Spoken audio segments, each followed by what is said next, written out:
Good morning, good evening, good afternoon, everyone.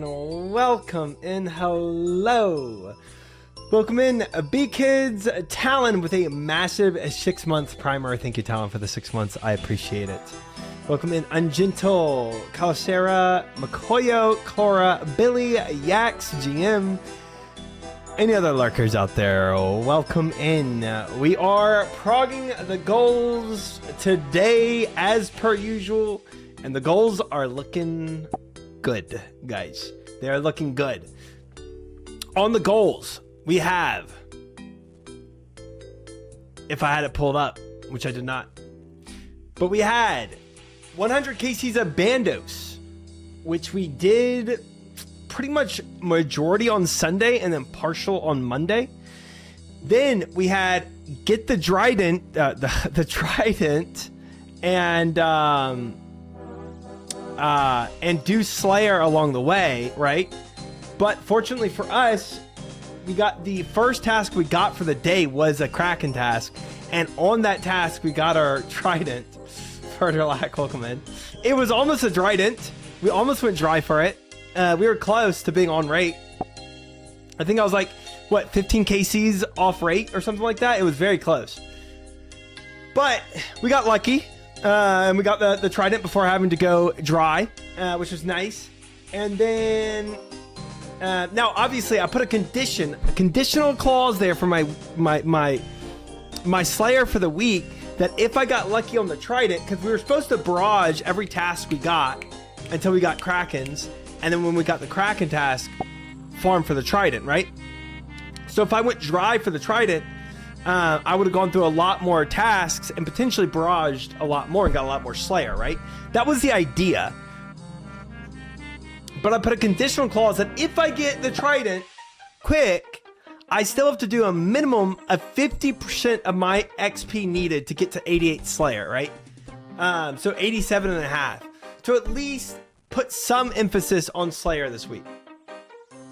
I might do more than that, but at the very least, that is part of our goals. So even though, yes, we did get the Trident, it is still important for me to go and get some Slayer XP as per our goals, right?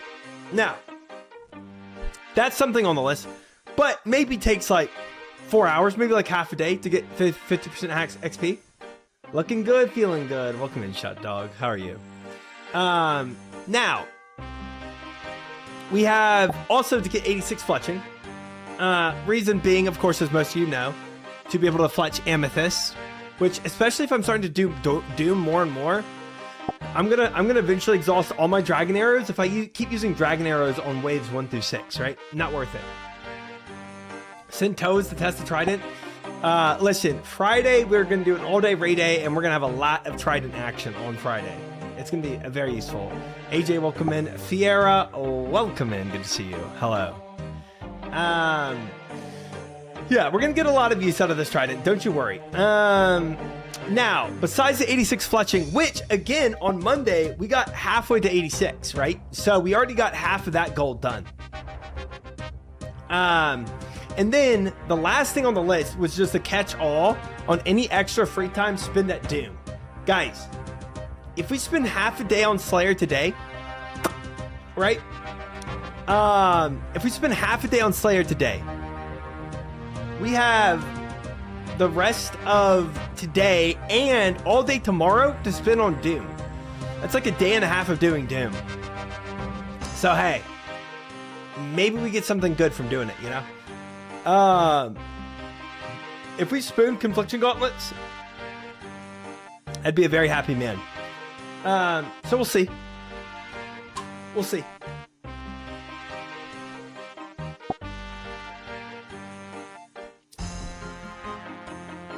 Can you lower the music a little bit? It's overpowering your hair. I can turn the music down a little. I don't think it's doing anything to my hair, though. I think my hair is unaffected by the music. I could barely hear you over the music. Really? Okay. I definitely get that. Don't get the hair comment. But Ungentle with the 4 months. Let's go. Thank you, Ungentle, with the 4 months. I appreciate it very much. A hair. Oh. Oh. Okay, sorry. My bad. Can we put the music up a bit more? No. But welcome in, Tico. Welcome in. My bad. I think today I'm gonna spend at least the start of it probably sending some Slayer just to see how many barrage tasks we can get. Maybe we get to spin some barrage tasks. I think it'd be good. Besides that, I think it's gonna be a Doom angle. Confliction gauntlets would be huge. Ayak, obviously, if we replace the Trident, I don't care. That's a dub in my book. If all we used the Trident for was a motivation for me to get a little more Slayer XP, then that's fine too. Good enough for me. If we spin an Ayak, I won't complain a lick if I replace the Trident immediately. So I think Doom would be good. Good evening, Evan. Welcome in. Good to have you. Hello. Now maybe I get incentivized to go for more Slayer and try to push for like 88 Slayer this week or something, which would be cool. But man, Slayer's tough, bro. It doesn't move at all. It doesn't move at all. Just pulled 3 armor sheets and 4 chests. That is luck I've never seen before. That is something very, very rare and new to me. But congrats. So that's the idea. Also, I've been seeing a lot of Cast Iron. Welcome in. Hello.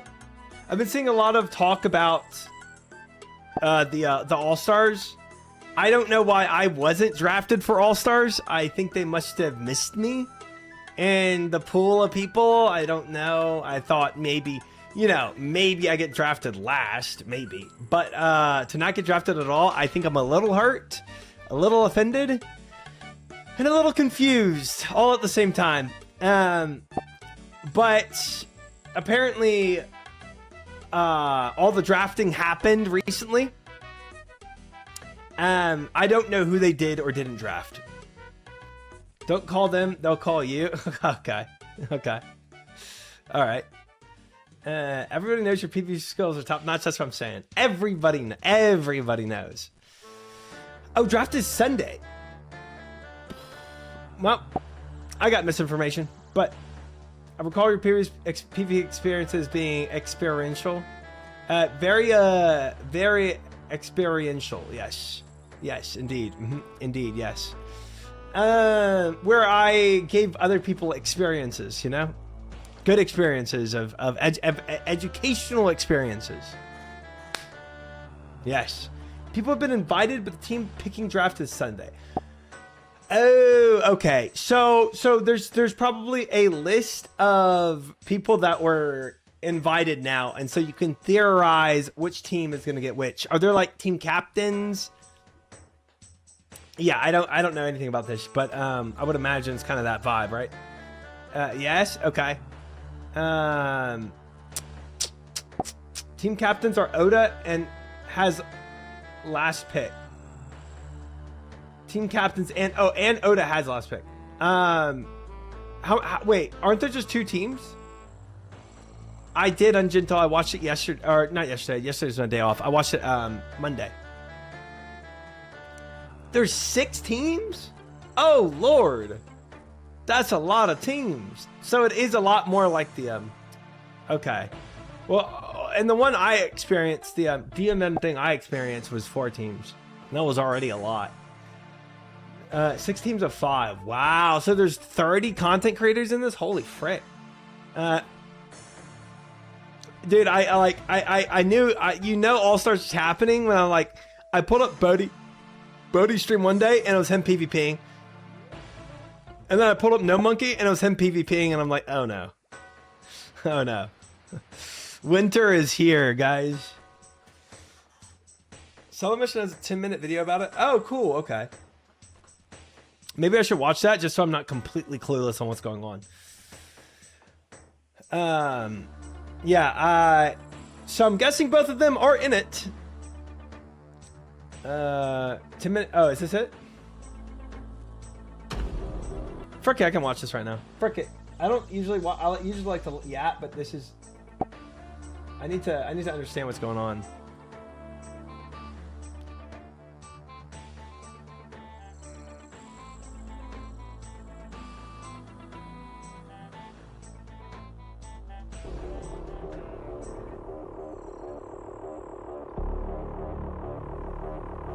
Solo mission, Jagex.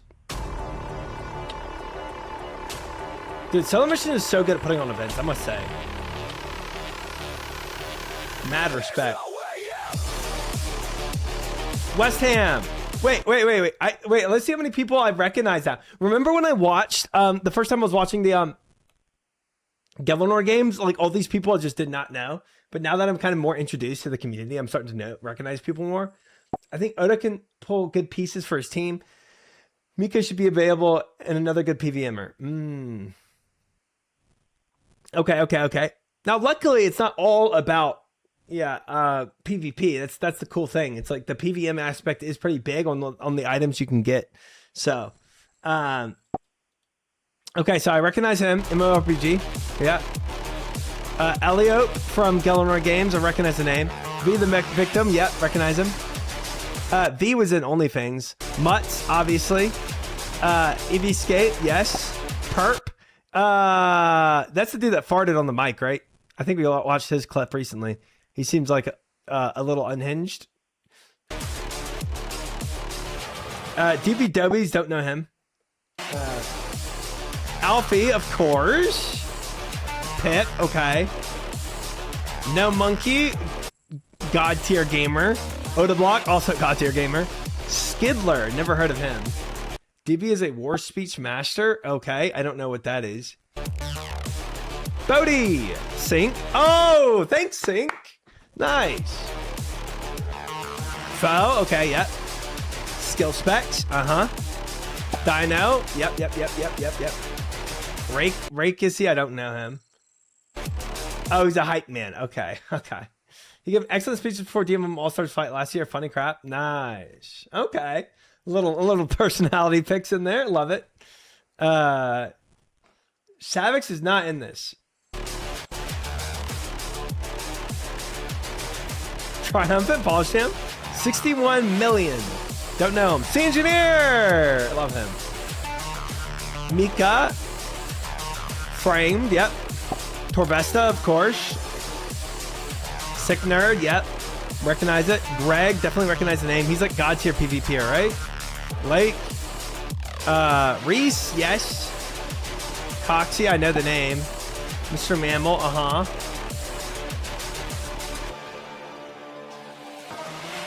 Okay.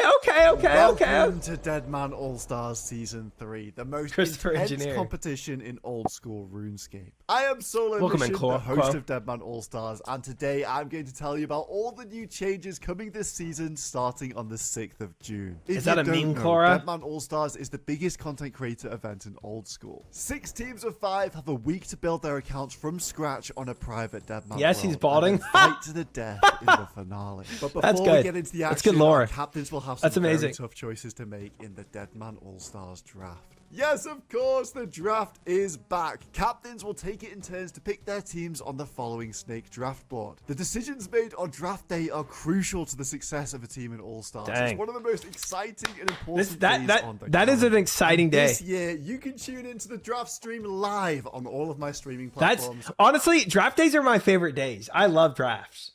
I mean, it's so fun. At 8 p.m. UK time on Sunday, the 31st of May. Right, let's get into the biggest rule changes. At its core, the All-Stars world is a typical Deadman world, where you have mostly dangerous areas and you also have some safe zones. Classic, well, not anymore. For Season 3, all safe zones have been removed. No way! This completely turns the Deadman... Yo! Momo! Coming up with the 5 months. How are we doing? I just got my first Whisper Ring roll today. Congratulations on the Whisper Ring roll. Dub. 2 more to go. You got this. Congratulations, Momo. And thank you for the 5 months. I appreciate it. Welcome in. Gren Stang, welcome in. meta on its head. The entire All-Stars world is now a battlefield. Grinding that Dragon Defender, you can get PK'd. Escaping from the Stronghold Slayer Cave, not anymore. From Lumbridge to Ardoin to Relic to the Gnome Stronghold, it's all dangerous now. That's crazy. Psychopath. Varrock will be a safe haven for players in Season 3 with its normal safe zone boundaries. Players will spawn, respawn, and be able to home teleport to the safety of the Grand Exchange. Okay, so also where we see our next change. So no, we're not letting people use the GE. Players can still only trade with. Who are you rooting for in Deadman? Let's be honest. I'm just rooting for the people that I know the best, right? And I know Gnome the best. I know Sea Engineer somewhat because I rate him all the time. And then I mean everybody else is like, I don't know. You know, I'm probably gonna root for the people that like I personally know. Sync, you know what I mean? Framed friends. Okay, I don't really know Framed. All-Stars. And their new designated team storage NPC. This system is Engineer, and I'm going to be fun to watch for sure. Absolutely. Where teams can store you don't know Gnome until you've items gotten with a maximum a of drop 40 he slots wants. available. This will save our competitors so much time juggling gear between them and waiting around for their teammates to trade. Hello, Kinsey. Welcome in. Good to have you. Without some sigils, but this time sigils will empower our competitors to play aggressively, but without the tedious grinding. The sigils of consistency, finality, aggression, rampage, arcane swiftness, gunslinger, swashbuckler, and lightbearer will all be available in every competitor's bank on spawn. There won't be a way to gain any more than the. Now I don't remember these because like I didn't play DMM for that long, but I mean I know they're pretty strong. So sigils this Deadman. So that means no sigil RNG and no point farming because the use of the Deadman Skull Shop has been removed. And that brings me on to a broader point. A lot of the changes brought in with Deadman Annihilation were to help the casual player, and as a result will be rolled back for Deadman All-Stars. All-Stars will retain the more cutthroat aspects of Deadman to keep things competitive, so we're bringing back bank keys, harsher PJ mechanics, and multi-breaches. It's not all grind though. Every year I like to spice up the quest auto-completion so the progression feels different each season. This year, our competitors will be given the Desert Treasure pre-quests, but not Desert Treasure itself. Interesting. One small favor, beneath Cursed Sands, you can get PK'd while trying to do any of these too, by the way. Unless you're in an instance for one of them. If you ask me, and I've got some more help for them too. All God Swords from God Wars Dungeon will drop whole, and all next uniques are dropped in their fully completed state. Arons has been removed from the Barrow's drop table and replaced with extra Carol's drops. And lastly, our competitors will be using a RuneLight plugin this year, so they're going to have to find something to put on their feet for once. These changes have all been made to spice up the gear selection in Season 3 and keep interesting. Fresh. But one thing that I don't get the boot stuff. Hi Corgi, hi Crouton. Welcome in both of you. Hope y'all are well. In Deadman All-Stars, breaches spawn once per day. How's the XP per hour for Rubium? Did it get nerfed? I have no clue.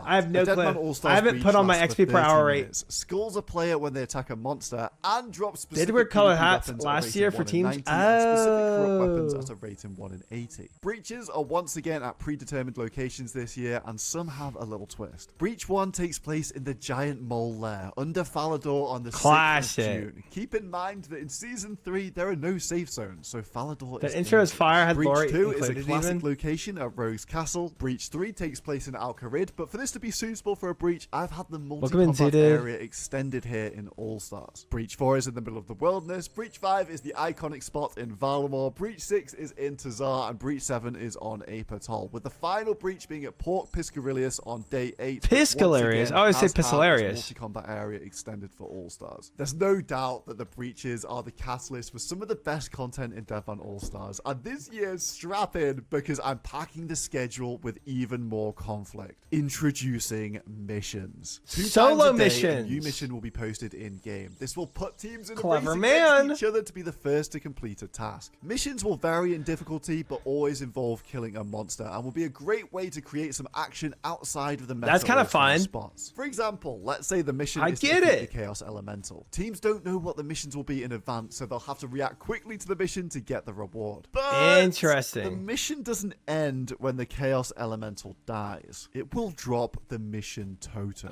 This is a brand new item that needs to be transported back to the totem trader at the Grand Exchange in order to claim the mission reward. However, the mission totem has some very unique unique properties. When picking up the mission totem, the player Sorry, receives a red YouTuber, dead welcome man in. skull, and this is visible to everyone. The totem holder needs to try and escape the situation because if they die, the totem will be dropped to the killer, effectively allowing the killer to steal the mission completely. So one part of the strategy here is just going to be like, never go for the mission, just go for where you're going to turn it in at. You know what I mean?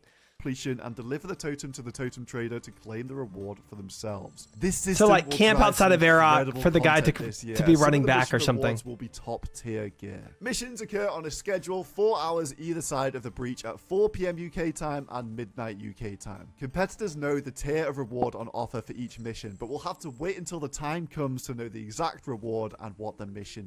I wonder if only one mission totem drops or you can have multiple drops. Like let's imagine that the mission totem was, you know, like King Black Dragon or something like that, right? You go kill King Black Dragon and then somebody has the reward totem and he starts running out with it, but then he gets PK'd. And in the time that guy's getting PK'd, another guy goes and kills Black Dragon, gets the totem and turns it in before the other guy can turn it in. I wonder if that can happen or if there's just only one totem. Camping in the circle in Fortnite is so dishonorable. That's it's probably gonna be people that do that same kind of vibe with this.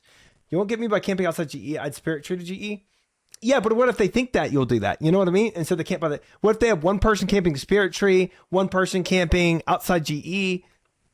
You know, they have points to camp that they think you might take for said, you know, like KBD, they'll have people camping the obelisk or like that, you know, that teleporter and in the northwest. You know, something like that. Or just camping right outside KBD or something. Or you can teleport. I guess you can teleport. So, like, you can teleport in KBD, I think. Anyway, you get the point. They're going to need bodyguards for the president? Yeah, that's 100%. 100%. 100%. At the very least, they'll try to, like, tag you right after you get the kill. Is the rewards range I think from one? tier 4, which will be useful items for Maybe he during says. the week, to tier 1, which will offer best in slot gear for the finale. Wow. Speaking of the finale, not much is changing here. Each team will line up in reverse draft order and then fight to the death. But I am bringing it back to basics, as sigils will be banned this season, along with the traditional ban list. Players will also never fight with anything less than the base supplies, but they do, however, have a way to increase their odds in the finale. In Season 3, kill incentives will move to a blood money system, where not all kills are treated equally. Kills on earlier days will reward less blood money than kills on later days. Kills in single combat I don't know will what blood reward money more is. That blood sounds money cool, than though. kills in multi-combat. And the impact of deaths have been greatly reduced across the board. Blood money is a team resource and it can never go negative. Kills are more incentivized than deaths are punished, and blood money can only be used to purchase things in the finale shop once the competition week is over. We've got some spicy goods on offer here. PvP weapons can only be bought once per team, and prayer scrolls, vengeance trinkets, and Level up, upgrades get completed. progressively more expensive with each Hey, purchase. 89 mining. We can now officially boost to get amethyst. Will I be doing that at 89? Absolutely not, because I don't have a light bearer, so it doesn't make sense. But I can technically go boost and mine it right now. W. Thank you, thank you. System will lead to a more competitive finale and allow teams to catch up if they fall behind. And that's important because this year's finale will be the biggest ever. Join us live from Chicago on the 20th of June on the official Old School Twitch channel. Coverage will start at 7 p.m. UK time, so tune in to see your favorite creators go head to head on the live stage. Before It's gonna be a cool I'll day. posting daily highlight videos to this solo mission. It's gonna be a very cool day. So make sure you're subscribed here. I will also be hosting a new daily spectator stream on my solo mission kick channel. This will be the best way to keep up with all the action in All Stars. We've got improved camera tools to help give you all the analysis and live stats throughout the week. Lastly, a massive thank you to Jagex for partnering with me once more for Deadman All Stars. It's W solo insane mission. that in 2 years it's gone from an idea to pretty much selling out a 4,000 person venue in the US. Thank you to everyone for the support. I hope you guys enjoy the changes this season, and I will see you for day 1 on the 6th of June. I will probably, the way I will consume this content. Okay, so wait. Draft is May 31st, and then day 1 is June 6th, and then finale is June 20th. So 14 days, 2 weeks until the finale from the start. And then the draft, like y'all said, was So 1400 ES, so 2 p.m. EST. So 1 p.m. my time, I will be asleep probably. Maybe I'll wake up for it just to see it. Is this the mining good AFK XP, or do you use it for cannonballs? I don't even know. I'm not using it for cannonballs, Iron Dine, and I was told it was good XP, but I don't really know what the XP per hour is right now, I must say. Behemoth covers all the big moments too. Maybe I just do Behemoth. That's what I'm saying. I think either I'm gonna go to like, maybe I do here, I'm not even sub to solo. Maybe I just like see what solo mission pushes out on his YouTube, or maybe I just watch Behemoth clips or something. Because I'm not gonna really be like, I'm not even gonna be able to keep up with like everything that happens day by day, right? Because PvP also just confuses me. But it'll be cool to like keep up with like the TLDR videos. Behemoth made videos for solo last year on his channel. They were all solid. I wonder if Behemoth is going to make videos this year, if Solo Mission is making his recap videos himself. You know? I wonder. Maybe he doesn't want that because he's going to make them now. Who knows? During 2 weeks, there'll be tons of clips of big moments. Yeah. I think that's how, honestly, that's probably how I will consume this, is like, I'll probably just watch those videos and like what's happening. And then maybe I'll catch like a stream here or there. Maybe I'll like tune into a No Monkey, stream here or there just to root for him and whatnot. That's probably how I'll do it. Yeah, he didn't say he was gonna. He said they'd be on his channel. Oh, you're saying like somebody, he's like, might outsource somebody and post it on his channel. I see. Watch streams when you can. All Stars is one of the best O-Source content. It's so good. Yeah, it'll be cool to watch some of it. I probably will catch a little bit of it. Tasty narrated the daily vids last time on the solo channel. Oh, okay. I see. They kind of like teamed up. Yeah, okay. Sick. Okay, cool. That's at minimum how I'll do it. And then yeah, if I can catch a stream here or there, it'll be cool. I don't watch like a ton of streams, I probably like watch 30 minutes of streams a day or something, and like I'll watch Sard for a little bit. I'll watch Gnome, like, here or there. My eyes were glued to Oda Solo Mission Twitch the whole event last year. Really? Yeah, that makes sense, right? I just made a Kick account, so I guess I can watch Oda. I have my first my Kick account. I haven't even set it up yet. I've like I was like, damn, like I don't want her going out like that. Hey. Viewer channel.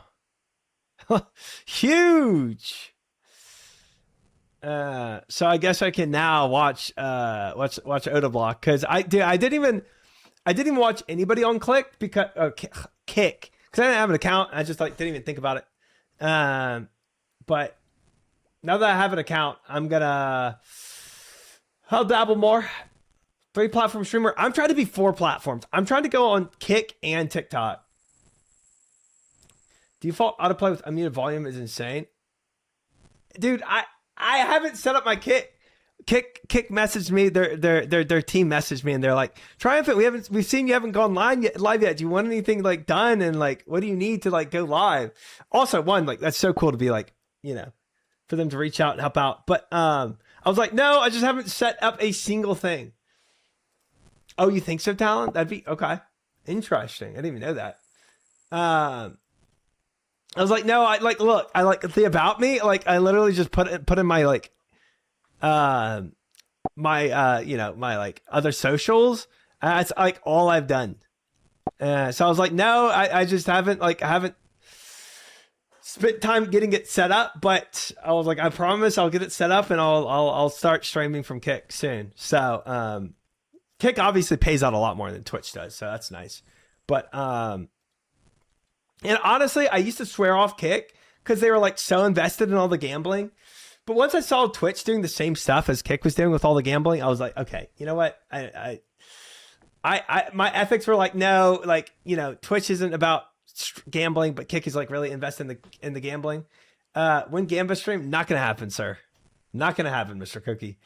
Yeah, so I was like, you know what? If Twitch and Kick are doing it, I don't care anymore. And I'll pick up TikTok too. I'll just stream from all of them. But point being, now I can watch Oda, I guess. Oda block. There we go. My first follow on Kick. Big day. Big day. Following one person and one follower. Huge. See, I don't even have an offline screen. I don't have anything, man. Point redeem for Gamba stream. We're not doing a gambling. I will never do a gambling stream. I will sooner quit being a streamer than do a gambling stream. Oh, so it's just 90% gambling. I'm coming for the gamble stream when shush. Welcome in, Nunez, but shush. Isn't Bodie on there too? Yeah, but I can follow Bodie, but like I'm sure he is. And most streamers now stream on both, but I follow Bodie on Twitch. Skill specs is on Kick. I'm pretty sure everybody's starting to stream on Kick now. Like, I think it's just becoming a normal platform. Another reason why I've kind of decided to stream on it too, because it's like it's just seeming like it's starting to become just another regular streaming platform. And yeah, shirtless stream, absolutely not, absolutely not. Well, we're there now. So I don't even have alerts set up. I don't have anything set up for this. But we'll get there eventually. Either way, this is going to be fun. I'm going to enjoy watching it. Had to try. Good try. Yeah. We sub for Gambas. I will do in-game Gambas, in-chat Gambas for points, for channel points that don't actually mean anything except making me do push-ups or play a game. It is not for real money. I will not do Gambas for real money. Sorry. You're already a gambling streamer? No. Twitch predictions does not count as gambling, guys. Also, to answer that question, man, I do not know what my XP per hour is here. I really don't. I did not reset my XP per hour when I came back here, so I mean, it could be good, it could be trash what I'm doing. I have no clue. Let's see. If I go here, not here, here, and I do mining, and I do reset XP per hour, we can see what it is for however long I'm here, but I probably won't even be here long enough to like even see what a good XP per hour rate is right now. I don't have any real money. It's cool. Okay, nice. It works out then. It works out. I sell my points on the Try Black market. Not a thing. Not a thing.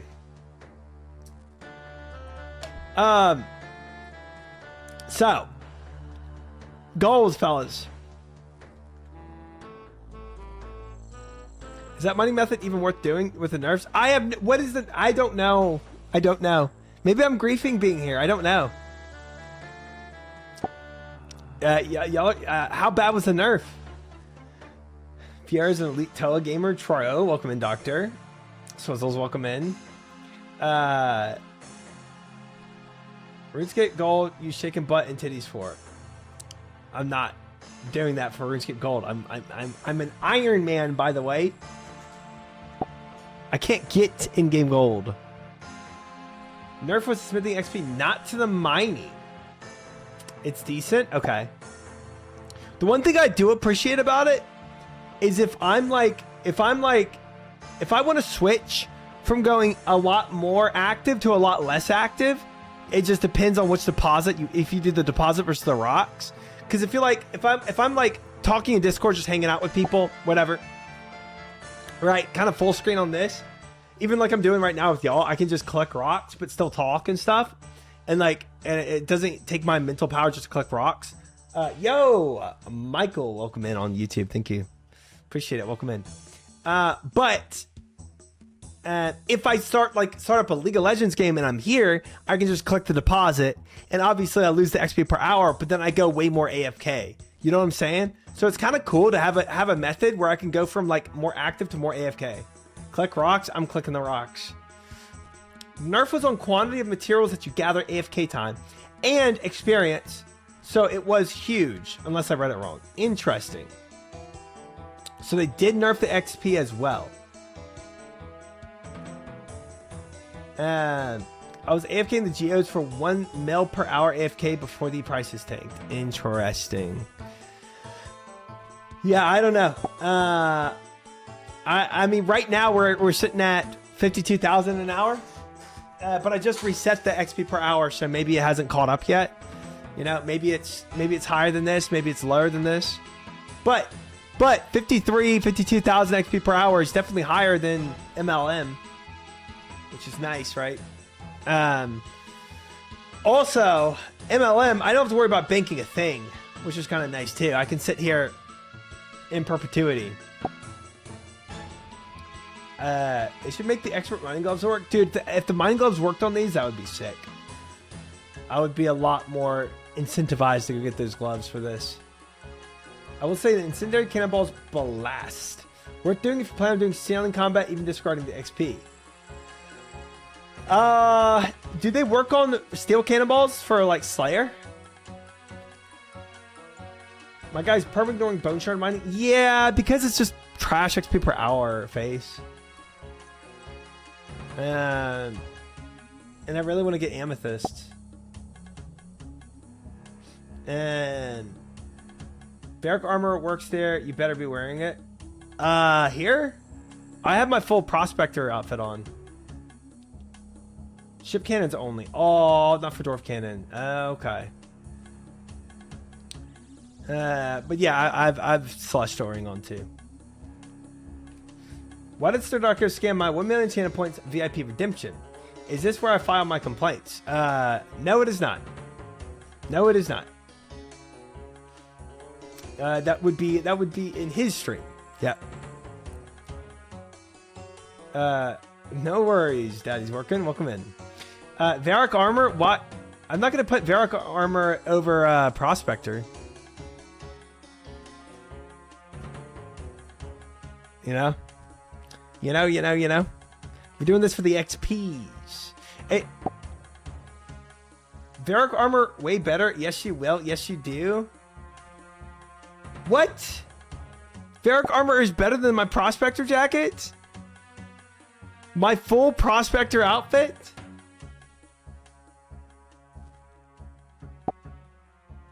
The frick?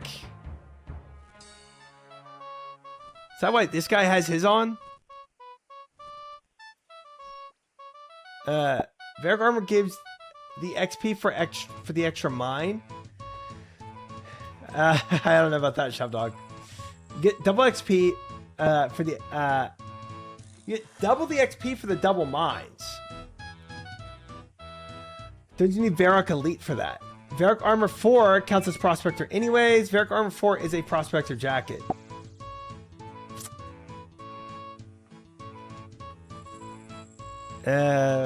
Varrock. I only have Varrock Armor 3. I don't have Elite.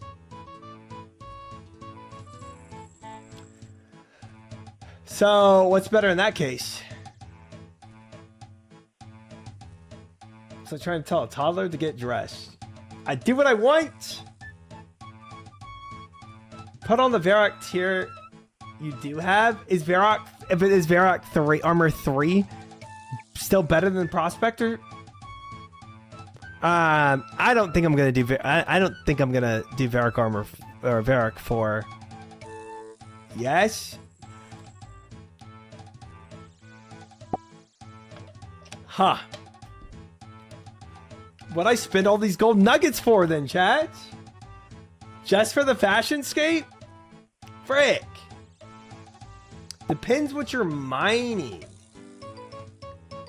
So if I'm in MLM, I would want Prospector over Varrock 3.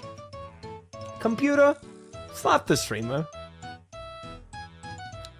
I vote Varrock armor. You don't even have the gold prospector chip? How do I get that? Can we rewrite the goals to get Varrock armor 4? No. Welcome in, Viora. Welcome in. Correct. Okay. Each diary increases what tier counts for the double, and then the elite makes it count as prospector. Interesting. So, whenever I'm doing, I have to look up the list and find out if the Varrock armor counts for the double XP. If what I'm mining doesn't count for the double XP, then I put on prospector. If I had Varrock armor 4, I would just camp Varrock armor 4 in perpetuity. But because I don't have Varrock armor 4, I use it interchangeably with the prospector depending on what I'm mining. Or just get elite and nerd. No. If we looked at elite,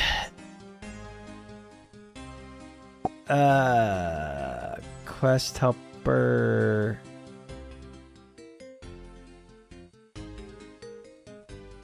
And we do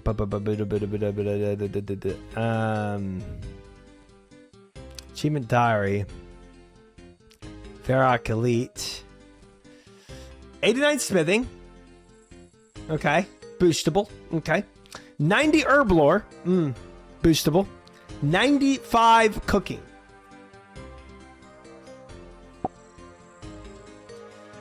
Check the mining enhancers on wiki. Okay. Also, everyone, please be proud of me and my skilling. I got Lumbee and current elite yesterday. Congratulations, Diora, on the massive 2 elite diaries. Well done, ma'am. Well done. Your prospector jacket is 0.8% a gain. Varrock armor is 10%. Okay, if it's doubling. If it's doubling the ore I get. Everything but rune, amethyst, and nickel, it looks nice. It looks like. Sorry. Okay. So, unless I'm mining rune, amethyst, or nickel, use Varrock armor 3. Easy, get it done. Yeah, not happening. 95 cooking is so far away, let's be honest. Yeah. Also, yeah, with 3, it's everything not rune or amethyst. Okay. Okay, so obviously, ruby and rocks for some reason counts, but not nickel. So, ruby and rocks, I would want Varrock armor 3. Interesting. But honestly, chat, I don't know if I come back here. Meep, welcome in. Good to have you. A 90 stream streak. Massive. Hello, hope you're well.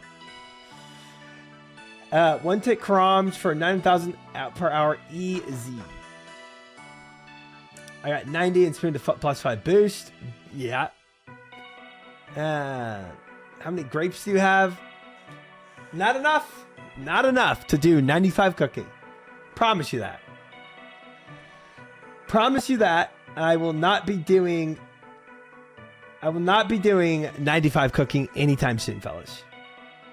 Hello, D-Cups. Good to see you. Hello. Welcome in. So, that's like 2 hours of skilling. You got it. Absolutely not.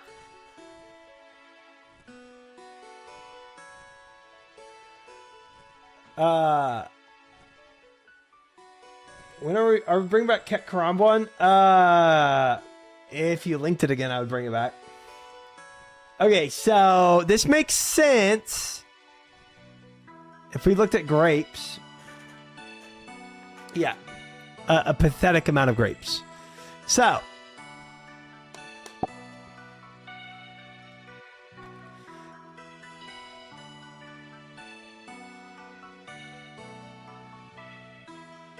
there you go.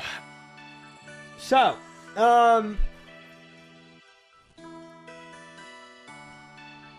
one of the dumbest and funniest 50 minutes out there. It is a emote of all time.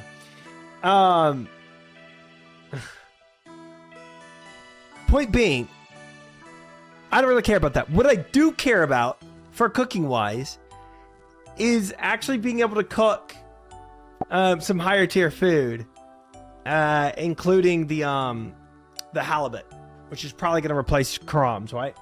So, probably want to get to that eventually. Now, theoretically, I would love to also be able to cook manta rays, because we're getting a lot of uncooked manta rays from raids and stuff. Halibut will not replace crumbs, really?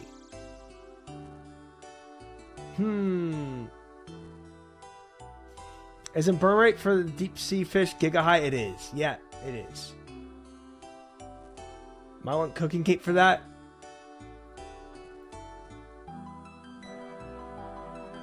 I don't know. Maybe I don't even care about cooking scaling.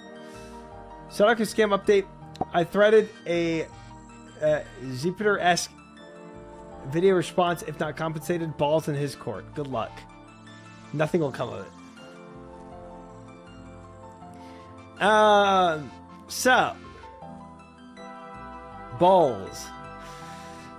We'll discuss scaling. Look, when we do the goals again, fellas, next Sunday, we'll discuss scaling again. I don't know what next scaling goal is going to be on there. We'll have to rediscuss this. But the skilling goals could be get to 92 mining. It could be get to 90 fletching. It could be so I don't have to continue to boost for amethyst, and so I can boost to make dragon arrows. It could be wood cutting. It could be it could be fishing. It could be cooking. 99 cooking, absolutely not.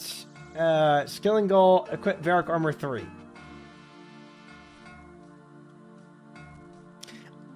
I'm be so for real, Shop Dog. I'm going back to the MLM after I'm done here. I'm not coming back because this XP per hour is actually pretty bad. This is like almost equivalent of MLM, and I have to collect so much more. Rune crafting, absolutely not. But except to make blood runes because I need more blood runes. So that will AFKing blood runes is always going to happen because I'm going to need blood runes for the foreseeable future. We're going to be always needing blood runes. And deaths. Just do 1.5 tick. No. Look how they massacred our red rocks. They did. These are not worth it anymore today. Cause if this is barely over the XP rate of MLM, and I'm clicking like once every 5 seconds, then I would rather just be at MLM.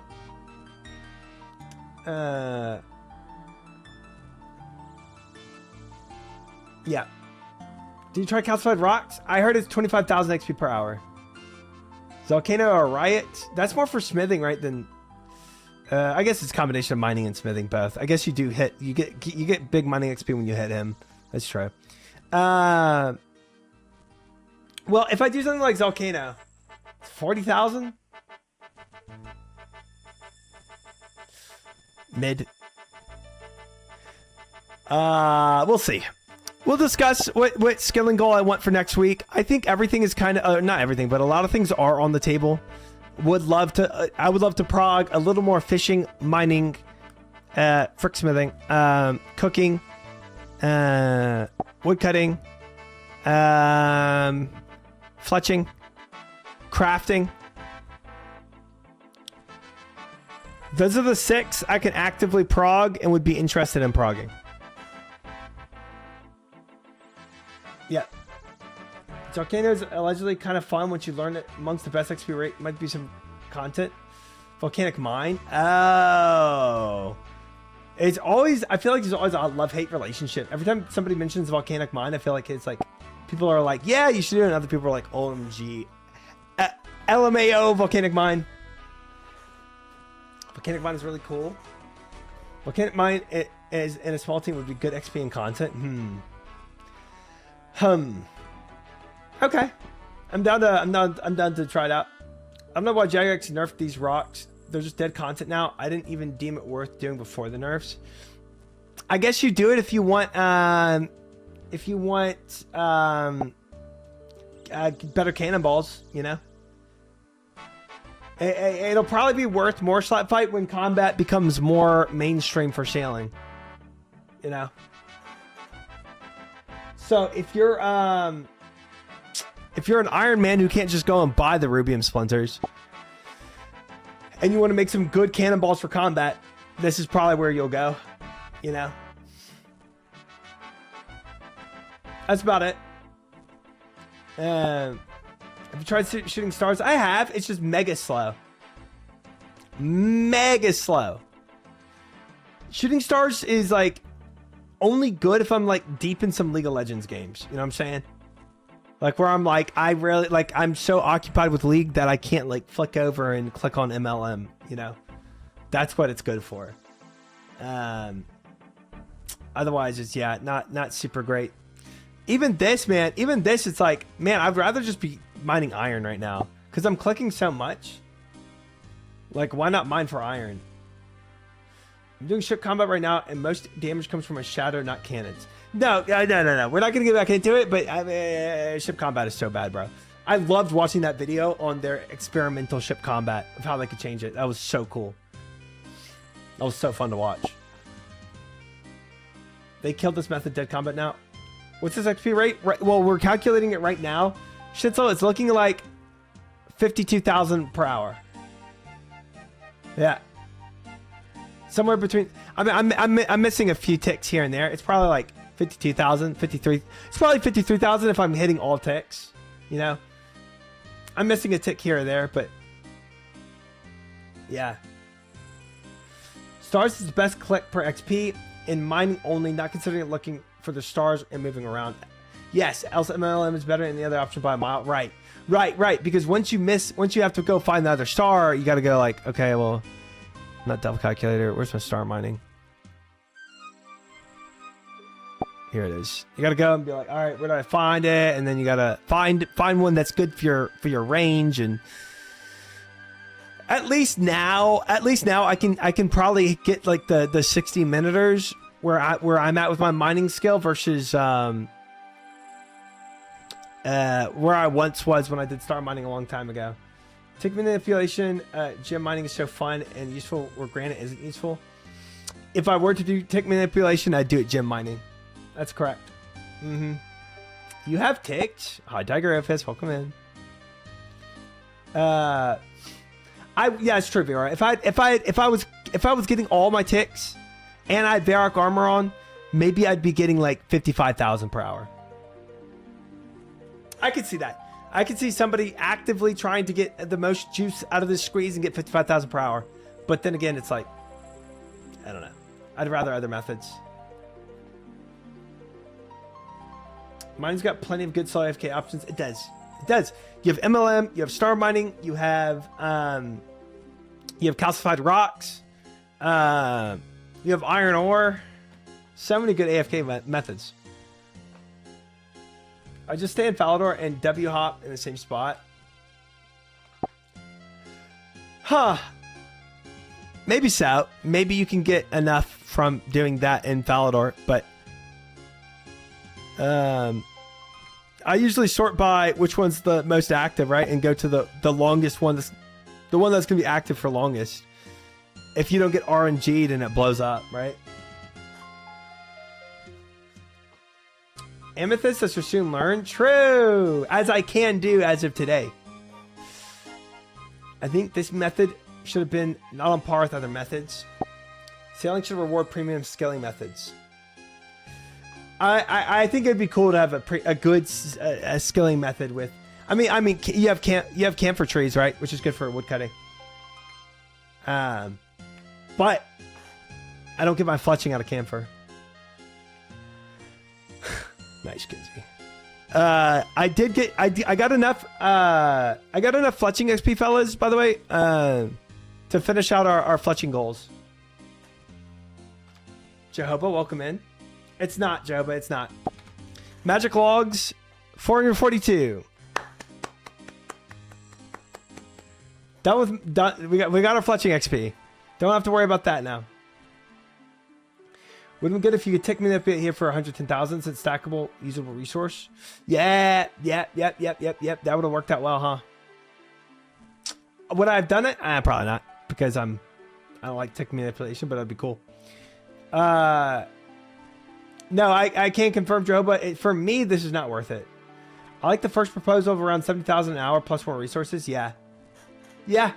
Yeah. And to get here, you got to be able to sail, which is cool, right? Reward sailing a little more. Camphors / ironwoods set up for any and all sailing till you want to upgrade to rosewood dragon boats.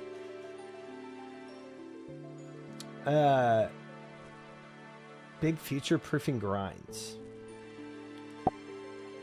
Yeah, you're saying doing camphor to do to get a better boat. I have an alt in my group Iron Man, and he just feeds my main splinters. Ha! Nice, nice. Coral crabs and cotton are also really good resources from skilling. The coral crabs are used for the hunter or something, or potions.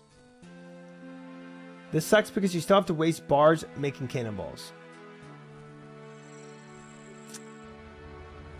What? Well, I don't know how I don't know how the cannonballs work. You combine this with like a bar to make a better cannonball, right? Or something. Oh, the armadillo brews for the crabs. That's right. People said it was good herb lore XP.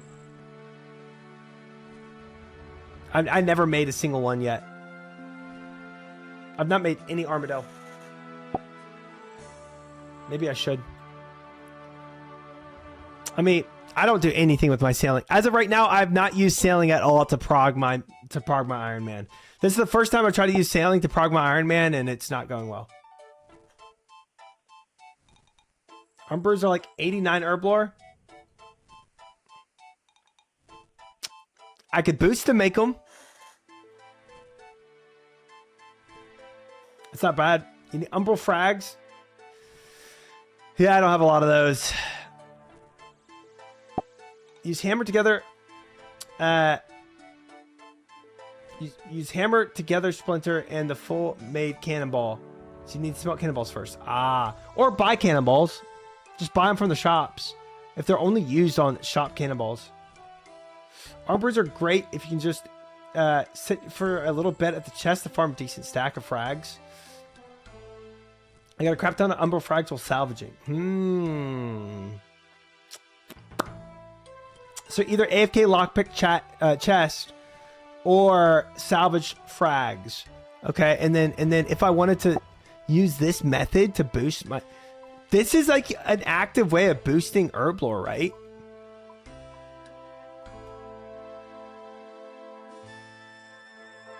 Armadillo. Umbral coral and rainbow crab paste.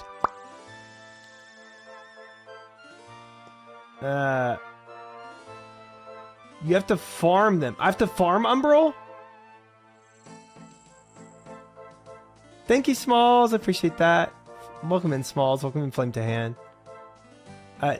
Plugin for the style of menu? I don't think I have a plugin for it. Not that I know of.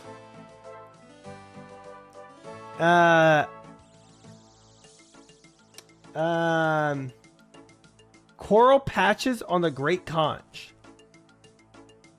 It's like seaweed farming. It's like 25 to 40,000 banked herb XP for every 3 hours. How hard are the crabs to farm? How long does that take?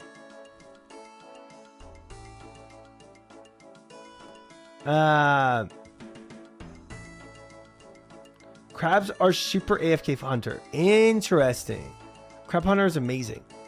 Do I have the hunter to farm crabs right now?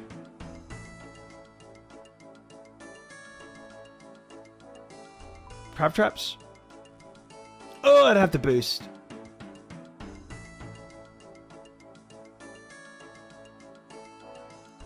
You need fine fish offcuts. It's a bait for... Okay, so... I have to go farm fish offcuts to farm rainbow crabs, to also farm for umbral frags, to also literally farm the umbral frags to make the umbral frags, all to make herb lore.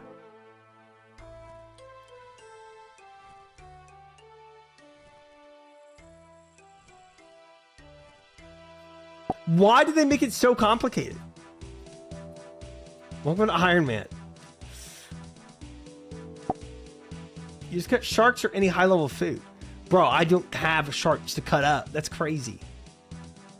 It's not that deep. Something is sailing hater. This seems like 4 layers deep to get something semi-worth it. Does it not?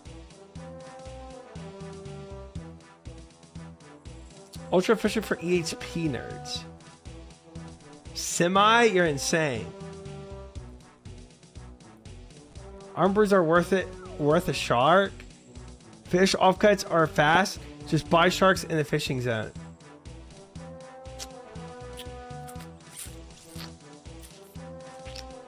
Armbrews are basically just Sarah brews. That's what I'm feeling, bro.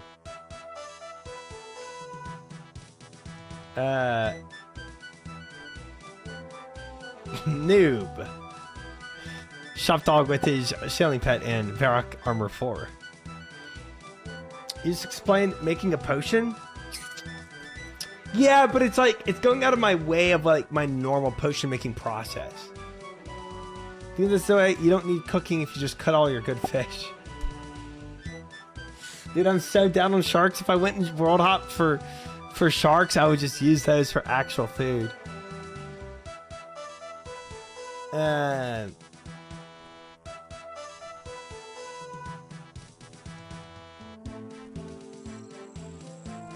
He's blind at Mission Protocol. Oh, that was okay. I see. It was something to help me with that. Fish, welcome in. 115 stream straight. Good to have you. Hope you've been well. You can get them from your stack of manta rays too. Oh, I could cut up some manta rays because I'm not going to cook them for a long time. That's a good point. So y'all are saying cut up fish offcuts.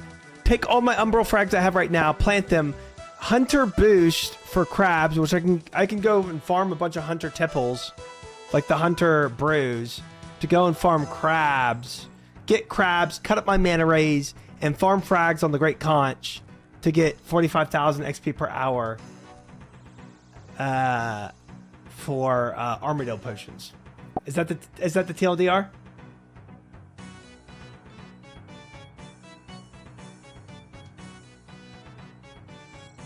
Try to explain the full loop, but it's long-term efficient for farm or hunter and TV.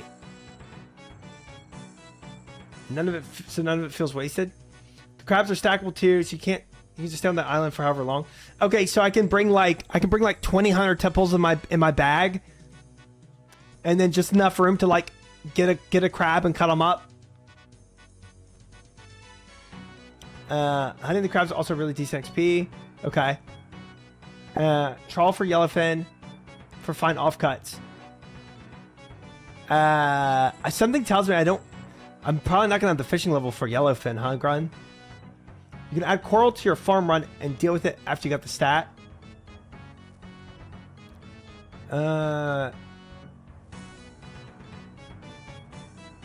I've not been doing a ton of farm runs right now, Clara, because I'm just AFK mining for so long.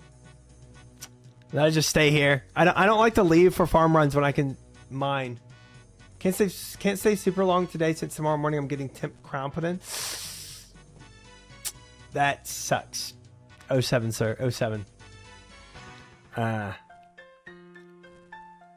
least better a crown than a root canal. You just catch 5 crabs and have like 10-15 seconds downtime, do nothing, or pestle them up. Okay. Okay. So bring mortar and pestle, 20 hunter tipples, go out, AFK, catch some crabs. 2 levels off from yellowfin. Mm-hmm. But then there's always boosting. Oh, nice. Look where Grub is right now. Just rainbow vibing it up. Nice. Nice. With a little fletching action on the side. I do root canal to put on the crown. Oh! Not fun. Not fun. I had a feeling from when I was a teen, decided to break. Life. That sounds like life in a nutshell, brother. You'll need some materials to make the traps the first time, but they're permanent. Okay. It all sounds off-putting and overly complicated, but once I started doing it, I ended up really liking it. I mean, look, this sounds like the most active way for me to bring up my herb lore level, right? And I do want my herb lore. I really want to be able to make super combats. Like, that's an important part for me. So I think we'll probably bring this up on Sunday when we make the goals, and maybe I tech all this in, because getting to the point of getting super combats is pretty big.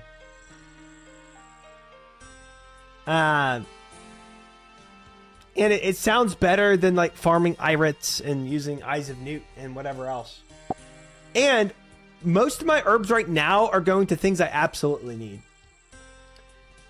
Not necessarily pure XP per hour, but like obviously like when I make Ceradomin brews or when I make super restorers, whatever else, Renar seeds, prayer pots. Obviously it's giving me XP, but I'm focusing on I'm not focusing on XP per hour for herb lore. I'm just focusing on what potions I need. Best thing to do first is getting umbral corals. I have a decent amount of umbral coral or umbral frags. Just start farm coral a few times a day. Once stack up big, the herb lore got so exciting. I see. Frags are the seeds. Oh, okay. Plant the yeah. I have let me see.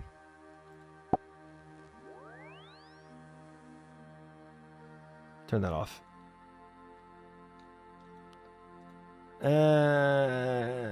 Farming go. We want to plant a few of the earlier tiers to use as payment.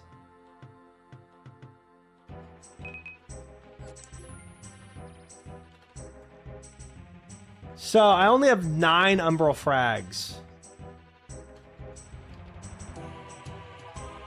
I have 47 elkhorn, 9 umbral, and 16 pillar frags.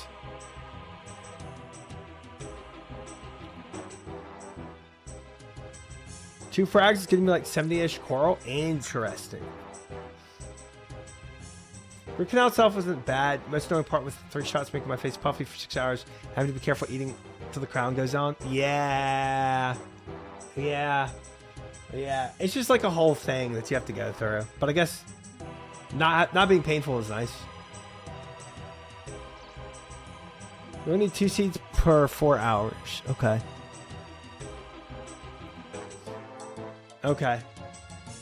Yellow protects red, red protects blue. Or I super compost. You can't super compost. I misread that. I've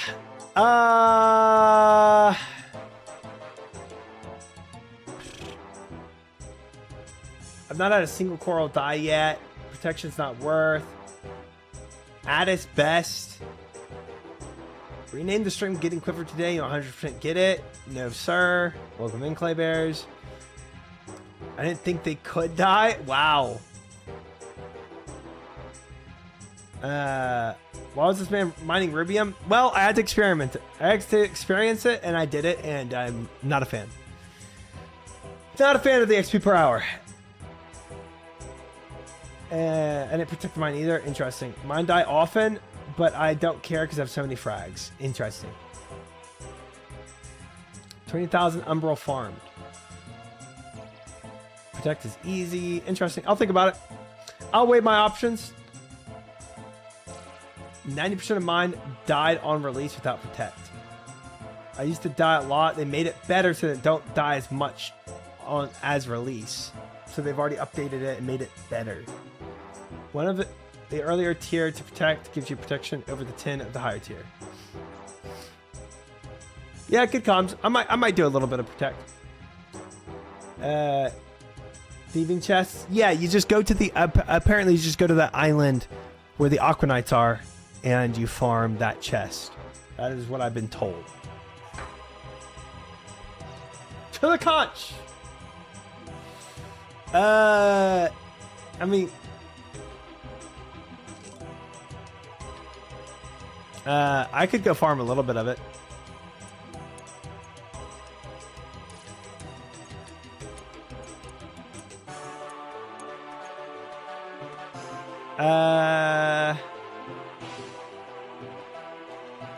frag. So if I took the red to protect the blue, frick protecting red with the yellow, whatever. I'll just try red out first. We'll see what happens.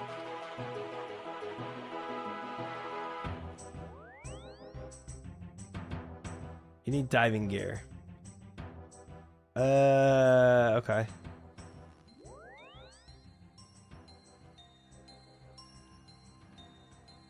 I'm gonna plant a little tech.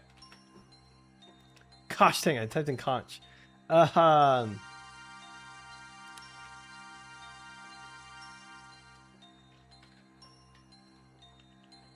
Okay. It's insane XP. Everybody keeps saying that, man. But this sounds like the best way I can actively go and get a little more herblore XP. You know what I'm saying? Welcome in, Tech. Varric teleport. Varric teleport. Varric teleport.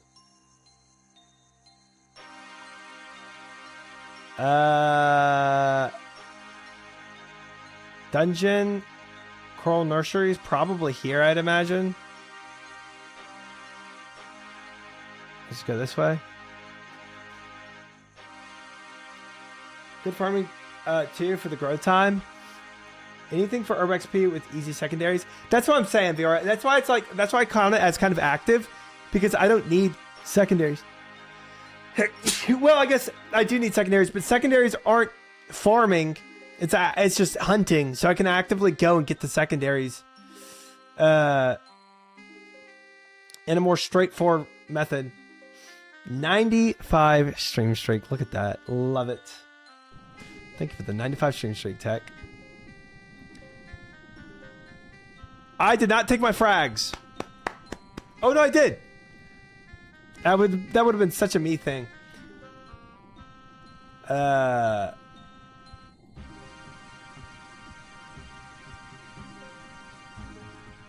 thank you for the follow. Welcome in.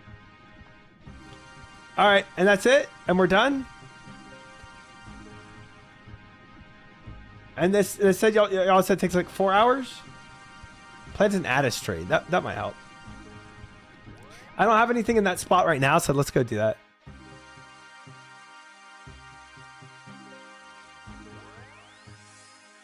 Four hours? I don't remember what chat said.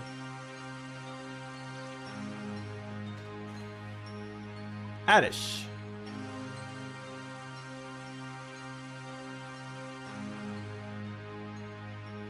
I mean, while I'm here, I might as well go and do my contract, fellas.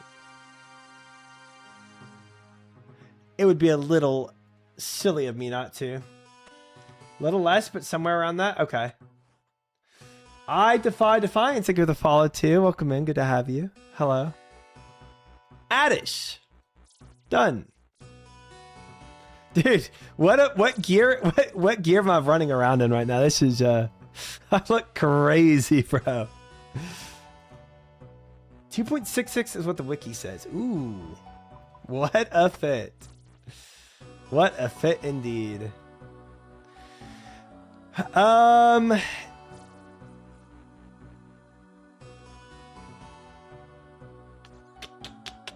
Plate body. Trident. Let's at least put on my farming swag. Will I do this? You know what I'm saying? At least look the part a little bit.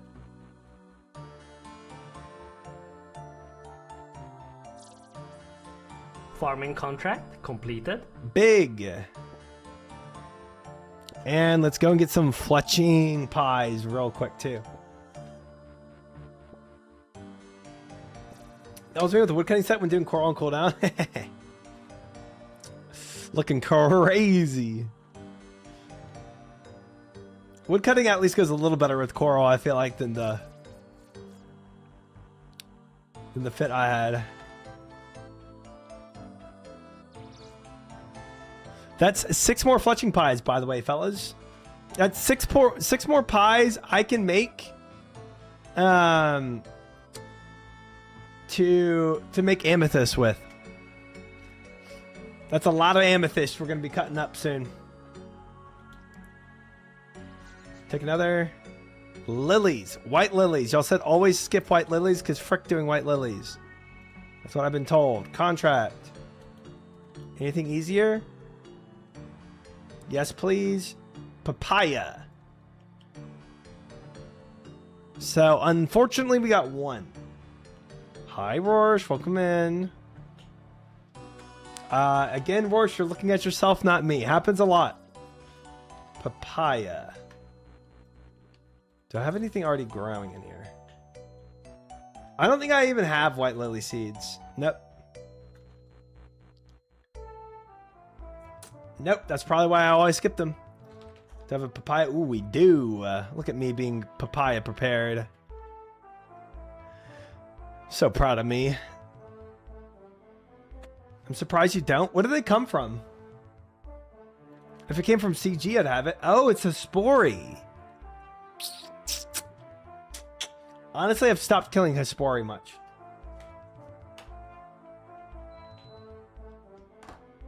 And I haven't done a ton of these. I've only been doing the hard contracts for like, you know, maybe a month now.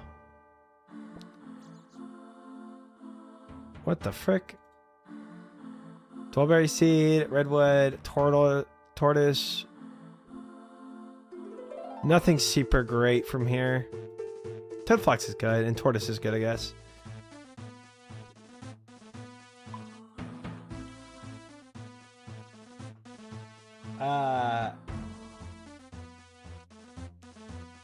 Little Hespori to start stream, daily Hespori, good habit. I guess like once I got my my bottomless bucket, I like stopped like caring as much. Almost a third of a year already. That is true. That is true. That is crazy, Rorsch. That is crazy. Yeah, tortoise seed. Let me do a farm run. Frick it. While I'm here, I haven't done a farm run today yet, so I'm gonna do a farm run, and y'all are gonna watch. Put up my dragon fruit. How much dragon fruit do I have? How many pies can I make? 24 pies, and I already have 2 made. Boys, we are good on fletching.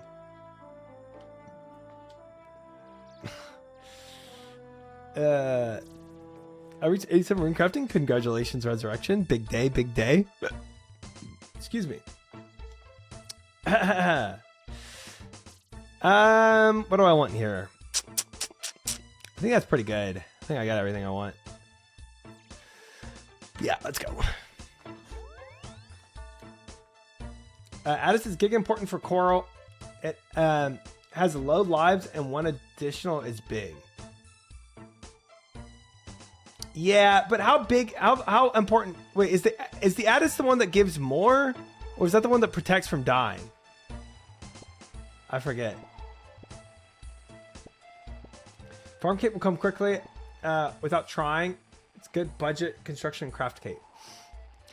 Yeah, my hope is just to get it by doing my regular runs of stuff. Asking the difference between getting 16 coral or 120 in a patch. Yo, for real? It buffs it that much?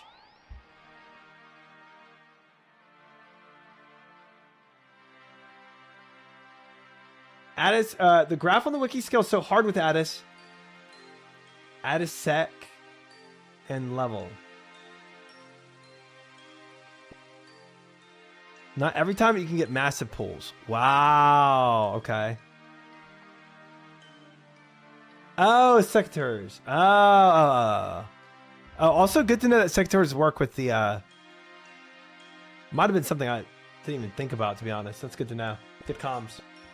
Coral PV is 234. So wait, that's 234, Armor Brews, right? Hello, Sombro for... Just stumbled upon your content after I saw one of your many YouTube shorts where I think you scream at random events. I don't know. Yeah. This seems like a really fun and cozy place. I guess you are super respectful to women and of have course. a great relationship with your chatters. Of course. Looking forward to making some money on your Discord with the gambling app. Yeah, okay. So, Sombro, welcome in. one, you're not a new streamer if you're subbed for 15 months, aka you're able to use TTS with the sub alerts. So that's not a thing. Two, I do have a great relationship with my chatters, thank you. And I respect women, of course. It is a super fun and cozy place, of course. There is no money gambling on my Discord. That does not exist. As much as I'd like to advertise my Discord, that is not a thing on my Discord. Say one thing nice about me. Try I dare you. That's a lovely Twitch color you have there, Fiera. I've gotten over 1,000 Umbral frags in one day.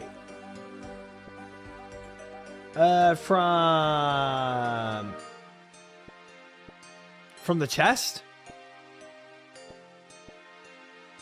That's not what Roguette said. Don't believe everything you hear from Roguette, okay?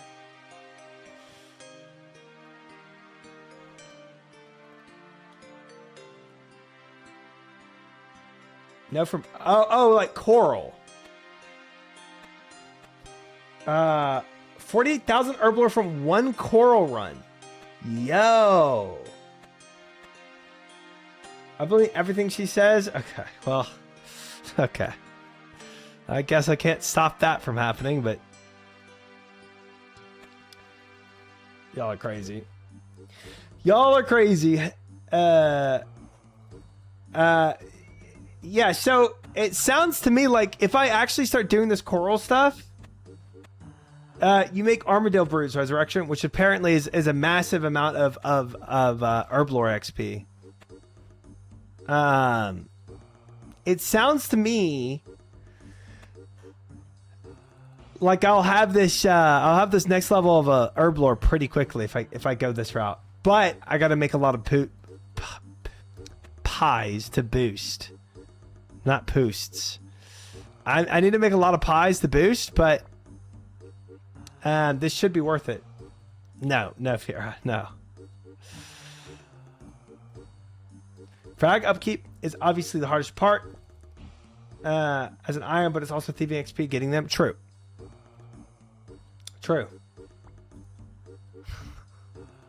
Nah. I kept myself short, okay, Fiera?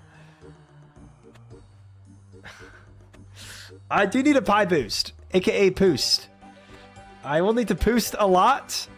Yeah. Armadillo Brews 89. Yeah, I'm at 85, so I'm gonna be able to boost for that and just get free, semi free herblore XP. Except I got to do a lot for it. Please don't make boost a thing. I boost every morning after coffee. Yeah, what do you pie boost for? Cooking? The super fishing or hunter pots are decent too. XP are. I don't know. I think somebody might have been mentioning that at one point. Super fishing or hunter pots? I feel like somebody was mentioning that at one point.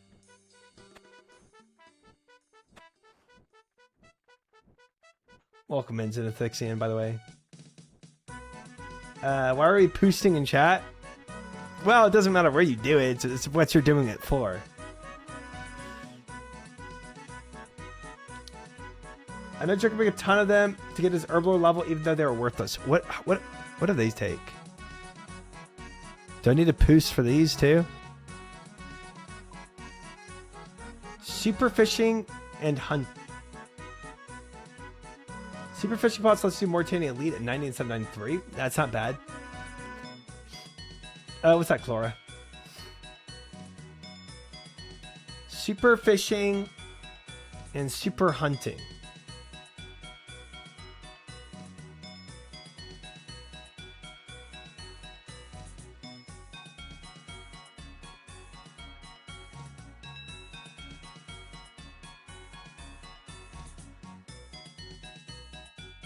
I'm trying to figure that out right now. Resurrection. I think it only matters where you boost. Designated area for pasting. No. Area doesn't matter. What you're doing matters. I'll find it. I'll find it. I'll find it. Ancient Brew, Stamina, Battle Mage, Anti-Venom, Metaphite. Anti-Fire, Anti-Venom, Super Divine. Okay, so they're not top tier. They must be down here. Sandfew, Super Fishing, 62. Pillar Coral, so it's all coral stuff again. And Haddock Eyes. So you need to do both coral, which I'm doing right now. And I just planted some Pillar Coral. And Haddock, which is trawling. You're probably going to have to fish up haddock from trawling and cut them. 67. It is actually a goodness. Nice. Came out of region for Super Hunter pots, but I was 85 plus when they came out. Well, honestly, it probably would last longer than the Hunter tipple for me to go and do this catching crab stuff. It's +6 fishing. Yo, +6 fishing, man. I could catch halibut with that. Trawling gives a ton of fishing per hour. My boat's just not set up for trawling. I'd have to get it set up. But these aren't bad options, to be honest with y'all. It's not bad options, but if I can go ahead and make armadillo brews, I think that's better, right? Because it's useful and it's going to take up the coral spot anyway. Something has to be taking up my coral spot. I might as well plant umbral. And I might as well go and make armadillo pots. Heard trawling can be pretty enjoyable as well from friends. Self-proclaimed fisher hater here. Okay. Then you can get a viewer to drive you around and you can be AFK. Nice. Getting the good trawling nets is a pain. Is it? Frick. PSA, fishing plus hunter pots. Stack inside tackle box. Ooh. Fishing and hunter pots stack inside tackle box. Good comms tech. Very good comms. I wonder if Hunter Tipple does. Oh, but I don't have a hunter kit. I only have a fishing box. It's not that bad. You can't even make best nets anyway. Get a good trawling boat. Does take quite a bit of investment. Frick. Well, we'll discuss all this in the future. But I think for right now, making armadillo brews is a good step towards everything. And puts another skill I can kind of more actively go out of my way to go and get, which is Herblore. And Herblore is the most important skill for me right now, to be honest.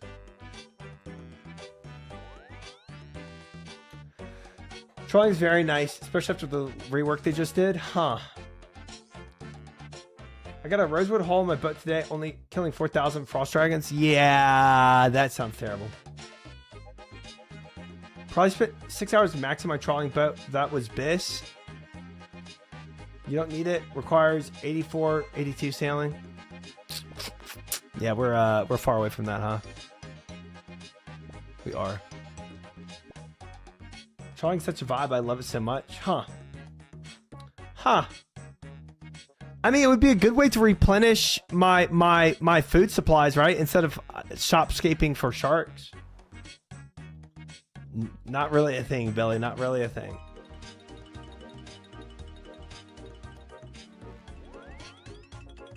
Trawling's pretty good. Loving the bluefin as main food. 1,000 great fish per hour. Not a thing, Shop Dog.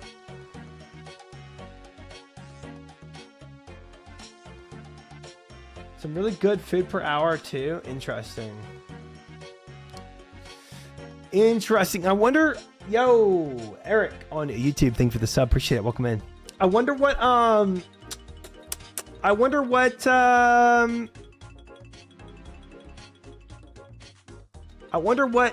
best food I can get from trawling right now.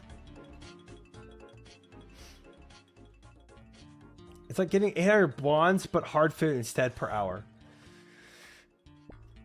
problem with trawling is you burn so friggin' much without a cooking cape.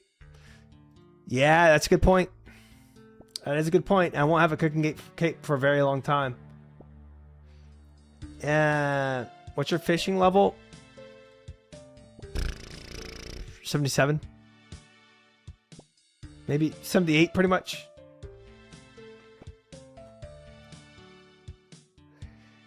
It's not, Shop Dog. It's not.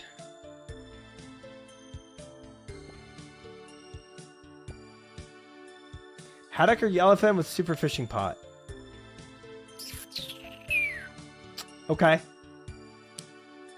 Get super fishing pots from this coral I'm making and go out and get yellowfin.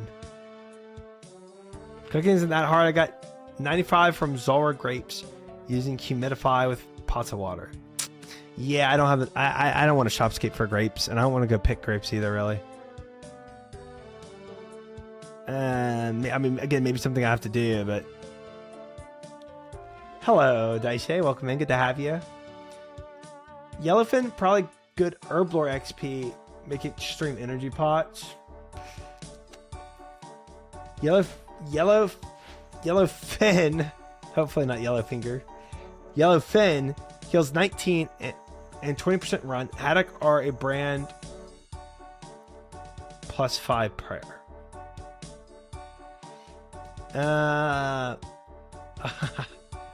Blonde plus 5 prayer. Okay.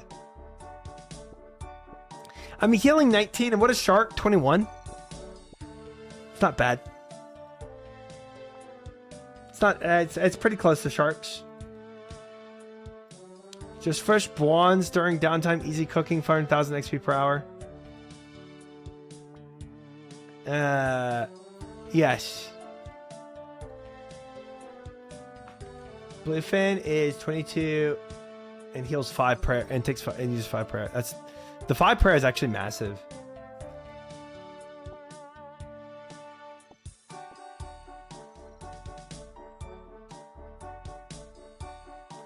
You can get yellowfin fish or find offcuts in yellowfins which you can add to your super energy pots for more herblore XP. But I also need fishing offcuts for armadillo pots. Sure, energy pots are man, it's 84 XP. No, I would do armadillo. If I'm cutting up fish, I'd rather do armadillo. Bluefin goes crazy at Sir. Bluefin are great. Sharks are 20. Wow. So wait, yellowfin is already pretty much a shark.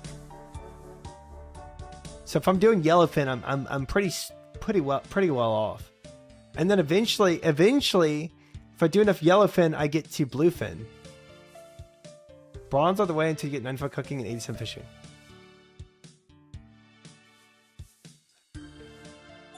I could next week just spam blondes to prep for this in the future. You know, just go out and just start saying like, okay, full send fishing and cooking next week kind of vibe. Like all AFK time spent on fishing. That's what I meant. Yellowfin fish give you the offcuts for the crabs plus a secondary for the extra extreme energy pots. Yeah, that makes sense. All this is sounding pretty convincing, chat. Pretty convincing.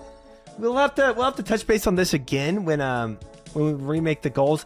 I'm not changing my goals for this week, even though I just planted coral, so I guess you could say I did a little bit, but 95 cooking plus elite crend equals no more. Wait, all you need is 95 cooking for no more burning bluefin? Use some type of beer to boost cooking. Okay, I'm not making beer. 95 cooking is so far away. I don't even care. The bust. Elite diary for Kren. That can't be that hard. That's the woodcutting one, right? That's the one I'm already gonna go out and do. Because I need wood cutting.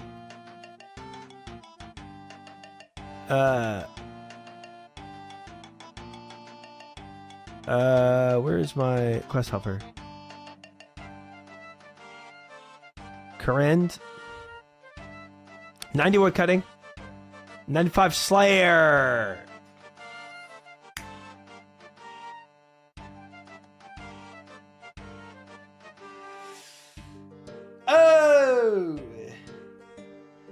next week, probably. Guys, we're getting, you know what? We're getting Slayer right now. Let's go.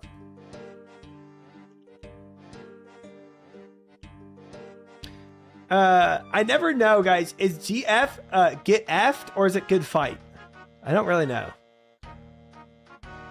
Very different connotations.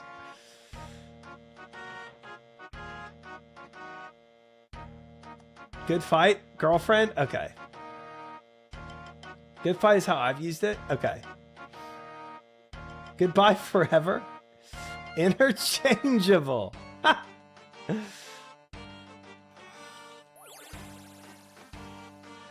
Honestly, just need 90 and you can boost with Wild Pie. You're not that far. Wait, Wild Pie is +4, I think, right? So 91. I ain't paying 10,000 for a good fight, I'll tell you that much. True. How long did it take you for Pyramid Plunder? I think it took me about 8 hours, Flame to Hand, total. I did it in segments. I did Pyramid Plunder here, there, and I kept going back throughout the weeks. I didn't just sit there forever. I think the day that I did sit there, I was at like 4 hours in the day. You can have a GF with your GF.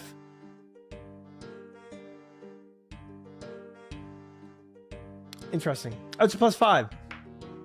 So I need 90 Slayer. And then we one tap Hydra. Bam, bam, bam, bam, bam, bam, bam. Easy. I thought it meant get effed. Yeah, I don't know what it means. Good frick. With your girlfriend. Few hours to half a day for a scepter. Yeah. Destination could not be reached. You can kill a regular Hydra for diary task. Off task. Ooh, fancy. Okay. Oh, I see. So I don't even have to get the task.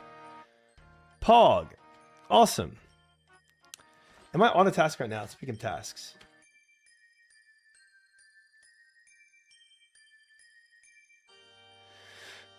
I thought I was still on Hydras.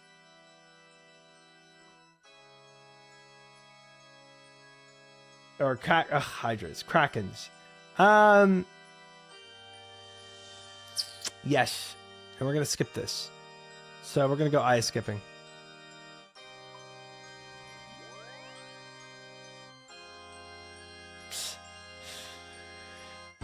GF by your GF after GF is a GF'd. So well said. Poetry. True poetry.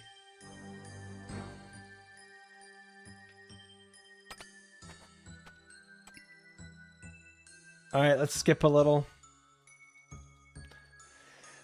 Let's do a wee bit of skipping.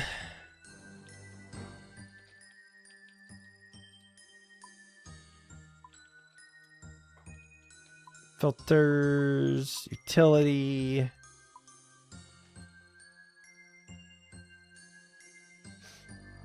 IX skipping to Shadow? Dude. One can dream, I guess. One can dream. I need another assignment. Yes, please. Ah, Minotaurs.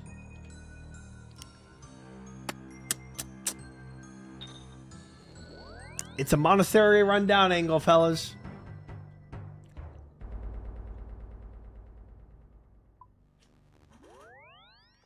What's your Slayer level, little pup? My Slayer level. You want Lunar's just telly there. Wait, there's a telly to Barbarian Village?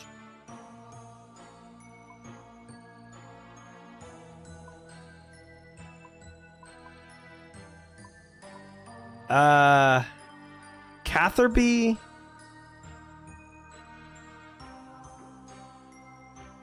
Waterbirth. Barbarian Teleport. Wow. It's Barbarian Assault. Different Barbarian place. That makes a little more sense.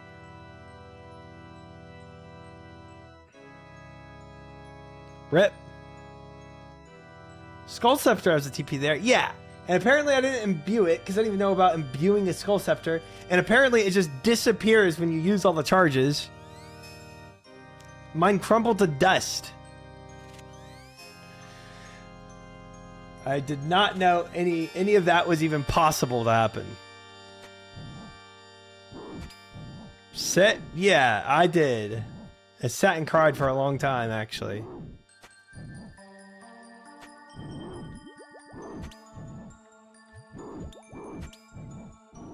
And all these guys only drop us freaking the right half, bro. It's an item heaven along the Guthan Spear. No, that's not in heaven. That spear is held by a diabolical man.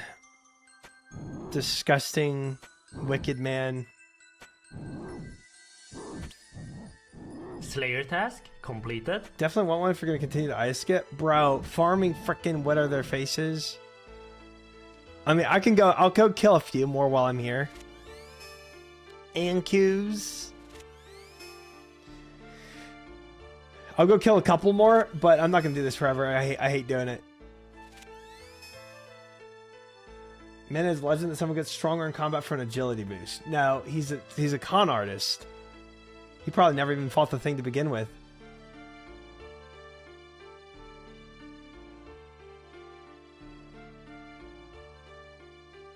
Do this.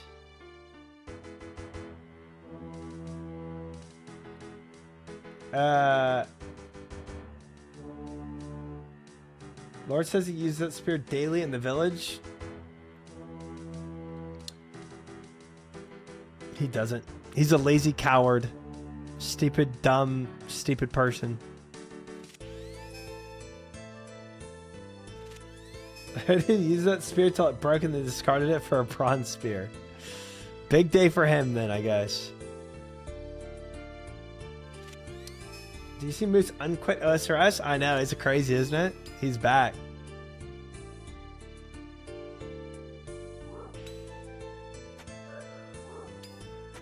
Make sure you do the imbued next one so it doesn't break when it's empty. I also have to go to the bottom of this thing to imbue it or something like that.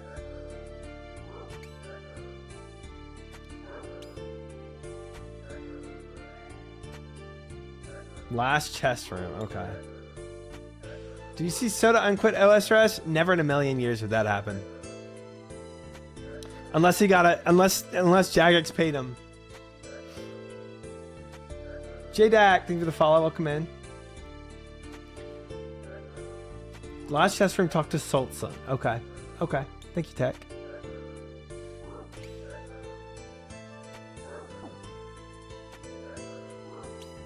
Oh no, Resurrection 07. Barraging them at Catacombs is way faster. Do they drop skull halves in the Catacombs?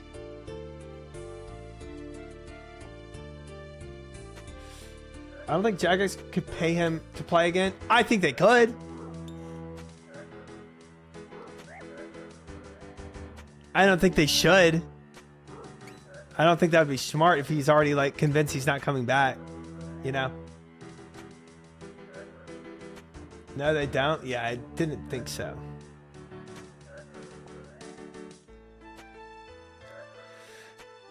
Surprise team at DMM. Soda, Savick, Shobek, Jokered, and LMGD.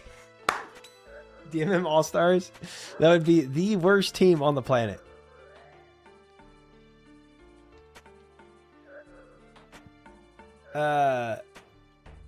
You might not want them, but I'd enjoy them being back. I don't think it'll be blown sandwich of beans, low budget things. Yep, that sounds like it, brother. Good luck, man. I already did worse than that in the past due to inefficient budgeting. You gotta get that budget in control. You gotta be prepared for 1,000 expenditures. I want him to come back so much. I want him to come back so I don't have to watch WoW as much. Ha! Well, you don't have to watch WoW. He's Soda's also on his variety arc, I feel like right now. He's just playing whatever. Whatever sounds fun to him, you know? I feel feel like he's not even playing WoW a ton. At least every time I click on his stream, he's doing not WoW. Soda ain't coming back? Absolutely not. He's you know, Soda, the issue that Soda had is the same issue that, like, when we were watching the Mad Season video recently, it's the same issue that Mad Season is having, you know? He's like, every time I post a WoW video, RuneScape people get upset, and every time I post a RuneScape video, the WoW people get upset, you know? He's like, it's the exact same thing that's happening to Soda is happening to Mad Season. Except I don't think he's getting, like, downvote bombed like Soda was getting. Every time I'm seeing him streaming, it's a different game. Exactly. Which, hey, if he's enjoying Variety Arc, then fuck it, you know? Get on him. I like Mad Season's WoW videos. I have not watched a Mad Season WoW video. I probably would enjoy it. I'm biased for OSRS, but if WoW comes out with something new and cool in the future, I'll try it out. Heck yeah. I feel like that's a good open mindset.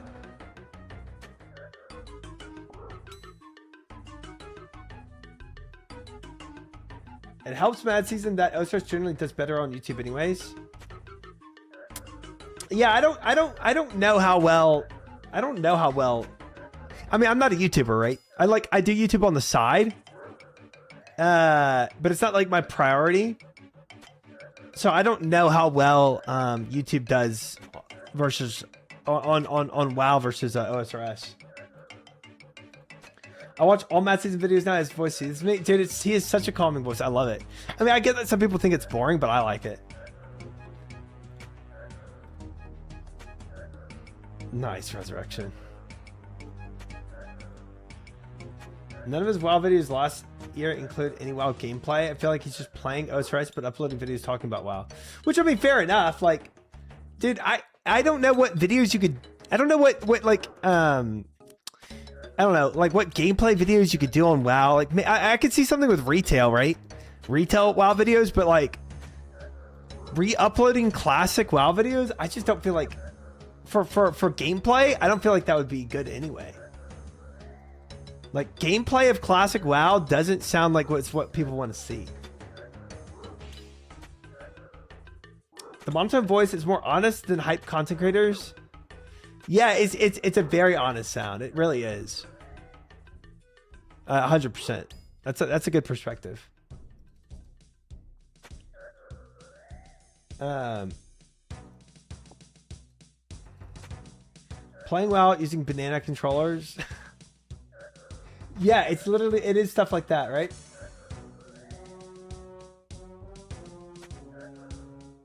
Yeah, exactly.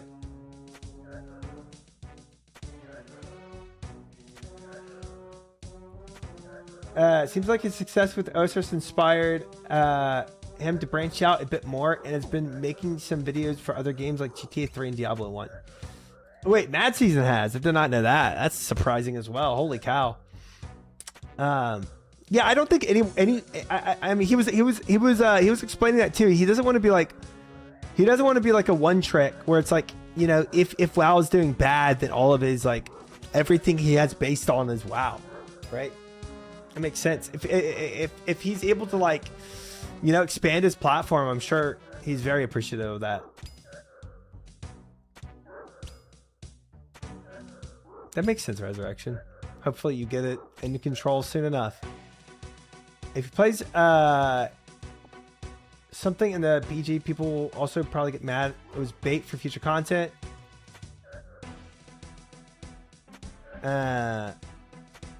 Leaks, previews, people are likely hungry for. If you play something in the battlegrounds, people will get mad at it was bait. Oh, the background. Dude, I'm thinking WoW terms right now. Okay. Mad Season's pulling in about 1 million hours viewed per month. That's huge, brother. That is huge. That is huge. I actually don't even know how much YouTube makes, but that sounds like it makes that would make plenty. obviously some people make 1 million per YouTube video, right? And they make, you know, a video per week or something. So they're like quadrupling that, but it still sounds really good. Thieving that chest gives Umbral frags right now, and XP tracker is saying 110,000 free thieving per hour. If that's true, that's a massive amount of thieving XP per hour. Now, the only thing I care about thieving XP for is whatever, you know, diary I tend to do in the future. But still, solid.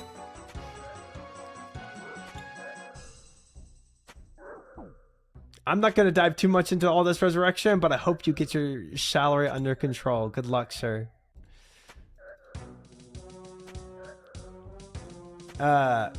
When a new COD game comes out, people get mad when creators have footage in the background that makes it look like new content. Oh, it's like thumbnail bait, you're saying. I see. When they're just talking about speculation. Ah, dude, I've been got by those too. Where you're like imagine like classic plus, and they do some artwork or something that looks like, whoa, I haven't seen that in the game before, and you click on it, and it's just like this theory. Yeah, it's just theory and speculation to capitalize on the hype. That is frustrating. That is frustrating when that happens. Yeah.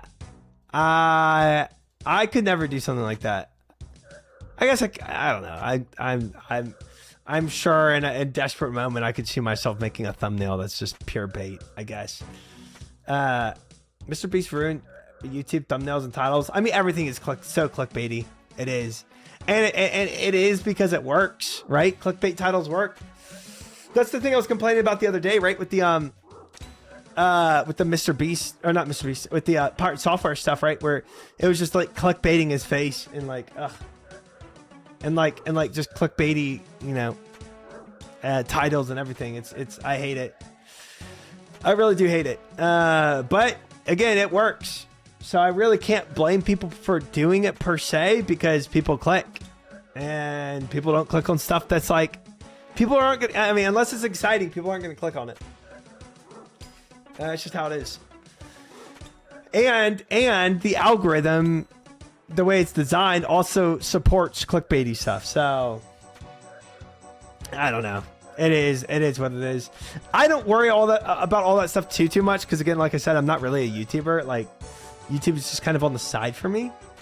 I don't have time to be a YouTuber and a Twitch streamer. That's just not it. And I'd rather be a streamer than, you know, I'd rather be a streamer than be a YouTuber, personally. Drinking Fortnite potion IRL. People have been making clickbait thumbnail titles for long as it's been platform. That's probably true too. It's just it's probably just more refined on how clickbaity it is, you know? But yeah, that's probably accurate. 100%. When we were looking at yesterday, like the old YouTube and everything, I'm pretty sure I saw a clickbaity thing in that old YouTube layout. I don't know. Early 2000s vibe. Disgustingly refined now. It is. That's just the world. But I don't think Mad Season does anything clickbaity. I think all of his is like pretty I think all of his is pretty normal stuff. I feel like this is more React kind of guys.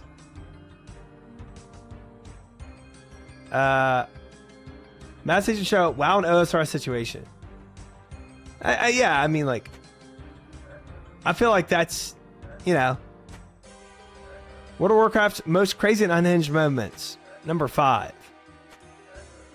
The Lotus, the freaking Black Lotus stuff is pretty insane. The Black Lotus mob. Definitely YouTube reactors. That's, I think, more so. I think there's a breed of YouTubers that like, video game guys don't really. I mean, yeah. I mean, you could say the final boss of OSRS is clickbaity, but we all know it's him just joking around, right? It's definitely just me. It's just more of a meme. Yeah. Gamers don't really need clickbaity stuff. He does not make shorts. Wow.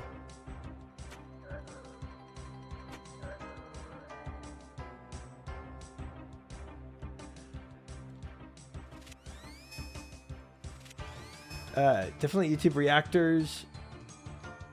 I don't think he knows. He doesn't know how hard the game really gets yet. He is. He 100% knows Scarius is not the last. 100%. He's not that dumb. Like, he knows that Scarius is not the last boss you face. Guarantee you.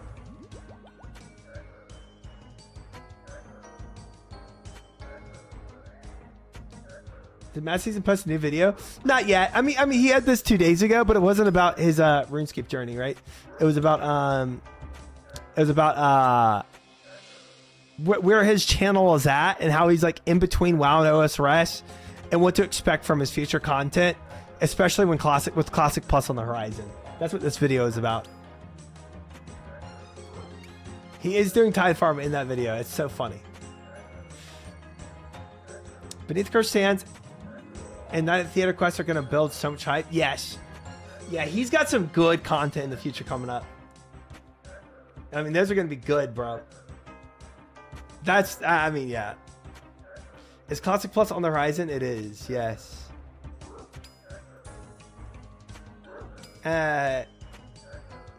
He's going to try normal mode and realize then he's going to do entry modes. Yeah.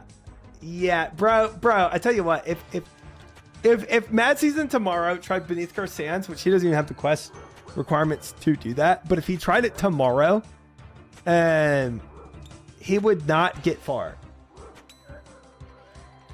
Even if he got Beneath Cursed Sands done where he could do Toa, bro, he would get rolled in Toa. Like, even though he has the combat stats for it, and technically you could do it in Barrow's gear, I just feel like, dude, I don't know. I just feel like even at a 0 invo, with all of his combat stats being super high, actually, Toa, no. You know what? Toa is actually pretty intuitive. He would get rolled at first, but he would learn it. He would learn it. He would learn it. It would be so hyped, though. Final Dawn Quest is going to blow his mind. Yeah. He's just far, I feel like, from any, like, of the good quests.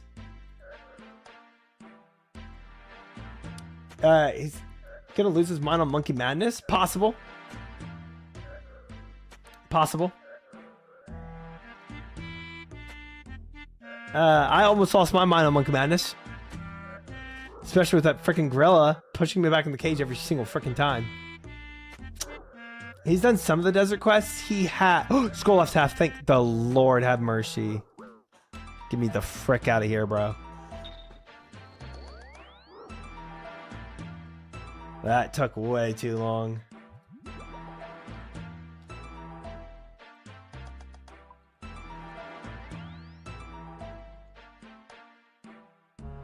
If he chases the quest chain like he started doing, gives him a little push towards better stuff. Yeah, I agree with that. I mean, the last episode, it was just him watching him do Scurrius and everything was really fun. I forgot what the last episode was about.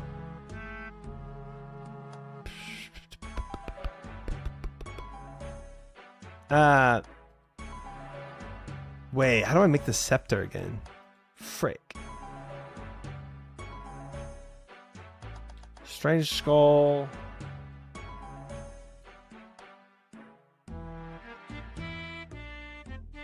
Skull, Scepter, OSRS.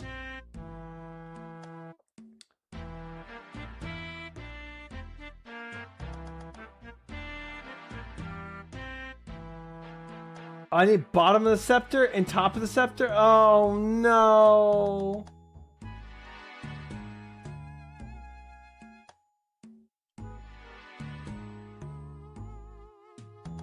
Oh, Isaac glue free. That's what it was. Yeah, that's all it was. It was one episode for one quest. What are you making the scepter for? To teleport back here for skipping? And I thought I only needed 2, man.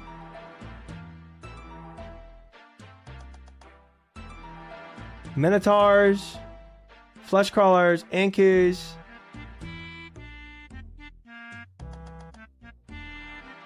Use the top of the scepter and the bottom of the scepter to create a rune scepter. Use strange skull on the rune scepter to create the skull scepter. Upon creation of the scepter, gain the maximum number of charges unlocked by the player's level completion of Varric Diary. Frick me. Frick me. I'm already into this, guys. Let's just finish this out. Frick it.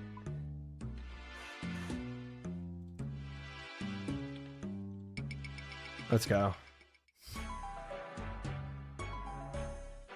Bring your fancy boots if you do go farm the rest of the scepter. Why? Just for fashion skate?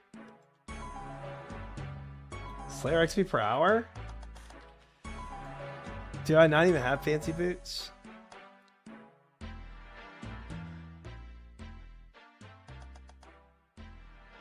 I don't even know what I did with those.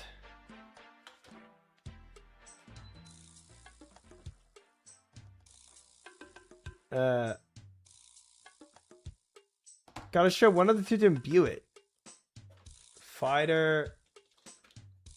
I don't have anything. Fremetic, Mystic Rogue, Graceful, Boots of Stone, Insulated, Zombie, Prospector Smith, Boots of the Eye, Bronze, Spiked, Mithril, Black, Boots of Lightness, Fremetic, Climbing, Adamant, Pirate, Farmer.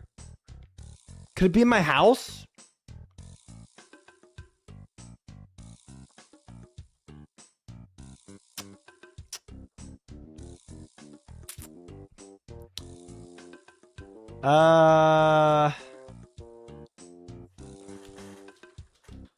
Fight.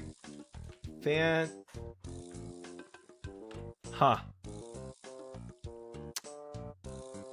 Yeah, let's just go get more. We can get more down there. Easy.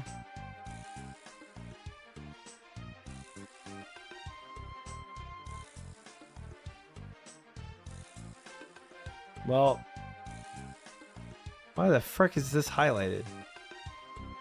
Oh, I'm on Elite Diary. Yeah, right, bro. I did not mean to turn that on. That's why it's telling me which location to go. Because I clicked on this. I'm not doing that right now. That's crazy. Bunch of craziness.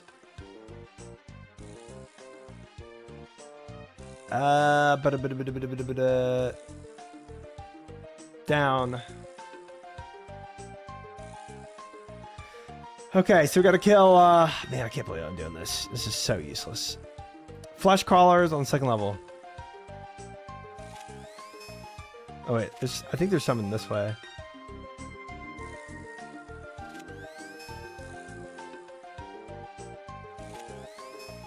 Yeah.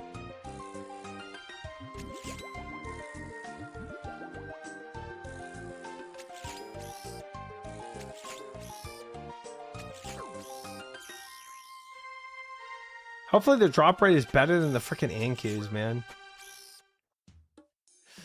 I can't remember if this is the only place that I killed these at. Or if I killed them in somewhere else. I kind of remembered them farming them here. Used to kill these for herbs back in the day? That's terrible. 1 in 33. Used to kill these for hours? Yeah, that is unhinged. Unhinged.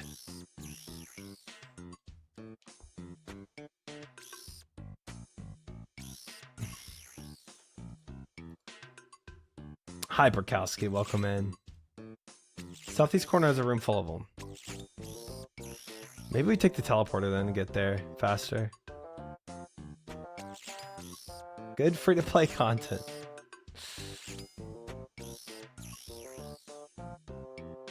Plumber went off the rails today. Voidwaker grind really got to him. He was trying to justify doing Shades of Morton is necessary for farming Voidwaker.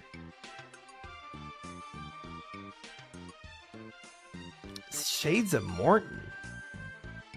Bro, what?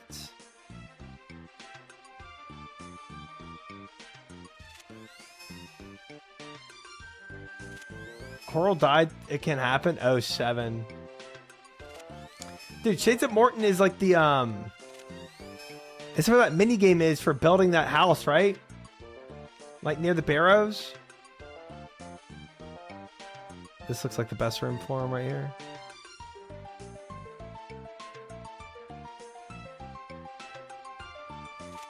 Well, southwest. I could try southeast. He has some crazy idea that bloodbath or blood bark armor is also good for Klesta.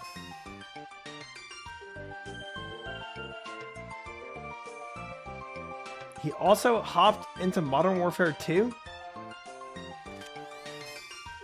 The frick? Some people genuinely love Shades of Morton. Huh.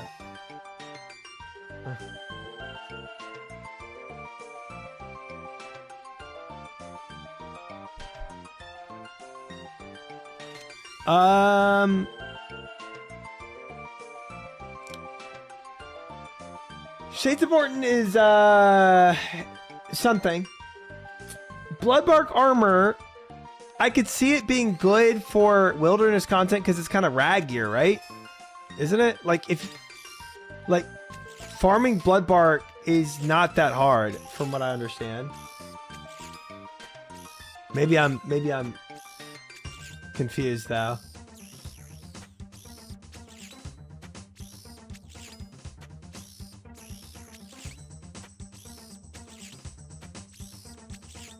Its activity deals an in-game count with nothing better to do.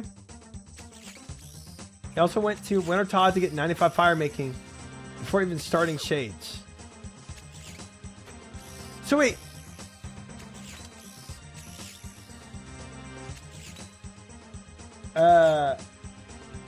What? How? So Shades of Morton gives you Bloodbark? Is that what it is? And that's why he's doing it for Voidwaker grind? You need 95 fire making for Shades, really?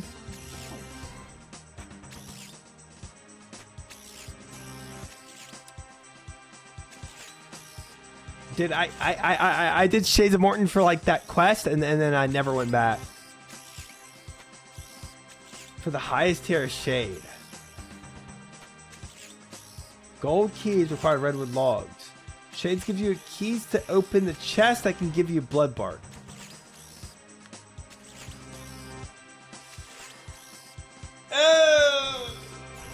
Why doesn't he just use like Mystic gear or something? If he wants like rag mage gear. Shades of Morton is fun.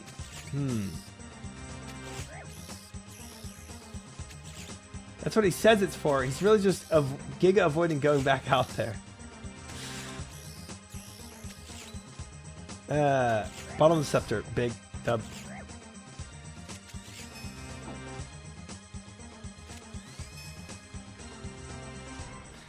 Try to save 1 hour on a 100-hour grind by doing 30 hours worth of grinds. Yeah, I know how RuneScape usually brings you in like, 10 different directions. But this feels like an unnecessary route. But you know what? Yeah, if he enjoys it and he wants to do Shades of Morton and get fire making up. Voidwaker grind into Revenant grind into question mark into Winter Todd Shades of Morton. It is, that's a journey. Saying Shades of Fun is like saying Pyramid Plunder is fun. Pyramid Plunder's not bad. I don't know. I need to find these guys. Ketel Ponds, there's some here. Bloodbark amplifies blood spells healing. So use the buff to AFK RTO, but letting him melee you and draining health back. I kind of see the plot, to be honest. If he's trying to AFK RTO. I went down a similar pipeline. Rev weapons make you want to get them, but they aren't worth it. Saying to someone with 2/3 of them. Shades is actually kind of massive for an Iron player grind because the Zealot robes can proc on each individual bone shard when using them. I don't know. I didn't even know Zealot robes were a thing until you just said them now. Never heard of them.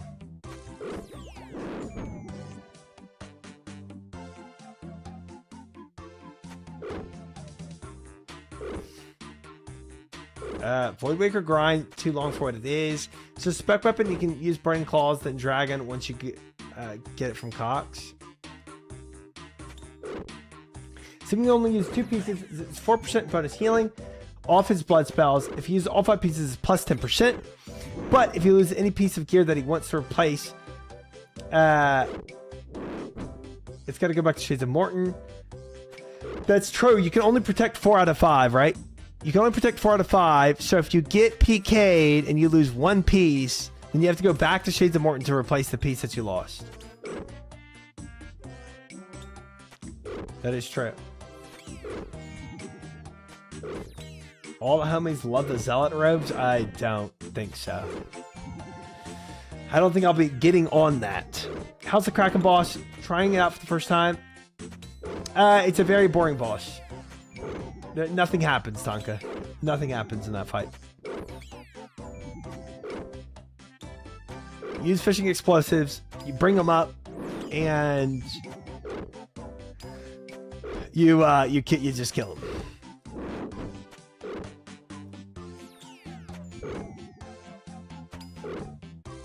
I think Bloodbark thing is like a prayer scroll. You learn how to craft it, and then you know it forever.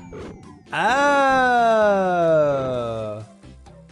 Okay, so you don't have to repeat Shades of Morton every time. Okay. Honestly, it's not a bad, like... Yeah, that's not bad. That's not bad, then. That's, you know what? I respect the move. I respect the move.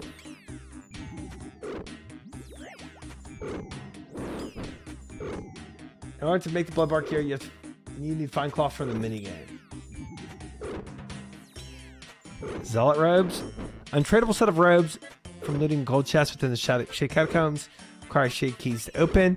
The robes provide a 1.25% chance to prevent various remains from being consumed while training prayer. Oh, so it's like a wilderness altar, except that on a smaller amount. 5% chance to stop bones from being used. Multiplicative with the bone saving effect from the Chaos Temple altar, yielding a 52.5% chance to not consume a bone at the altar, meaning each bone can effectively be sacrificed on average 2.1 times. Not bad.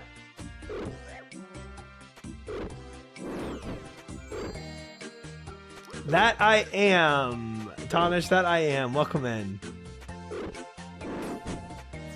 Okay, this room is starting to suck. There's too many spiders here. We're finding another room.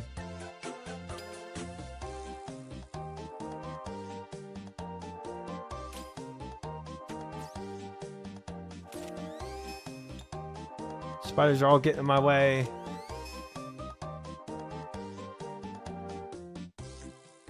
I found a better room, but I'm probably gonna have to hop because somebody else is here.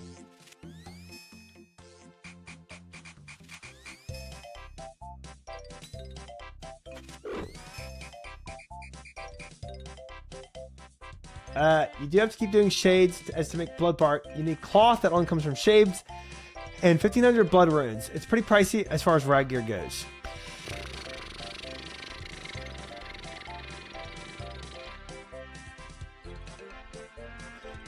I don't know. I guess there's a give and take with it. He's cooked. It doesn't sound amazing. -8 strength. These guys are making me a -8 strength. What the F? Somebody was nerfing me. Hopefully it's not these guys. Shows lots of bloods from Undead Room Crafting, but Fine Cloth coming from the minigame makes it not so appealing to me. I mean, like, it's kind of risk versus reward, right? Obviously, it pays off if you know, if he only ever gets PK'd like once and has enough just to like remake one piece of armor or whatever. But it definitely doesn't pay off if in the end you get PK'd 4 or 5 times, right? And you constantly lose the gear and you have to go back, then I don't know, kind of risk reward there, but the initial amount of time investment to go and get that to begin with already seems like not worth. What's on the agenda today? Slayer, Esther, for right now. Kebab guy with a 10 of push-ups. I mean, I could do that while I was sitting here.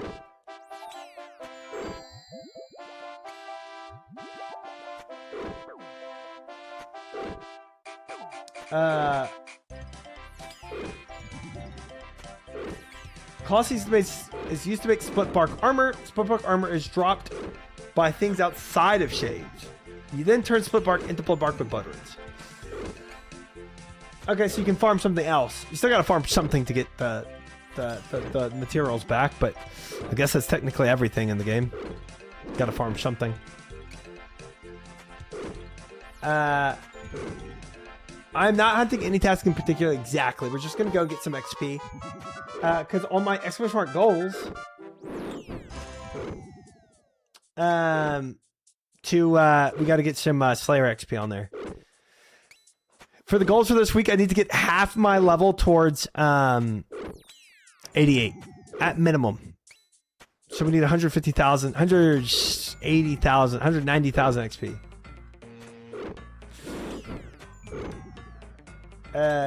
It does sound like he's trying to do anything to make worldly bossing less awful.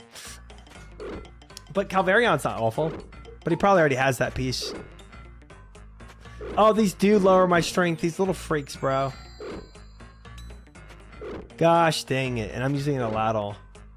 L.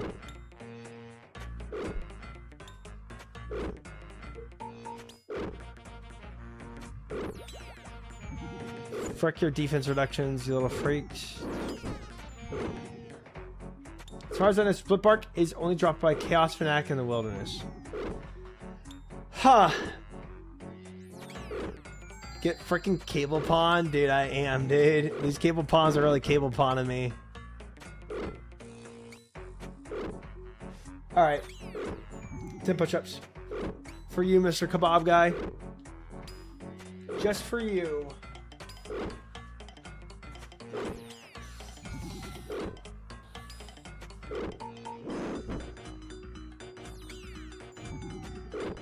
I'm already at 6 strength. Frick these guys.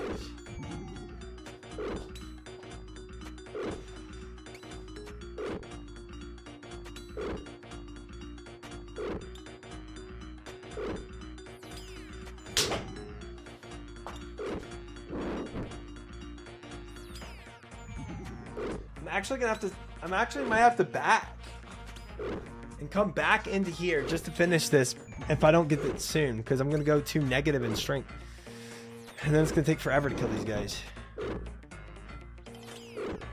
I might bring magic for these guys, or just pure. I like a Bofa probably. I guess I could also blow dart them. Probably also be fast, I guess. Apparently you can get split bark gloves and hat from Implinks. No alternate source for the boots. Maybe Polymer will go to Parapara for his next stream. What about the cloth though? Maybe the cloth drops from other stuff that you make the clip, the bark from. And latex is another 10. Another 10er. Cloth is only mitigate.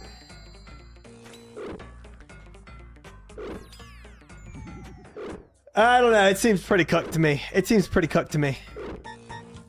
It definitely feels like he's reaching.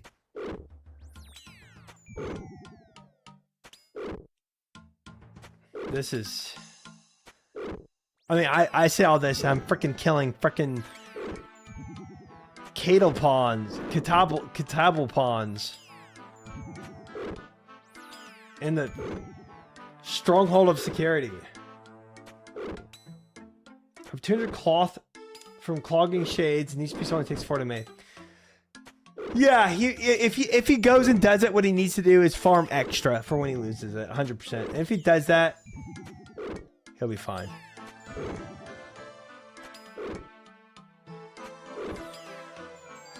Exactly, Nils. I absolutely forgot these enemies existed.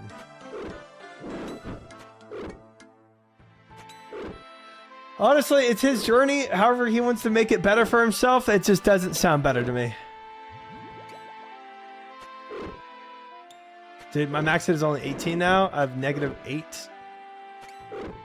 F me, bro. I don't want to have to come back to these guys, but I think it's going to be a must.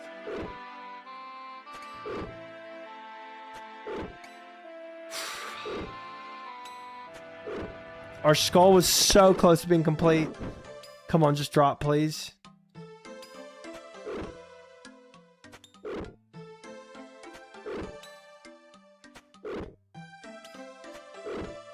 Actually, getting Bloodbark is on Ladlord's Efficient Iron Man Progression Guide.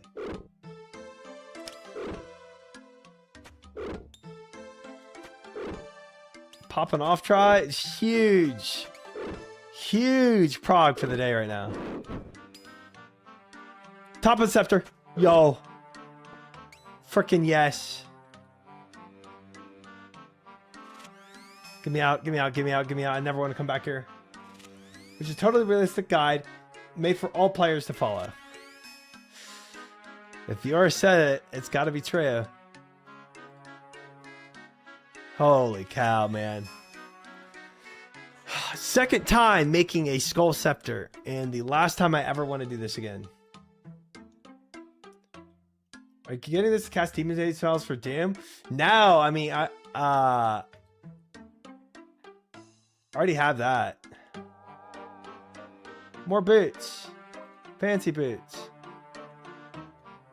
Use here. Can you imbue my scepter? Of course you can. First, you must show me whatever treasure lies within that cradle and make sure that your account is safe. Is this the treasure? Marvelous. If only I had a corporeal form, I'd be able to wear them. But alas, it's going to be my scepter, of course. In fact, if you have more of them, I'll imbue all of them. Once they run out of charges, they will no longer break, and they can be charged with any piece of the scepter you find. Most of them give 3. Left skull gives 5. Each tier of the Varrock Diary will get you 1 extra charge per piece and allow you to scepter all 4 more charges. You can use a chisel to break the scepter piece into fragments. Then use those to charge the scepter instead. More flexible if you ask me. I never want to see your face again. How did you lose the OG skull scepter? Because I didn't know it disappeared. That's like the only item, like all jewelry, but that was the only weapon that can ever disappear from running out of charges. I didn't know that happens.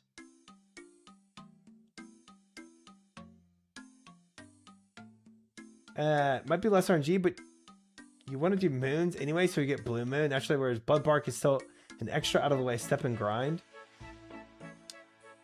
I wouldn't use blue moon for farming in the wilderness, though. I didn't know that either. It's such a niche thing, you know. He gave it to Mayu to fight a lion.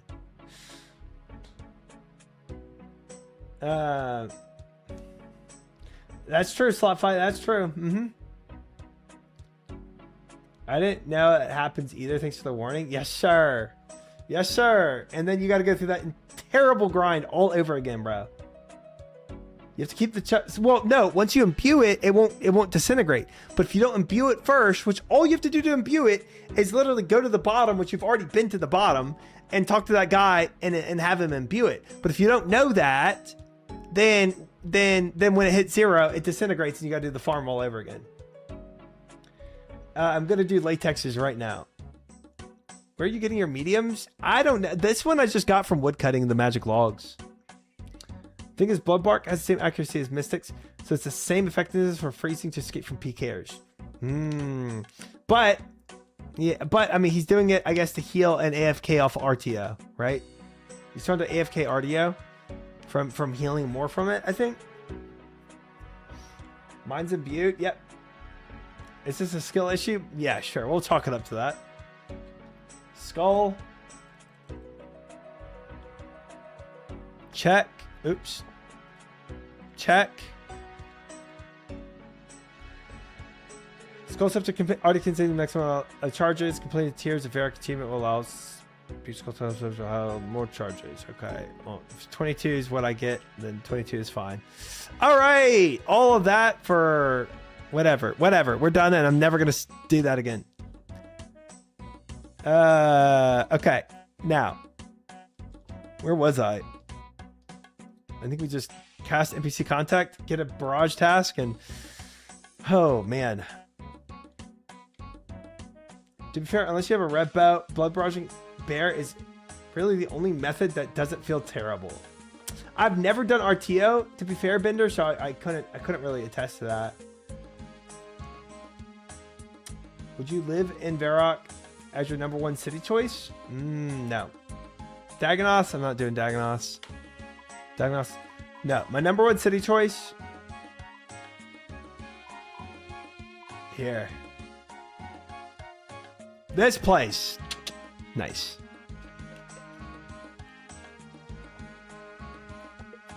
This is like living in Napa Valley, except on an island. So it's like, I don't know, maybe like a Greek island kind of vibe. This would be nice. Alderaan would be nice. One of those rich folks in the houses, 100%. I think spawning the Voidwaker piece from the bear in mass is the best way. That's how I did it. Spooned. I can picture Try shirtless on Alderaan, such a vibe. Well, I guess that's something. That is something.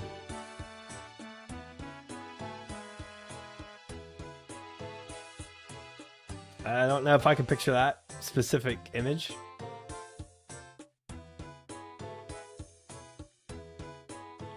26 spiders. That is a home TP into Drainer Village.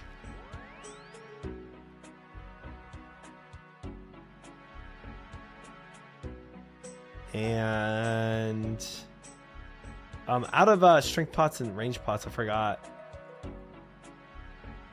Need to restock on those.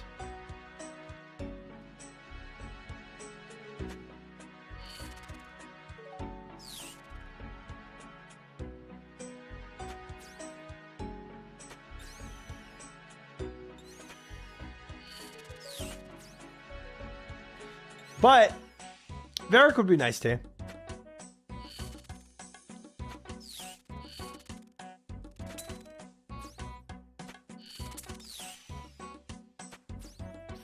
If I did Ynil, my body would probably end up buried in the sand somewhere, so that wouldn't be good. But honestly, living in a fantasy city is just hype in general. A lot of cities and fantasy worlds would be cool, but Varrock would definitely be fun. Obviously, like, Pref is way nicer.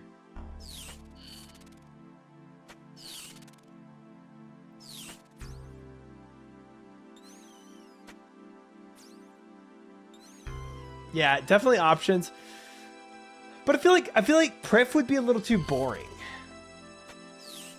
You know, I feel like Varrock would at least be a little more exciting. Slayer task completed. Like the fun bars and stuff. Like I feel like Pref is just too it's like too nice and like stale.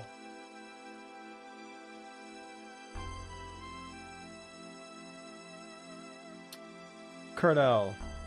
Grand Trade and Village would be hype. So many fun people to kill there.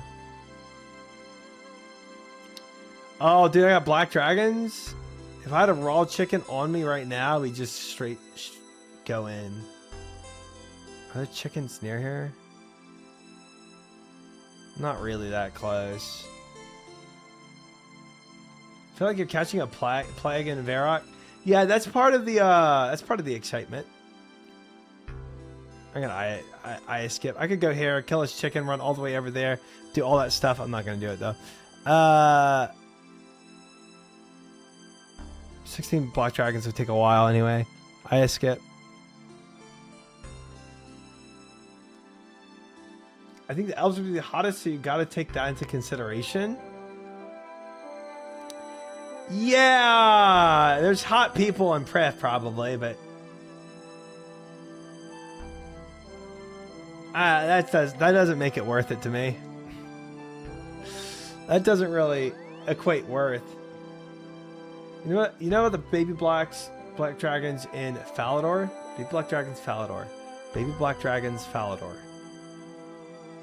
Oh, in the dungeon, Edgefield dungeon or whatever. Not Edgefield, yeah, Falador dungeon. Yeah, I feel like that's still too far out. Big black dragon? KBD?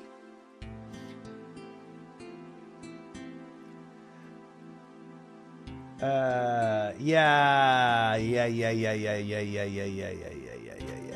I do remember that. I don't even have any more Falador, I think, runes to TP there. Back from Cox, what did I miss? Nothing really, we're just talking about what city we want to live in and OSRS. And people are saying they would choose Pref because people are hot there. Classic hates women. I live in Ferox.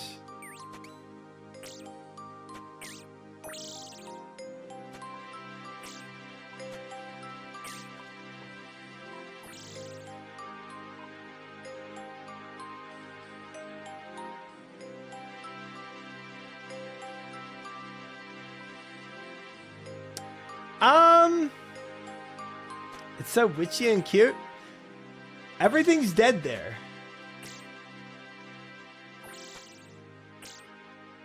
I don't know if cute is what I'd say. Moosa Point, eat bananas and drinking rum.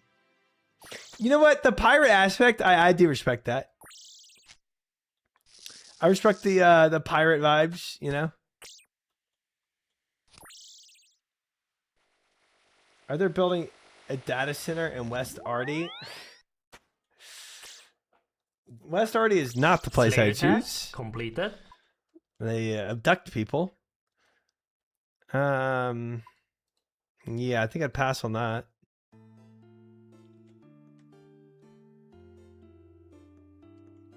Give me Yama's domain. I want to be Yama's little plaything. Hi, Daverson, welcome in. Oh my gosh, did I say? Gnome Stronghold before Neve died is the only correct answer. You get to be there, but Neve is dead already, so you get to live with the gnomes and talk to Steve. That's all you get. Miniphos reminds me of AQ20/AQ40. It does. It's very much those vibes. 100%. Neve died? Spoilers! Honestly, yeah. I'd bed down with Yama. It's not what we're talking about, guys. These, some of the quarantined people to excavate the Temple of the Light as slaves. That's true. Oh, Blood Velds. Does anybody mind dancing for this? Please. What about the Island of Minotaurs? Island of Minotaurs. I only know about the security stronghold for that, for Minotaurs.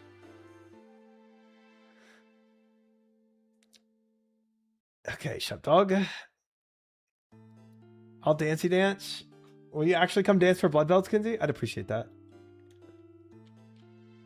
Okay, we got one dancer. Is there a second dancer that can come through and dance for Blood Velds? I can dance? Let's go, Kinsey Viora. Heck yeah. I have an extra character I can put on follow. Okay, we got three. We got three. Let's just go to Ancients right now. Let's go get this set up. I refuse to dance. Okay, we still have three.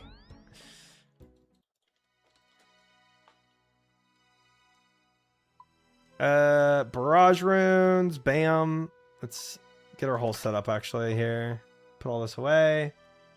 Fancy boots. And then Bursting Slayer. Boom, boom, boom, boom, boom. Definitely need some slaughter bracelets on here. Going to be using a lot of this.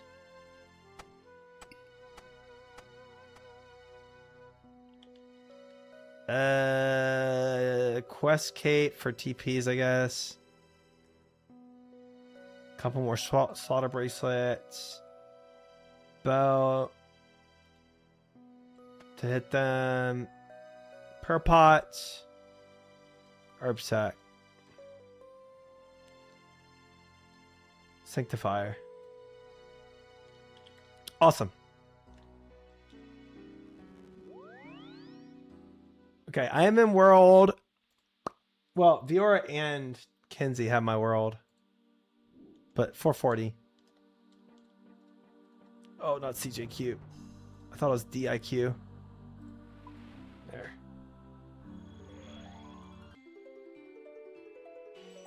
Alright, got Ancients. Should be able to Blood Barrage. Yes, correct. Good it. Got it. Good. Oh, we need Ice Barrage then. More accurate. Awesome. This world is free? Heck yeah. I thought at first you were saying free to play. I was like, oh no. Hey, Troy, would you mind doing some dangerous content? I still need a blowpipe from Sora.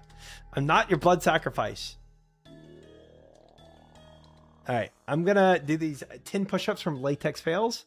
And then you can start the oh, and Viora is here, and I imagine that's Burkowski's alt. Dancers have arrived.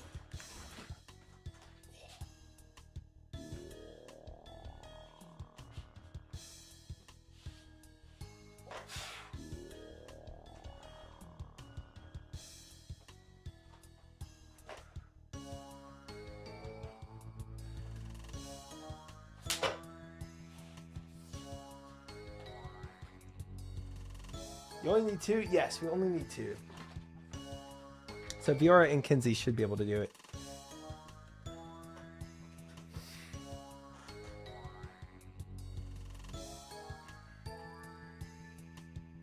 Awesome. Pog.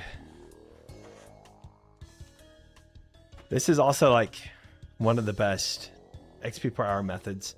So it's really nice to have dancers. Because these guys die pretty quick, but they also give good XP per hour.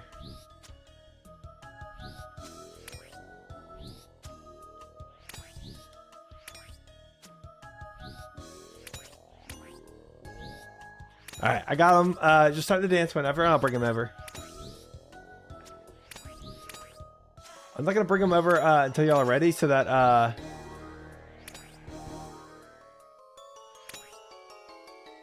y'all don't get like confused, because sometimes it's hard to dance when these guys are all over the place.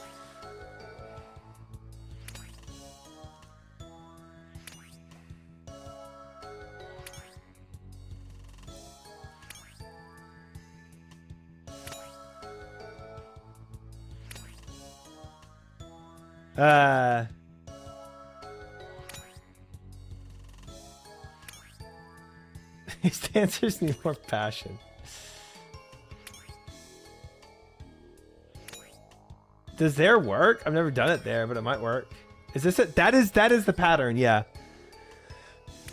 It's usually from a previous party. It's usually I think people usually dance here.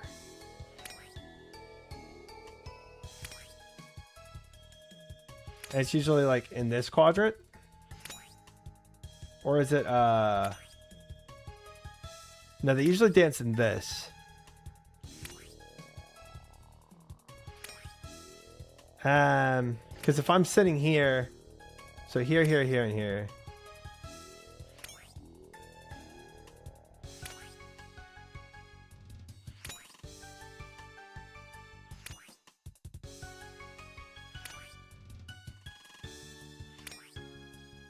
That might work. That positioning might work. We can try this. Oh, but that's a triangle.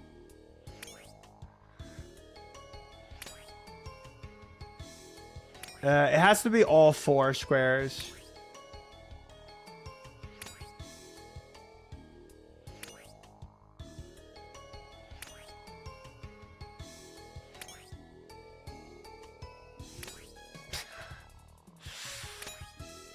You know, it's just the specific dance matters so much. Is it the cha-cha? Is it the waltz? You gotta really tune into the correct dance.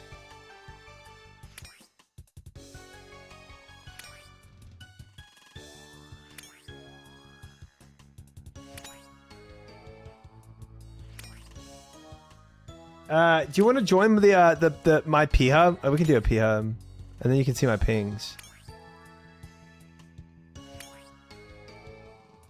Create party. Wait.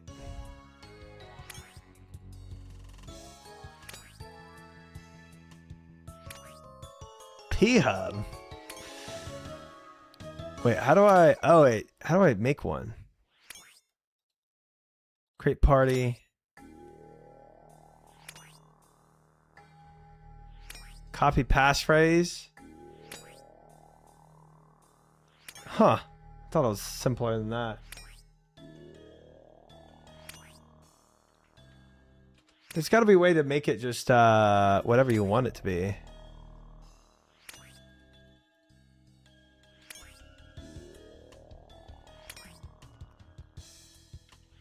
Type join party and make the name. Oh. Weird that you don't do... Okay. Weird.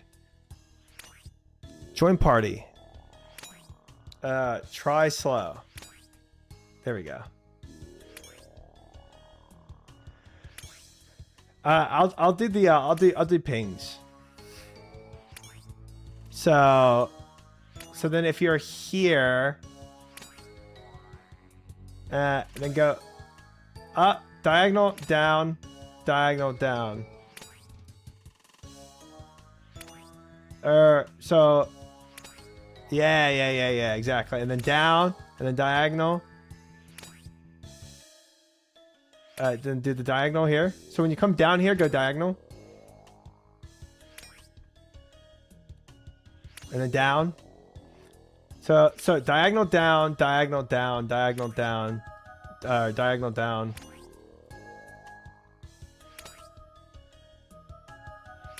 Down, yep.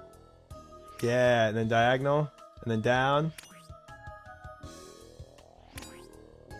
Oh, we got the triangle again.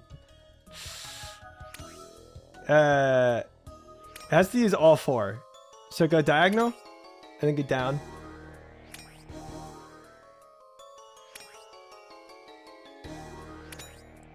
It just goes triangle, really? Huh. I've actually never done the exact dance before. I don't know how people do it. And it just defaults to triangle. Interesting. Cam hiding the dance content? Sorry, here we go. The triangle doesn't work though because it has to use all 4 tiles. Manual walk each tile, then try to follow.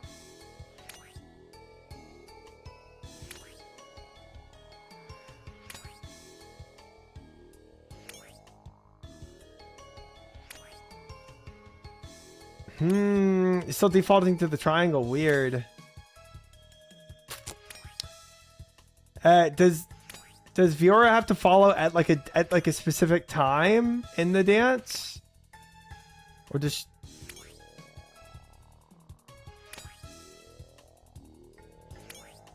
We're all learning together. Oh, that might work. Let's try that. That's at least using all 4 tiles. Let's try this. Oh, my prayer is gone.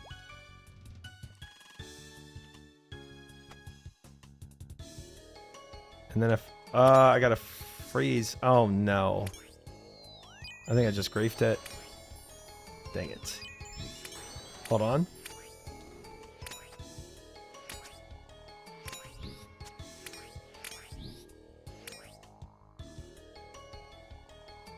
One person can be on follow from the start, and then the person leading follows after the moving south and then west. Okay.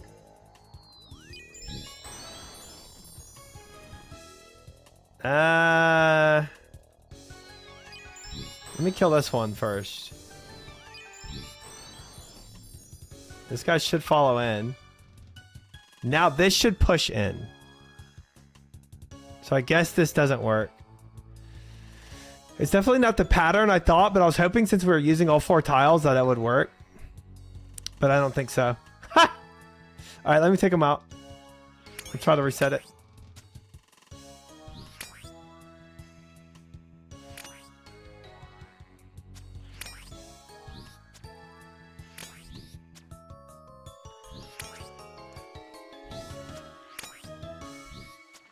One person can go follow from the start, and then the person leading follows after moving south and then west. Fish is here too. No, that was still the circle. It definitely has to be. It definitely has to be. Oh, that's. That looks close. Why am I still praying Mystic Vigor? My prayer. Whole dance party showing up? Truly. Nobody look at my XP per hour.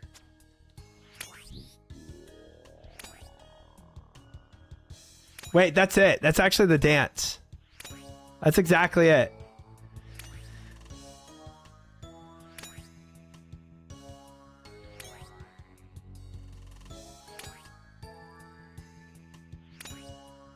This is so funny.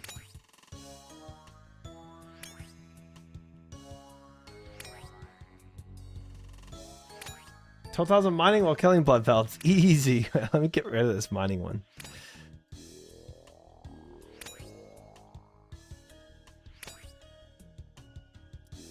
This low-key the hardest thing I've done all year.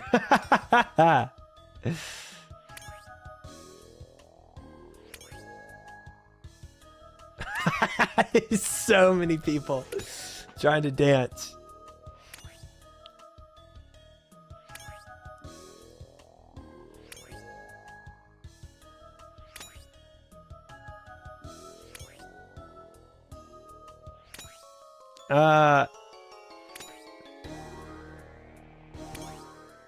You want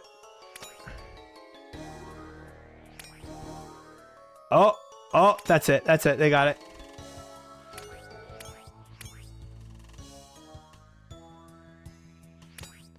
Nice.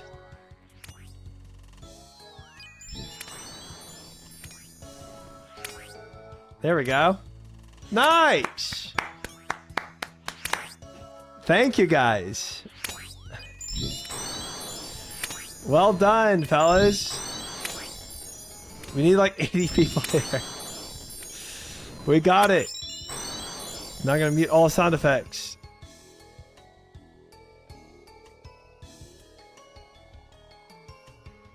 Whole chat dance party. Let's go. Okay, and I immediately started trying to dance with y'all. Muted.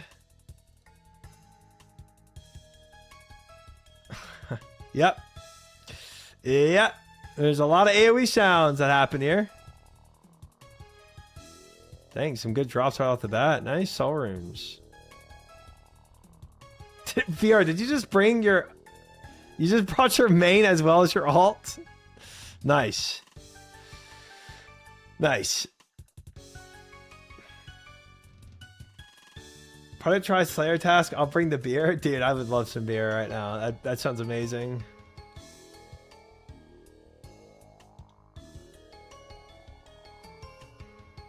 Huge. Look at how many... We have just as many dancers as there are blood velts to burst. Amazing. 10 out of 10, guys. I did not bring enough prayer pots, I'll tell you that much. Oh my gosh. I'm not trying to dance.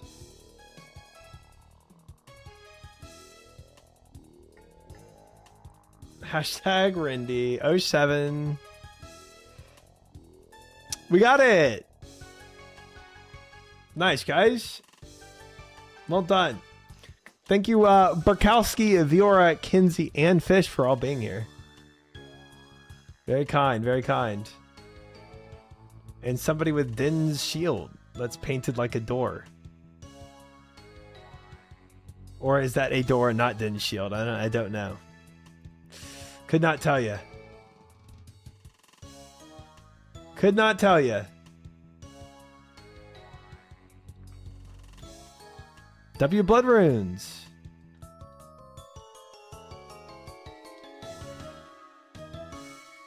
What in the world? I just watched this to learn how to set it up and made it easy. Oh, is this like a dancing video? I've never watched a dancing video for RuneScape. I've watched a lot of how to dance videos, but never for RuneScape. And you need 3 accounts for it. One to follow for the dancer, and then the account that's doing the barraging, and then the one that starts the follow train. If you go past this square, one of them on aggros. If you go too far over there, one of them on aggros. This is where you want to barrage at. You can go to this tile or the tile that this account's standing on to lure the Bloodvelds to get them back. And then all you do to get the dancing set up is you just go up here so that your accounts are diagonal like this. You walk down, you walk up, and then you follow. And then you're going to set up a line. Oh, 7. Wait, let me see this again. Up here so that your accounts are diagonal like this. You walk down, you walk up, and then you follow. And then you're gonna set up a line where the accounts so it's down, up. It's have a diagonal setup, then down, up, follow. The account that's barraging, and then you go right here, Easy. and they should flow in very quickly. And that's how you barrage Bloodvelds. Banned on Twitch. For real.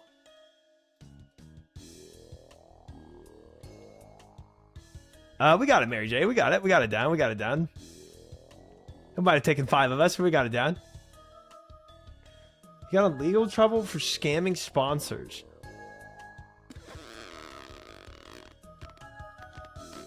That is not good. Well, well, well. Hello, dancing. Speaking of dancing, it's dancing. Welcome in. Good to have you. Only dancing video you need. It's probably not going to be good.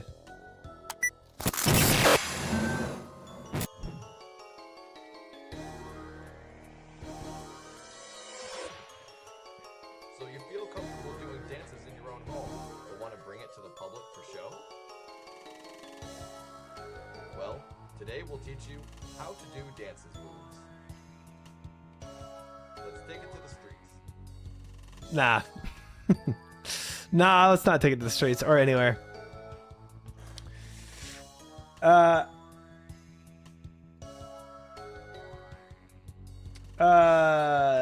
Hog showed on stream, if I recall. Wait. What? Did he scam sponsors or did he have full nudity? How does that deserve a ban when Try's done way worse stuff? He played a song by G6, but by Far East Movement. No. I think hog showing was an accident. That'll still get you banned, even if it's an accident. Better lay low for a while, Try. Okay, I've done nothing to deserve a ban. Twitch chatter here. Last I heard it was a double homicide hate crime. All right, guys, y'all are all over the place. I think I already know what dancing video this is gonna be, Kenzie. I already know. What's up, y'all? It's Mr. White Boy Dougie in the house. Listen, I'm getting a little bit tired of this question. Hey, Zach, can you teach me how to Dougie? So, no has always been my answer, but now the answer is yes, because I'm about to teach you how. First things first, you got to get swagged up. You can't. Man, I love it. Good times with Zach. Good times with Zach. I was gonna be mad if it wasn't Sardako. How could it not be? I love it so much. It is a video that keeps on giving. I like to come back and watch it every now and then, you know? Who's Zach? This is Sardako, yes. Okay, Dougie, in that couch potato shirt you got on? Is you crazy? AKA, Remember, when AKA it comes to wardrobe, Hair if you Dako. ain't bright, you ain't right. Sure. Moving on. Accessories. Accessorize your life. Oh, Hair Dako.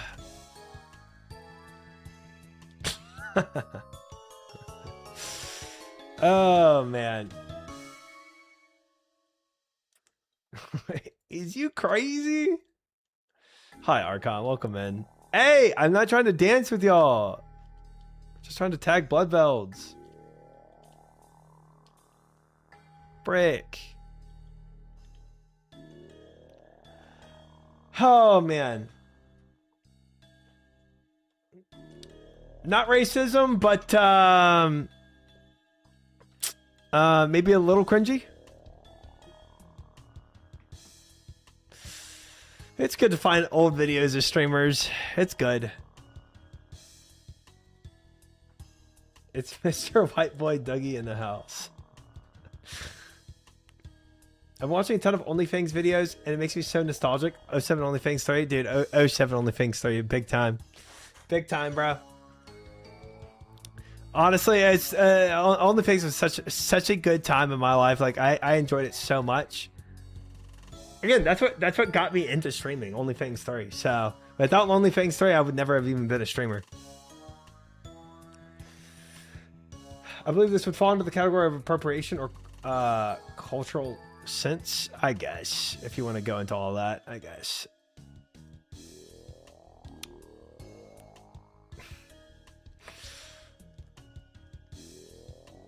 I miss it too. Yeah, man, it would have been so fun. And it's still gonna happen. It's still gonna happen. It's not like 07 as in like it's never gonna happen, but it's just a lot further off than it was at one point. If it wasn't for OnlyFans, he'd still be building bridges. Nope. Would have to have done that in the first place to still be doing it. Found a video from 18 years ago of Triumphant being baptized in the Mormon temple in Texas.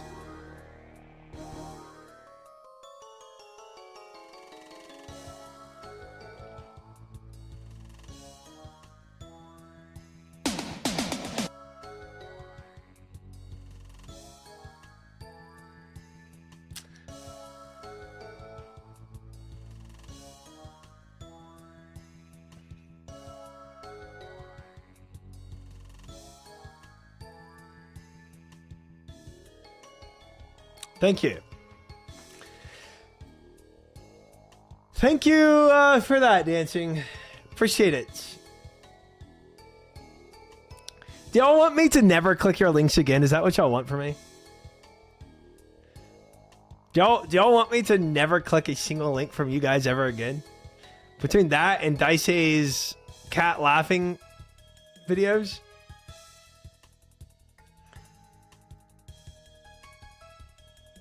I was holding on to the tiniest sliver of hope that was real. It's absolutely not real. I have zero affiliation with Mormonism. Zero. Do you never want good content again? Is that good content? I actually, unironically, like that song. Not a song I'd listen to very often, but ew, the disgusting pets on the floor. Gross. I brought Baron. Look at his little hands. He can crawl in a hole and die, I guess.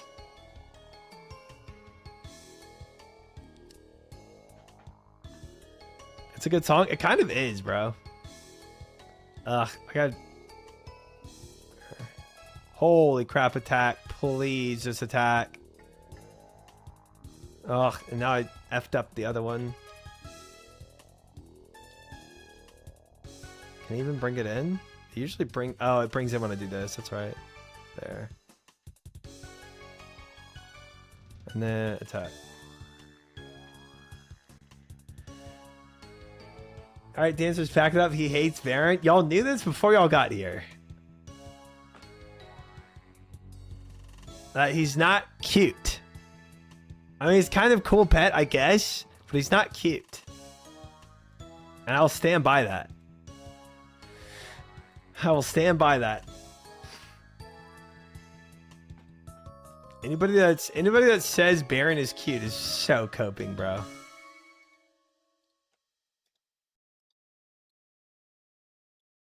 Okay, Kinsey went out just to go and get her Baron pet. Nice, guys. Cuter than you? Not a chance. Not a chance. Did you set up the gooning cam under the desk that you promised us? Wrong stream, Marcon. Wrong stream.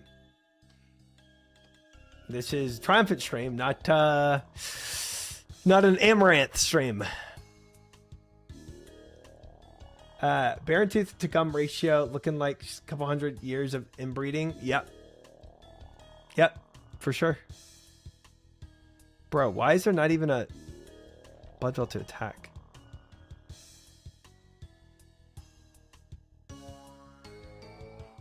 And no armor out. Okay, that's just no.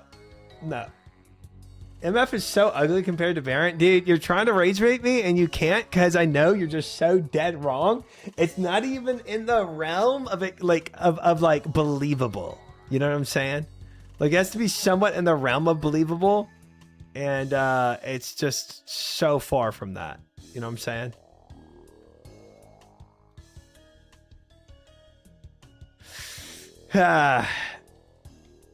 You can't even like pretend.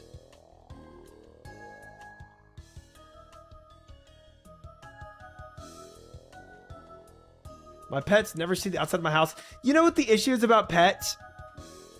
I feel like 80% of the content you do, you really can't bring pets because they'll get like lost or die or whatever. So I kind of keep my pets inside my house too. I would probably bring them around more. They're annoying to bring around. Exactly. It's just okay. Everything you do in RuneScape, like you do to like save like a percentage of time, right? But when it comes to pets, it's actually taking away from the time you have, right? It's like you're trying to maximize like, oh, I want to maximize 5 seconds because I'm repeating this for 1,000 times. So over the course of 1,000 times, I save 5,000 seconds, right? The pet just, it's like the opposite of that. I really hope they include pets in the summer sweep up. Just make them available anywhere without restriction. It'd be kind of cool. It'd be kind of cool. And then when you die, you don't lose them. They just stay on you. I bring them sometimes to raids, then I regret it because it's annoying. Yeah, it really is. Oh my gosh, I'm gonna have to entity hider, y'all. I can't target these blood veils without them disappearing every second.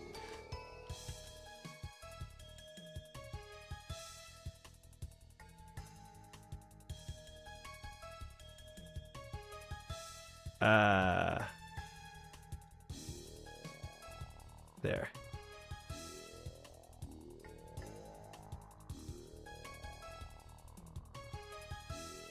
Entry swap here so you don't. Oh, I could have just, instead of doing that, I could have just like done a walk here for them.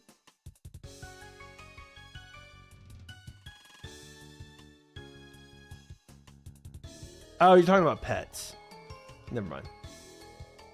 No one covered that in a summer sweep up vid, actually. Really? I mean, wouldn't the fix be just like allow them to like go anywhere and then not die on death? So that they just stay on you permanently? You can put attack blood veil and custom menu swaps plug in if you care. Well, attack blood veil is the left click, but I'm clicking on them to follow. I think. Or yeah, or I'm actually just left click on the ground is what's actually happening. Because they disappear when a player walks over them. Yeah. Hey, Try, can I borrow some money? My landlord's charging me a pet fee. The way you got me...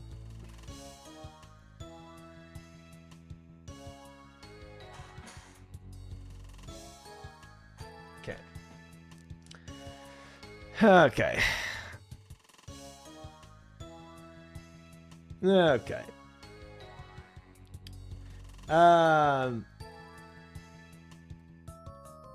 Yeah. Thanks, chat.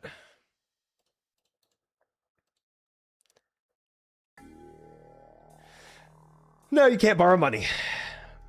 And certainly not for that weird, freaky reason.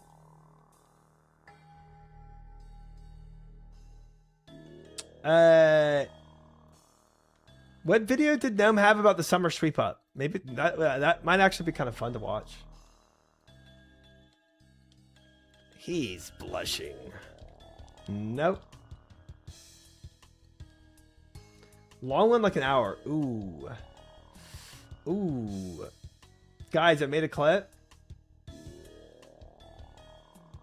From 18 years ago, triumphant, being baptized in the Mormon temple in Texas.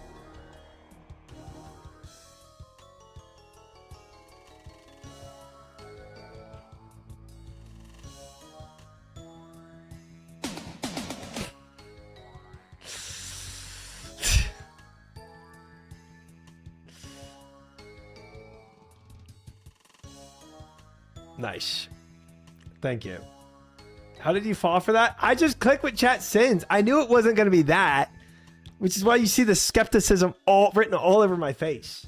Like, I knew it wasn't going to be that, but I didn't know it was going to be a Rickroll either. I thought it was just going to be some, I don't know, some capybara in a hot tub or something like that. Something just random. You got the link here, Fish?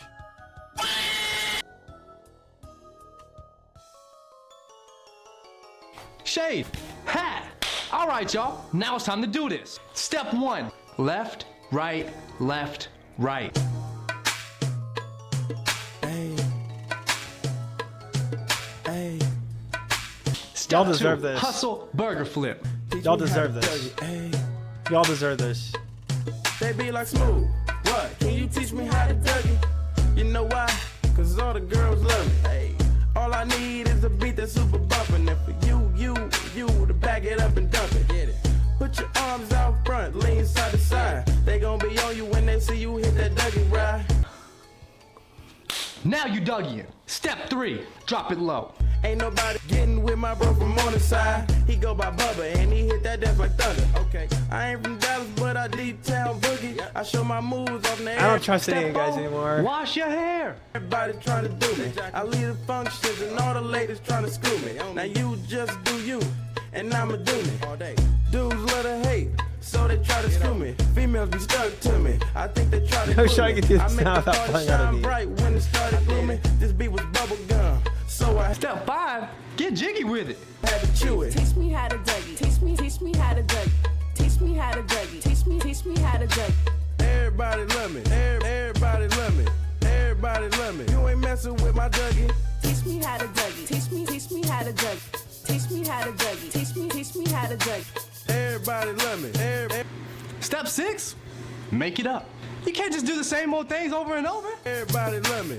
Everybody love me. You ain't messing with my Dougie. The name is John. For them dudes who don't know me, I know I'm from the West, but I can teach you how to Dougie. I step up in the club and all these girls bug me. Anyways, when you get done, 1 through 6, it should look a little something like this. Listen, none of them know me. I hear the squad screaming like, hey, get it, Brody. So I'm on my shoulders and I take it real low. They like how we do that. He can Dougie on the floor. And when your boy stop, they like Dougie some more. I'm like, your boy kinda tired, and I pass it to the bro in bomb. Show these cats how to do that. Down south dance that we learned a little too fast and brought it to the hood and got the whole crew cast. Teach me how to Dougie. Teach me 4.9 thousand views, and I'm pretty sure everybody in this chat has watched at least once. Oh man, half the views are probably from chat actually. All right, y'all deserved all that for what y'all just put me through. All right, for real. To There we go. YouTube, the summer sweep up. Dancing, is right around the I corner, can't- and I it's can't just trust about you to again. hit. I wanted to quick get a video. I don't know if I can trust you again.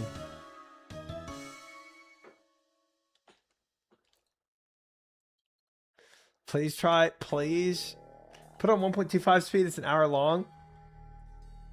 You almost look disappointed that I gave you the real link. No, I was just expecting to be disappointed. This is what I was expecting you to send. Exactly.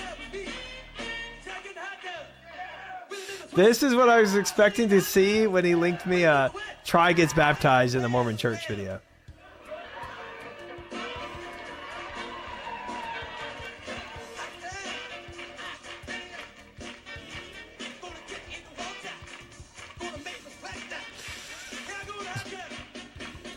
Amazing.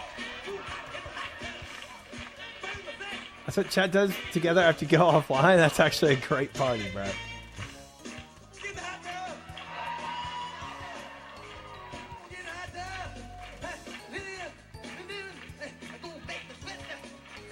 They are shirtless hot tubbing. For real, for real. Good morning, Jonathan. Welcome in. Good to have you.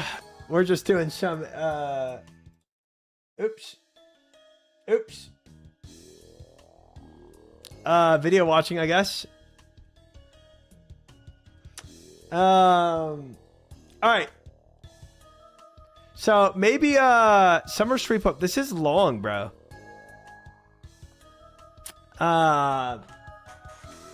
Maybe we just watch a bit of this. I'm not sub to gnome. And summer sweep up wish list. There's some good stuff about Bofa towards the end.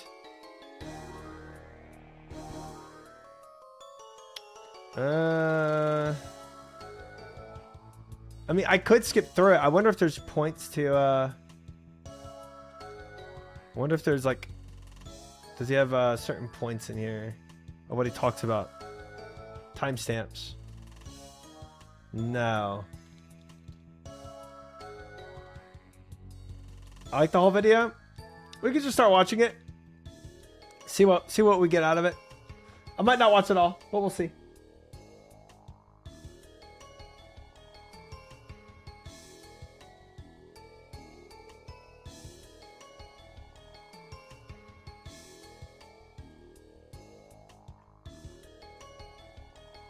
Up with some of my ideas for it. Now you may be thinking, what the heck is a summer sweep up? What is that about? Basically, it's spring cleaning for Jagex. Jagex comes up with stuff that needs balancing, UI features that are clunky and don't feel good to use, spruce everything up, clean up the existing stuff in the game. There has been like post after post on Reddit and just like all over social media with different ideas for this.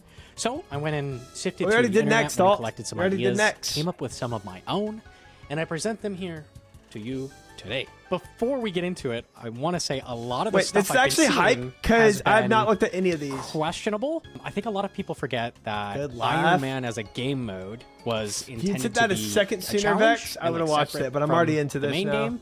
Over time, it has slowly morphed into, I want to get everything myself versus like, I want a hard version of the game. That is okay. But what I'm seeing a lot of is just like people screaming for buffs to different drop rates, like make everything easier. That is not what QOL is. QOL is looking to balance things that are out of whack in the game. So if something is an issue for Iron Man and they're looking to go buff it, they should see if that's an issue for the whole game versus just like, oh, Iron Men are not happy about the CG grind. And we're going to get into that later. Don't you worry, because plenty of people have been talking about the CG grind. We talk about maybe how I would approach it and what kind of thing they should do there later on. Keep in mind as well, a lot of these changes are going to be pretty small in scope. They're not going to do things like add a bunch of echo bosses or like redo entire drop tables or like move items from different drop tables to other places. Like they're probably not going to do anything like that major, like things that they feasibly can do.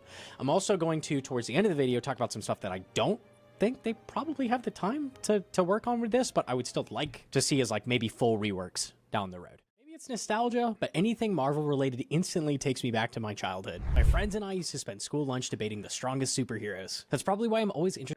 This is Marvel sponsor. If you want to use Gnome's QR code there, you can. Interested in games that let you jump into that universe yourself and create your own lineups. Like today's sponsor, Marvel Contest of Champions. Marvel Contest of Champions is a high-fidelity arcade-style fighting game that can be played solo with epic quests or join an alliance for Alliance Wars. The game features over 350 superheroes and supervillains from across the Marvel Universe. Personal favorite is post, maybe scaling tweaks I would like to see. The Scaling first one tweaks on the screen here would be darkening farming patch. This was a cool post on Reddit I saw from like a long time ago that kind of got buried. Just making it so that the patches have a darker shade when you compost them.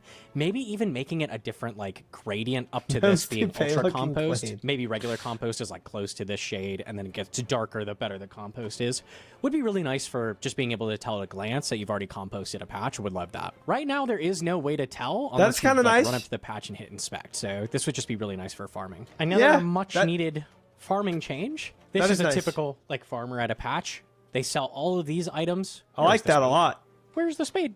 Like the most important thing you will use for farming is needed to plant things, is needed to dig up dead crops. You'll need it always, all the time. Please add a spade. I would love to see also isn't that early crazy? agility, XP rates maybe increased a little bit. It's a little bit of a slap in the face when you go from like, you know, you're at Draenor, you're doing 9 to 10k XP an hour. You go over to Alcrid, you get like 1k XP an hour more. Like I feel like up to Canifis, we could like increase that XP rate a little bit. And then it has this massive jump once you get to Falador. I don't think a single person can complain about increasing 5K agility or something XP like per that, hour. maybe stretching it out a little bit. I feel like would feel quite a bit better when you make a new account. It almost doesn't even feel worth the trip to Alcarid because it's so little bonus XP. It's true. Like you probably just stick with I didn't do Draenor. it. And it even says here 1 through 20 /30 Yeah. go to Varrock. Like this just feels kind of weird. Run energy early is just like always an issue on an account. Like you're just walking everywhere and it feels really, really bad. Would love to see them like just make things a little bit easier for agility in general. I would also love to see maybe energy potions be given a 15-second stamina effect, something along those lines. Just a little baby stamina just to get you like acquainted. Maybe could even give super energy like 30 seconds so it's better. These two potions are just like very, very useless. You make them in bulk and then like never touch them because they give such little run energy and they're so useless. Would love to see these have a little bit more I used them usability. early You can game. use them places like Blast Furnace even potentially if you're willing to like spam a dose every single lap at Blast Furnace would be more interesting. Want to talk about some Slayer stuff? I have a lot of gripes with Slayer. I feel like This is that's a just big an one. early game The pot. amount that these helmet recolors cost. 1, 2, 3, 4, 5, 6, 7, 8, 9,000 points if you want to clog all of the helmets. It's kind of just absurd. Especially the Slayer, the level 99 Slayer helmet requires another 1,000 points. I'm not really sure why they did The that. energy It's pots a that little were in the game? ridiculous. I feel like you should just get that at 99. Personally, I would make it so it's 1,000 points to get the ability to combine cosmetics with a helmet. So it's a one-time 1,000 point cost. What they also could do is just make it much, much cheaper. Like, I don't know, between 1 and 200 points, maybe something like that. The main reward of the Slayer helmet cosmetic is not that you went and grinded a bunch of points to make it. It's that you got a cool drop from a boss and you put it in your helmet. So it seems like really, really silly to be sinking all of these Slayer points when there's really just no benefit to doing that whatsoever. Another Slayer point related change, make it so we can toggle extensions. So once you've unlocked Interesting. it, if you don't want that I task like the extended anymore, you toggle. should be able to turn Toggle's that off cool. at any moment. Let's To me, the Slayer helm, like, people are gonna sink points into it if they want to show off the Slayer helm. I think it's both grinding out Slayer points and the boss that makes it. It's kind of like part of clogging. I don't really care about the Slayer helm cost. I think it just makes it that much more rare that people have it, you know, because everybody's gonna farm the boss. The boss is, but do you actually go and farm the points? Cloggers deserve to suffer 100%. Can you actually 1.5 times this? Dude, I don't know. I'm kind of like keeping like up with the ideas. You know, I'm trying to track all the ideas he's saying. If I was doing 1.5 times, I might not track it all. I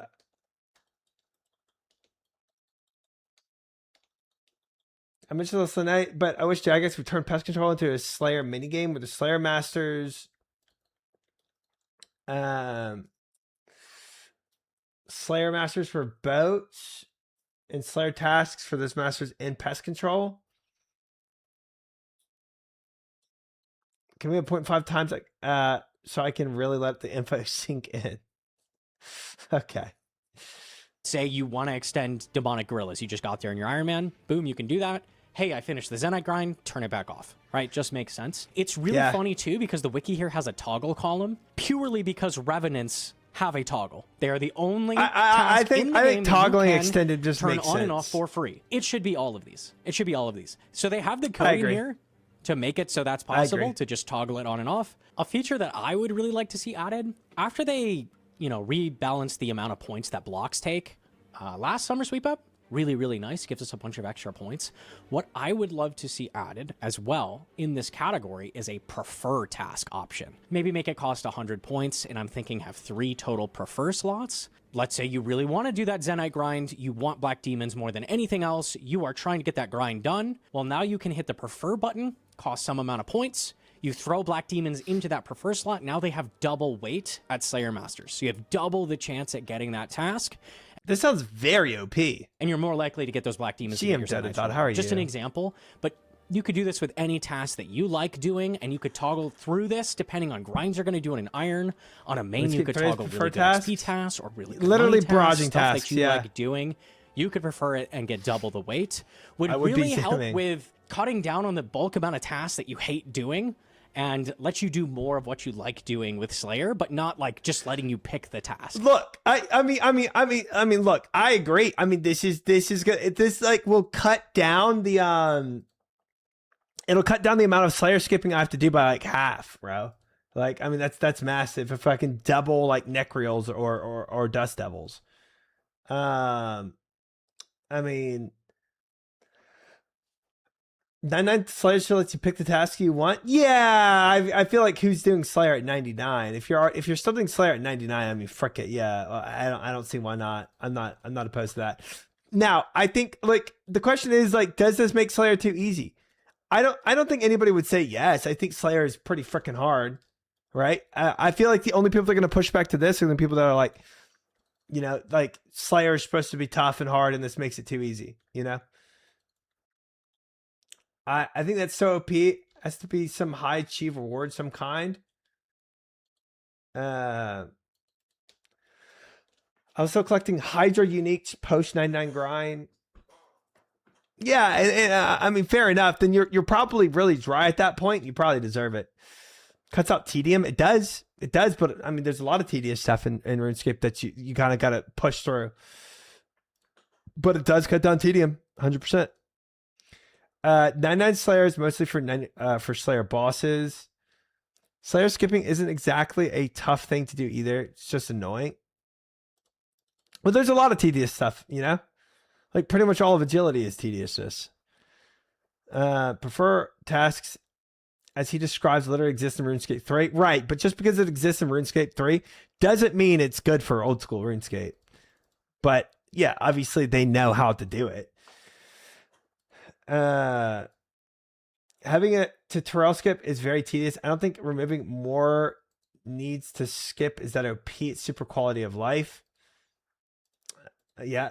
It does lower the value of having such setting up a good block list. It does. You could say, well, block list used to be a lot more essential before preferred tasks, but now that you have preferred tasks, you don't need to set up a block list. You could make it easier, but you know.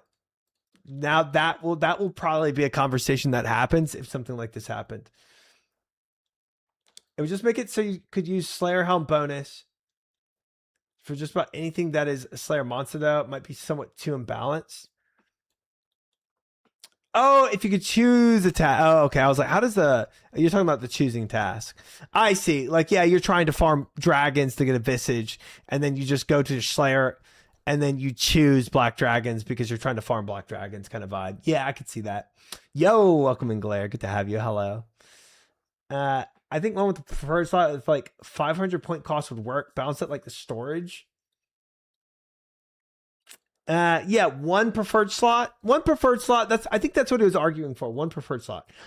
Look, if it's something that makes Slayer a little more quality of life and easier and less tedious, look at me right now, bro. I'm not going to complain. Even if I was 95 Slayer, where I had the Slayer level that I wanted, and I'm no longer caring about Slayer level. Even if that was the case, and I'm looking back at other people, I would say, yeah, go for it. You know what I mean? Like, it was annoying when I did it, so yeah, give it to the people.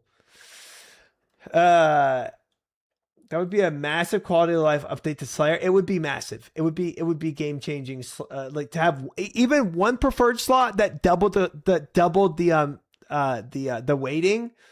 So if neck reels were now like 12% instead of 6% or whatever they are, 100%. Massive quality of life. You just be perma go to Slayer Master, change the current text or whatever you're fighting. It seems weird. I agree with that. I agree with that, Fish. I agree with that. Yeah. Yeah. 100%. Now, obviously, not everything is a Slayer monster per se, but a lot of things would be. And for 80% of those things, yeah, you'd be doing exactly that. So just to kill it a little quicker, and then Slayer helmet becomes your only helmet that you use. I don't mind them making grinds more enjoyable rather than the time sync homework, but they got to have a balance. Right. I mean, yeah. Imagine if you could just go and choose whatever Slayer task you wanted, like we were just talking about, even before 99. Well, then that makes the Slayer way too easy. Yeah, 100%.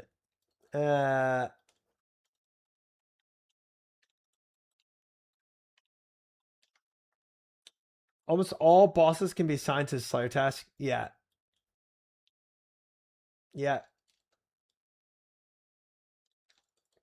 I agree. I think choosing a Slayer task at 99 would be a bit. I don't know what you get for 99. I think that would be a little too OP. Oh, I grieved. Frick me.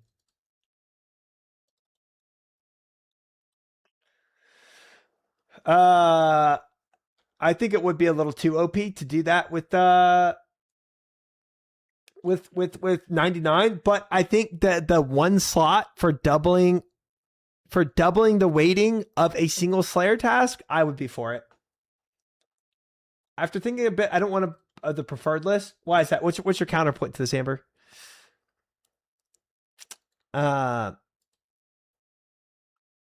Wait, what the frick? Those dancing Dookie pets are so cute. No, we don't need. No, they're not. And creates a block list post 99. 07 viewers tell back at, yeah, but it is her alt. Maybe 1.5 times. Yeah, I think if you had a preferred slot, like you have the save slot, right, where you save a task, so it's only one task, and you're giving it 1.5 times weight. I think that's a pretty minor change, but it helps a little. I'd be cool with it. I'd be cool with that. And then you put points behind it, so you still have to point boost to not point boost, but you still have to get points however you want to do it to actually get that save spot, which makes setting up your list even more important and getting points even more important. Then you put work behind it, and there's also just a little more benefit in addition to the block list. I think I'd be for it. At this point, this account is just a GP meal. Nice. It could also be something like if at +4 to 5 waiting for a chosen Slayer monster. Yeah, it doesn't have to be 2 times or 1.5 times. It could be a flat. However you want to do it. I think a preferred slot just for one task would be cool. I'm for it. A lot of people just do a ton of Turiel just to get the exact task they want. This helps cut down on that. It also just helps Slayer be less of a slog in general. It's one of the longest grinds on an iron. It's just cool. a I'd tough get 99 skill Slayer, to but train I'd be in down. general. It's I'm not very, kind of Slayer very pure slow. stuff. This would give it a much needed boost. This also helps in theory with the Purist issue of people getting imbued heart. It's one of the hardest items to get on an iron. Now you can make an optimal prefer list, so you can go more easily get that. While we're talking about I think list is too much. It is ridiculously rare. Very, very annoying to get on your hands if you are an iron specifically. It's also just like a ridiculously rare item in general. What I would love to see is all Slayer bosses having access to an imbued heart drop, but just incredibly rare. Like a 1 in 5,000, like a Slayer pet-esque drop, but it comes from every Slayer boss. So if you find yourself doing a lot of Slayer bosses and that's a thing you enjoy doing, now you've got a very, very small chance of getting the imbued heart. Kind of reminds me of how like the Onyx is on a bunch of drop tables, like Tecton, Zulrah. You have like a bunch of different sources for it, or like Draconic Visage, where it's like on a bunch of different dragon tables, but it is a rare drop. So you can like slowly be working towards it, and it's just like a bonus that you can get from all of the Slayer bosses would be nice. My last Slayer suggestion, very small one, is when you're NPC contacting Slayer Masters and you're toggling between two of them. Let's say you're doing some Turiel, calling up Turiel. Oh, I don't like the task. Yes, meshes both. Turiel will always ask you, hey, you are very, very strong. Do you want to do a harder Slayer Master? Now, you might think you can toggle this off, and you can for the normal dialogue, but in NPC contact, this is still a thing.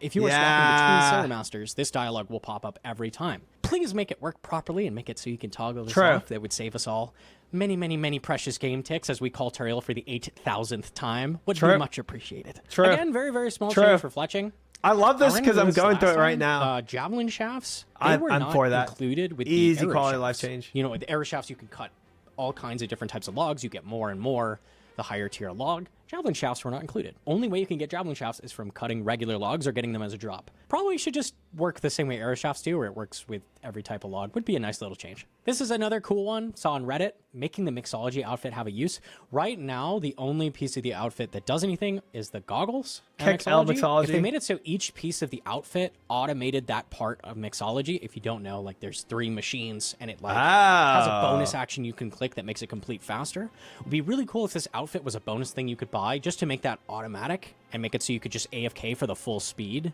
at the machines at Mixology.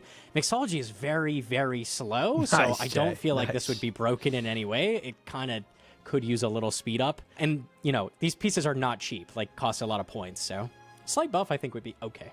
I also really appreciate that this is not a buff to all of Herb, so you don't have to wear the outfit literally everywhere.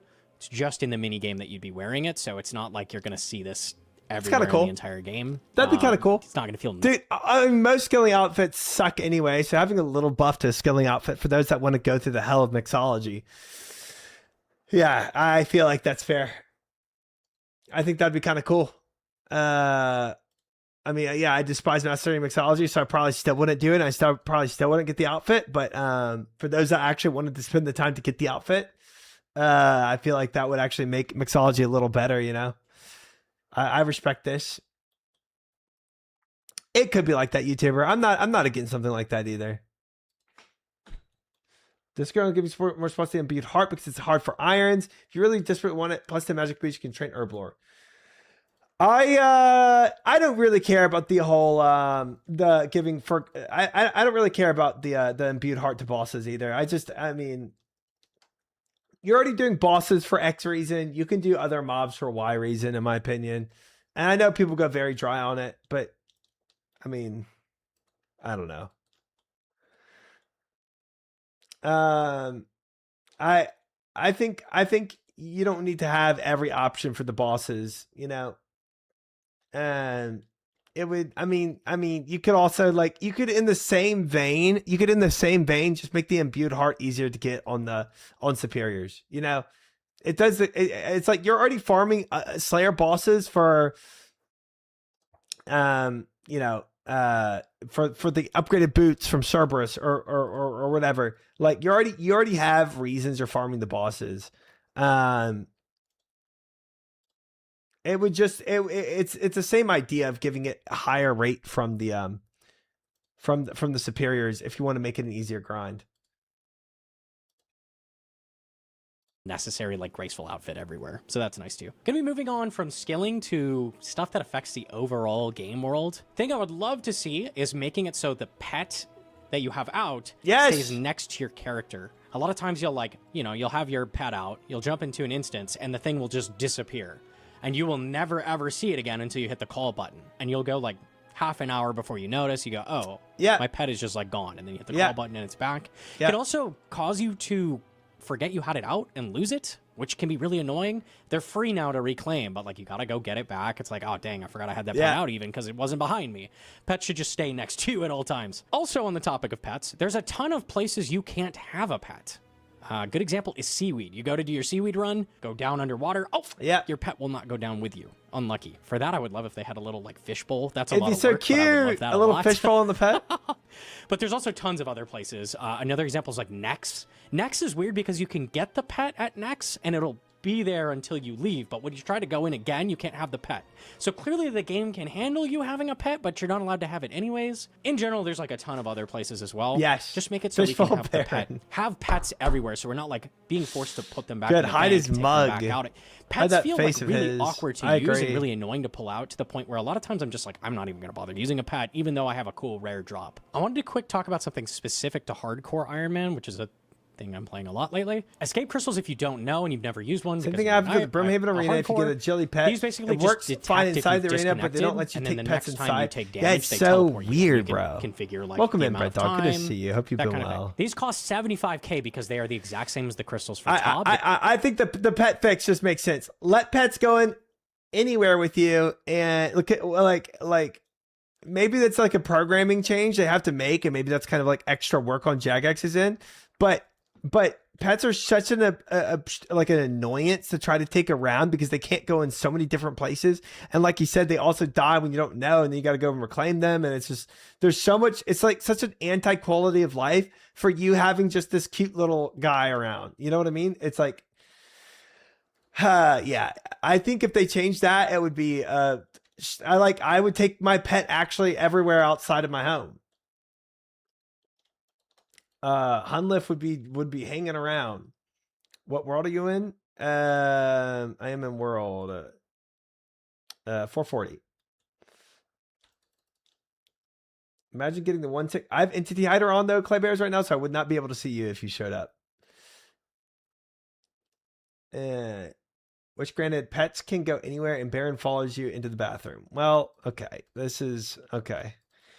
Okay, it's got crazy.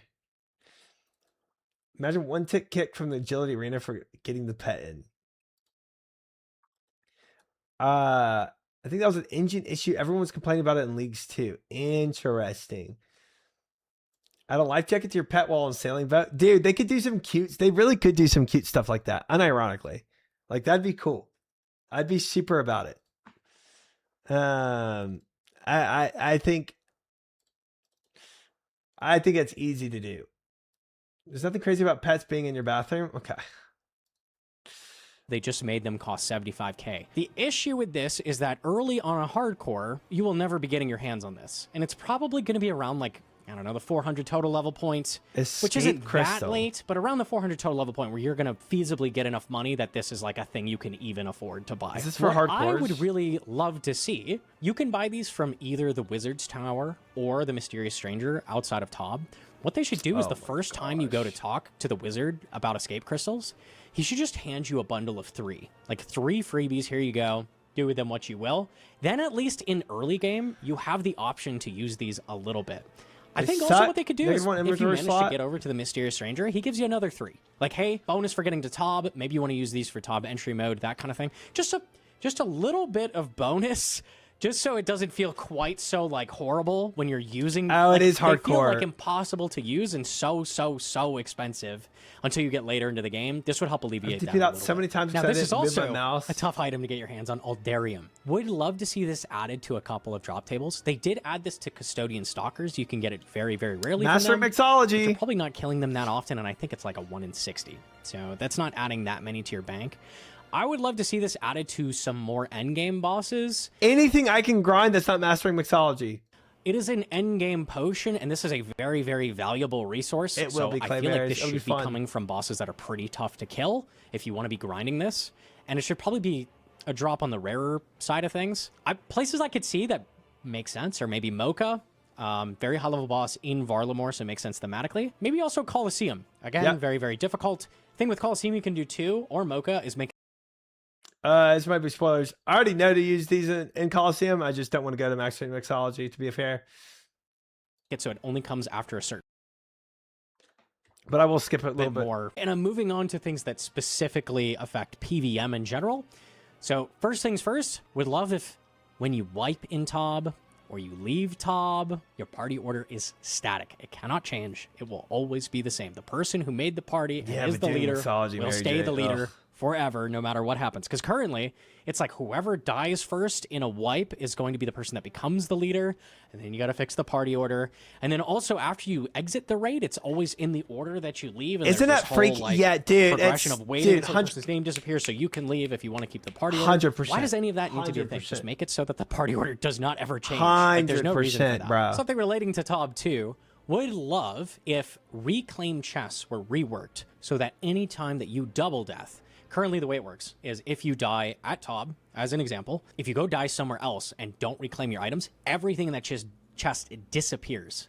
This applies to Hespori, it applies to Nex, there's a bunch of places with like this archaic system where if you die a second time, it's over, all your stuff is gone. Correct. Hydra's probably the most common one I've seen people lose all their stuff with because of that floor damage on the way back. What should happen is if you die again, it just goes to Death's Coffer. We have a clear place where stuff goes when you don't get to your grave in time. The same should apply to... So I feel like the only debate people are going to have is like, well, like it used to be way worse, where it's like if you didn't get to your any of your graves by 5 minutes, like people could loot it or whatever it was, right? Whenever you died in the olden days of RuneScape.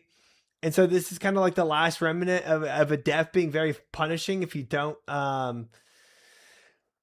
do things properly. But I don't see a reason to keep this except to like keep some of the vibe of the olden days.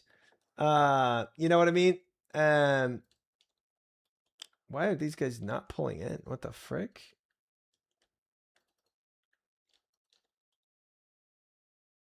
No one cares. I've seen people quit the game over this mechanic. It's archaic and bad game design. It's about the old death system, right? And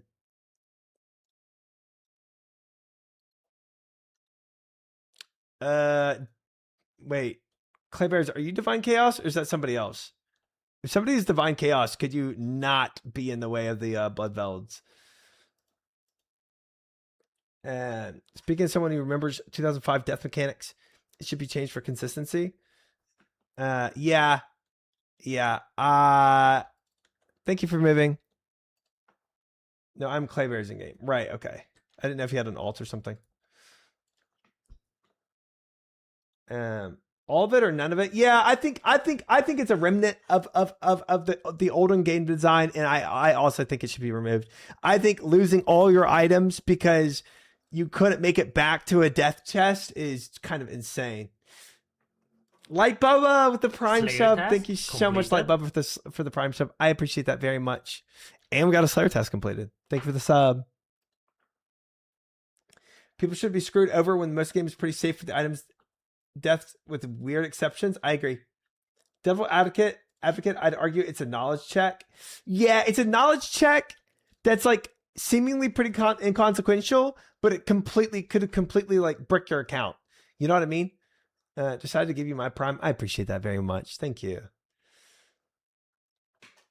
I'd rather they just get rid of the double death. Never happened to me, but it seems crappy. It does. It's a very, very toxic and abusive knowledge check.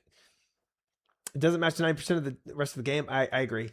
If any extra person wants to help with blood valves, they can stand on the arch to the west so that one mob doesn't sneak in further. Oh, true, Grub. I didn't think about that. If you set it this arch, you can actually block the other blood valve from going in. Knowledge check shouldn't wipe hundreds of hours. Yeah. It is pretty explicit though with the warning. How many people read though? I know I don't. I think it made more sense before the games like hardcore existed. Now if you play hardcore, if you want that kind of risk for deaths, right? There's another way to risk. There's another way to make deaths more punishing for yourself in the game if you want to take that route, right? I don't care if it stays or goes, but it's not hidden info. Yeah, that's true. To be fair, only the next test is dangerous to get to. All the other ones are free to get to. Yeah, but like, yeah. I mean, Nex and Hydra. It sucks to get knowledge checked, or if you misclick on Zulrah too, right? If you click the boat instead of clicking the person, and you just get sent off to Zulrah, and you don't have a way to TP out.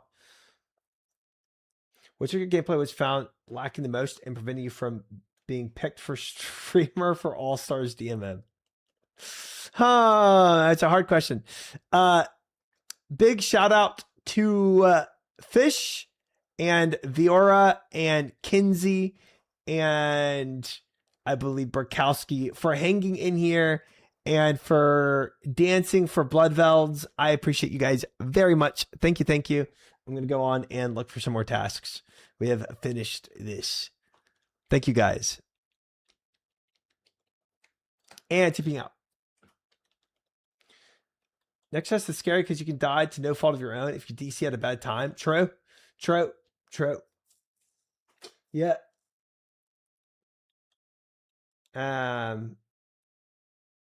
We only got the death system we had because they couldn't cope with the DDoSes. Oh, was DDoSing the reason they pushed for this new death system? I didn't even know that. Did not know that. I would never dance for another man. Thank you, Kinsey. Double Death Coffer is probably GG for most irons. Anyway, the cost to get back your gear is like 200 million raw GP anyway. If you don't have that, good luck farming. Huh. It's kind of a half measure. You need to get back into Coliseum. Nope, not yet. Saturday. Hail death chests will close after you collect them, but there are items remaining in the chest. Terrible design.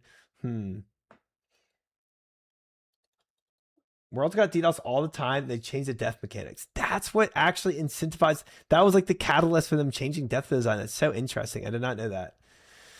Original death was just items dropped to the ground as you drop them. 2-minute timer. I thought it was like 5 minutes, but yeah. Exactly. People could pick up your other stuff, which is crazy, man.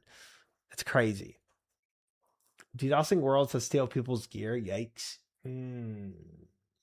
Well, there is also real world trading. So if people actually got big items and made money off of it, it actually incentivizes DDoSing monetarily, which is really bad. That's crazy. You watch someone die and then spam click the tile. Dude, that's like that was like me and DMM. As soon as somebody get a Yama meatball to their face, you're just clucking their dead bodies. Having to turn on the same world was so toxic if you're stoned and couldn't remember what world you were on. My proposed change is to have the death chest be reclaimable from death itself. Either have a little risk for cheap recovery or pay the death price. Yeah, so you're saying keep the potential way to lose all your items. But if you want to go to death and pay an upcharge, you can do that. Makes sense. Back in 06, I got Robin Hood hat from guy dying to Czar. That's crazy. That's crazy. The stuff that's in reclaim chests, make it go to Death's Coffer. It's already really expensive to get that stuff back, but at least you can get it back and it's not just like gone. You also just lose your untradables. Like if you have your void ranged on you and you die at Tob and then you forget to reclaim, you lose all your void. Like that's just really, really annoying, and it's not even sinking anything out of the game. There is no benefit to the game doing that. It just makes people sad. They should just go to Death's Coffer. They did a change to autocast last sweep up that made it so in most situations your autocast is kept. There is one situation that they missed, and I bet those of you who do high level content have run into it, which is if you die with a staff equipped, you lose your autocast. Very, very, very annoying. I get triggered. This is like one of the number one things I get triggered about when playing. It's a lot at Yama. And I die so much. You go back to get your staff. You go in to fight Yama again, and then you have no autocast, you run up and you die again because you're running up to whack an orb. Same thing with Mocha, the leeches, you go to cast at a mage grub, no autocast. So just make it so it keeps autocast after you die, please and thank you. Like, this is something I've been begging for since the content came out, and I would still love to see it, is making the Blorva kit once you've unlocked it. If you don't know, this is an item that drops after you've killed every single Awakened boss. On the fourth one that you kill, fourth unique one you kill. I would agree. So when you drop this Ancient Blood Ornament kit, this can be used to turn Torva into its Blorva counterpart. Make it so this Ornament kit item acts as an Awakener's Orb that you can reuse indefinitely. Kind of like an Echo Orb from Leagues. The reason this would be so great is because currently, the only reason you ever do Awaken bosses is to do it once for Blorva. And even if you really liked killing them, maybe you like speedrunning them, that kind of thing, you're really hampered from doing it. Even with the cost of Awakener's Orbs being down quite a bit. This is the Awakener's Orb. If we scroll down, they're 450k right now. They go between anywhere from like 200k to like 1 mil. 500k per attempt at a boss adds up so fast. You can do so little of these bosses per hour. Now, there's a lot of common concerns I see brought up when I bring this kind of thing up, where people are like, okay, but doesn't that stop syncing Awakener's Orbs out of the game? First of all, how many people are syncing Awakener's Orbs out of the game post Blorva? Because I think a lot of people are like, it's just not worth it. I'm not even going to do that. Would those players then be willing to if they could? Moose with a 3-stream streak. But also, these orbs are not adding very much profit to the bosses. Oh, for you, Moose, this absolutely is a 39 not. Welcome kills in, per though. hour Vardorvis, which I think is max F, or at least close to it. Like, it's hard to beat 39 kills per hour at Vardorvis. The orbs add 200k GP an hour profit to Vardorvis. It's a little bit less than the diamond. And we know that diamonds are not like a big chunk of your cash from Vardorvis. I mean, it's something, but they're just not a super substantial drop anymore at any of the Desert Treasure 2 bosses. So they're not really holding up loot tables at all. The other concern I hear people say is, well, those bosses have 3 times higher drop rates, which is true. And they say, isn't that going to be a problem? Can't you get items really quickly? And the answer is no. Because these bosses take sometimes more than 3 times as long to kill. I'm looking at you, Awakened Whisperer, which takes about 4 times as long to kill. So these are already balanced by their kill time. We don't need to worry about that. It's totally fine. Let us repeat these bosses if we want to. A lot of these bosses are a ton of fun. Awakened Leviathan and Awakened Vardorvis are insanely good bosses. They're in my top 5 total in the game, and you are just completely prevented from killing them unless you are filthy rich as a player, which I don't think should be the case. You could also make this apply to Radiant in the same way, although that does already drop the contract if you complete it successfully, so it's a little bit less of an issue there. This is one I came up with. I'm cool with that. Would be adding a chance to replace bolt racks in the Barrows chest with a strange old lockpick. Probably partially used and untradeable with a lower amount of charges. Maybe like, I don't know, 10 to 25 charges, something like that. You could randomly give more or less charges. The reason I'm saying this is that you typically are not ever going to kill Barrows before you do Sepulcher. It requires Sins of the Father, and you're probably already doing some Barrows by that point. So the only purpose of the Strange Old Lockpick, unless you're main and just buying them, is to clog for outfits like after you've already basically completed Barrows. Maybe you're trying to get that full Darok set, like something like that. You're never using it at the beginning of an account. It would be nice just to give people who are doing Barrows this item as well, and then give a clear trade-off. Like, if you are getting bolt racks as a roll, if you don't know, that's kind of cool. This replaces rune rolls, and you need a very, very high reward potential in order to get bolt racks. So if you want this lockpick, you're going to have to kill more of the creatures in the tunnels, but in turn, that's going to give you quicker access to kills per hour, like getting through the tunnels even faster, just skipping the doors. This keeps the lockpick from Hallowed Sepulcher valuable, useful, but also gives you the ability to grind Barrows a little bit more easily if you're just starting there. It also just generally makes more sense with the progression of the game. You're not going to have strange old lockpicks before you get to Barrows. A lot of I mean that's fair. I agree. You're not doing Sepulcher and then going back to Barrows. So having that as a replacement for Bolt Rack, I mean, I was using that lockpick of Barrows today. You're probably, like you're saying, one of the very few that's going back to Barrows after doing Sepulcher. I feel like it's like a small quality of life to Barrows, right? It's like instead of running all the way around, you just run through the door there. Yeah, that's a small quality of life. Kind of peanuts, but yeah, sure. Hello, Elon Musk. Welcome in. Thank you for the follow. That's cool. I dig it. What's it about to say about Yama? Nice to see you, Triumphant. Thank you. Welcome in. Of bosses are lacking in the like leaderboard that you can see. Like you can go check your PB, like your kills. I have Yama up because he does have that, but he doesn't have it for solo scale. He only has it for duo scale. So I'd love to see this kind of leaderboard fleshed out more for bosses that are different scales. Just came back to Oshrush to get over check out some Oshrush creators. Are missing this as like a welcome back to Oshrush General Grardor or something like that. I am one of the newer creators that came through. Cool. In the same vein, would love to see some of the more competitive speedruns. But I am addicted and I'm playing a ton, so you'll see me on a lot. Like Inferno speeds, Challenge Mode Chambers speeds, Coliseum speeds, that kind of thing. Given a high score leaderboard so you can actually see who the best players are in the world without going to like a sketchy Discord or a sketchy website. Yama leaderboards the speed times are kept all over the place, and a lot of times people don't even know what they're. I don't think anybody's going to debate this. If that was actually kept somewhere. I want to talk about Cerberus. I mulled this one over a little bit because I'm kind of torn on it. The ghosts at Cerberus are dumb. They're dumb. They take your prayer points Even if you do the mechanic correctly, it takes...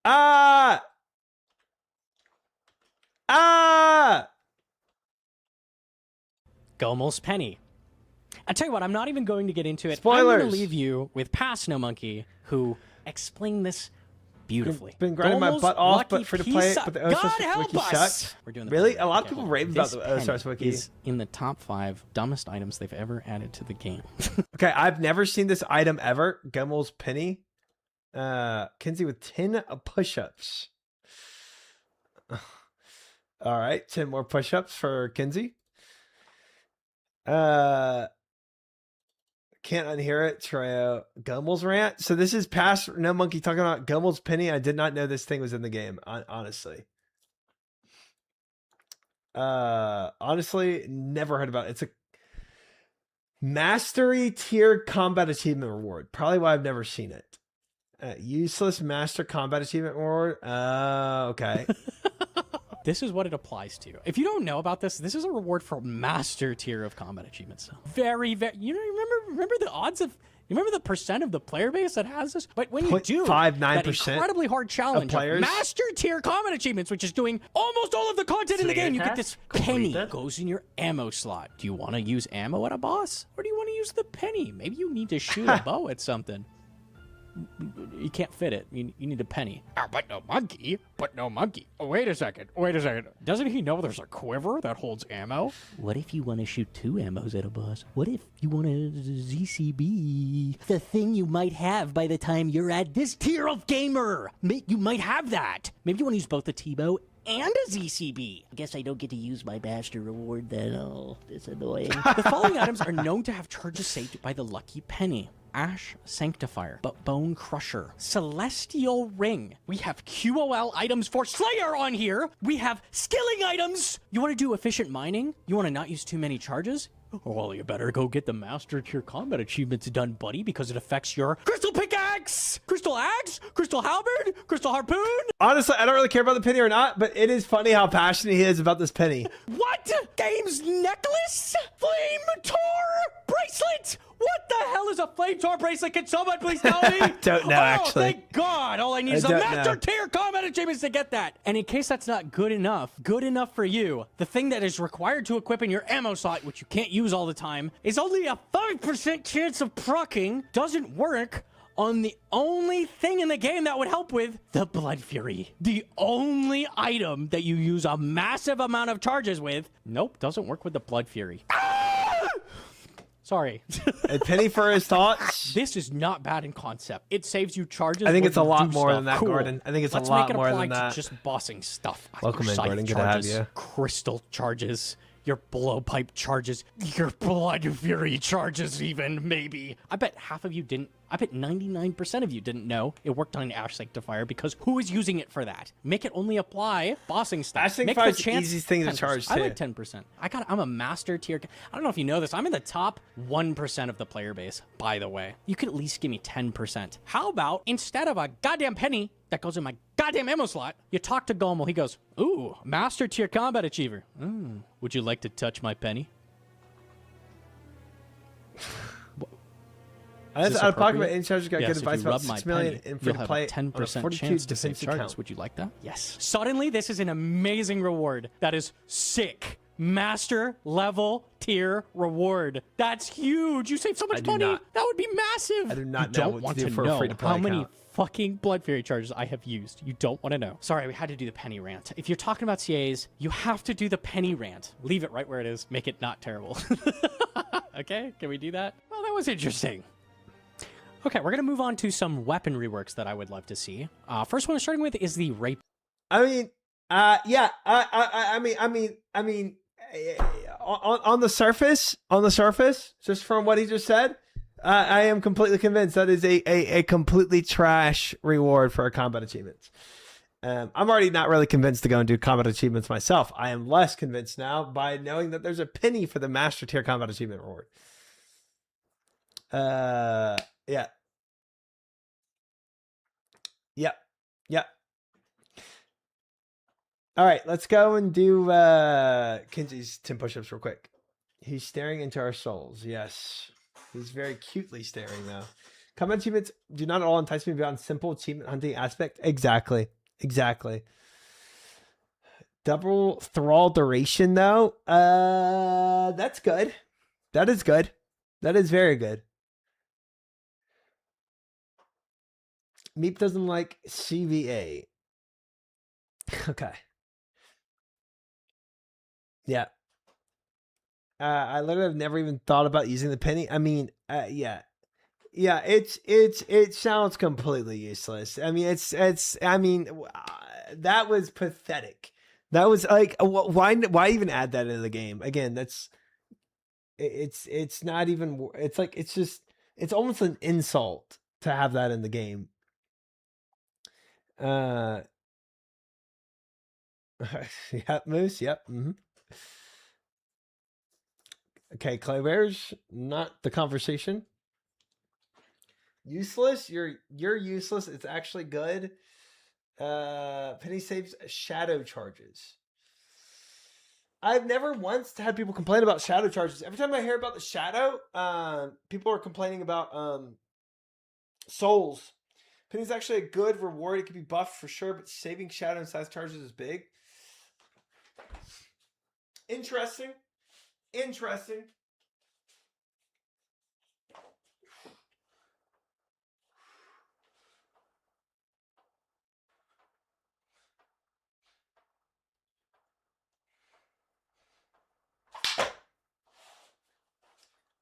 I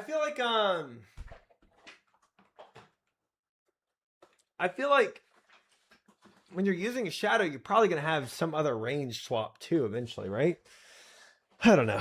I guess you're not really farming Toa with shadow, but if you were, you would want the range swap. But I guess if you don't have a T-bow, but you have a shadow, well, you probably don't use any range swaps, not really. I guess you always use some, even at Warden's phase 2. I don't know. I guess in some locations, if you're not using a ranged weapon and you are using a shadow or you are using the scythe and you have the penny, 100% Vex. No, Moose, I cannot. Shadow charges it's just gold though. Other charge stuff is usually you have to get out of your way to get it. Charging the scythe does sound a little annoying. Numbers with the 10. Okay. I will do that in a sec. Gordon has an eclipse swap. Yeah, yeah. He's probably the only one. You probably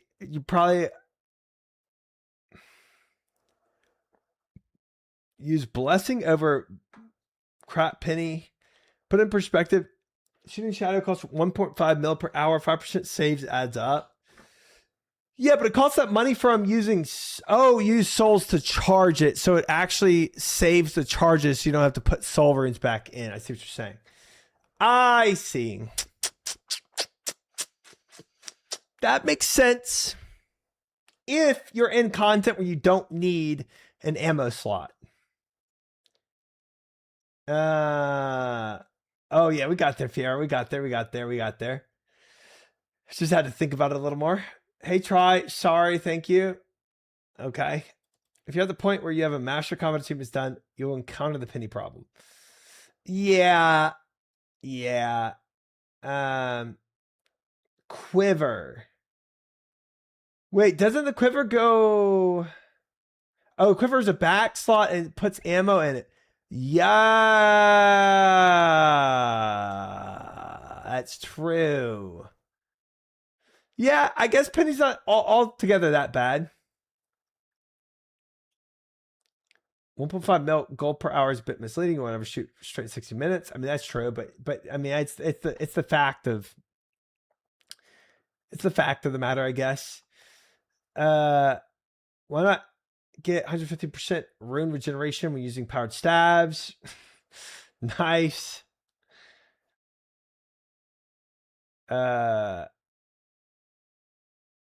I might, now that I know exactly what this penny is about, I might have to rewind this rant.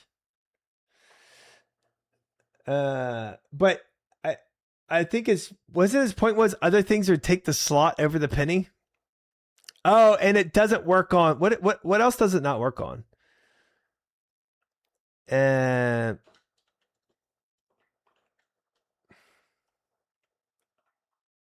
Keep Penny. Ash. charged weaponry. Wait. Charged save items. Ayak, Singling Staff, Scythe, Blowpipe, Typican Shadow. He says all that works on it. Yeah, the Blood Fury is the one he was really pissed about. I remember that.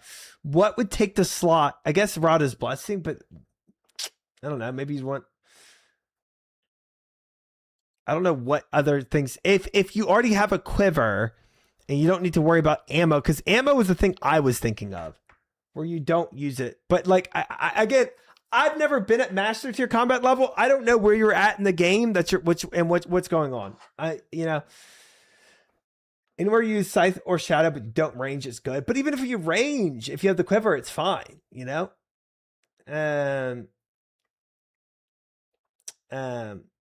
Oh, ZCB. He was talking about that.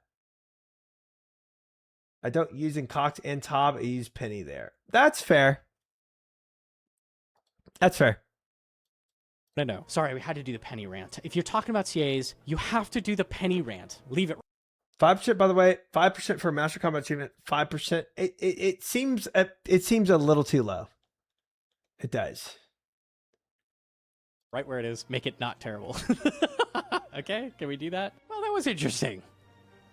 Okay, we're gonna move on to some weapon ammo slots. Oh wow. First one we're starting with is the Rapier. Rapier is the black sheep of the high level weapons in general. Oh, I got a Kraken task. I'm supposed to go and do combat achievements for this. Speaking of combat achievements, guys, because apparently this is good to knock out now before I block Krakens. So I actually need to go and kill Krakens real quick, or the main boss Kraken. So we can go ahead and do that, but I should probably look at the combat achievements real quick before I do this. Kraken combat achievements are hype. Let's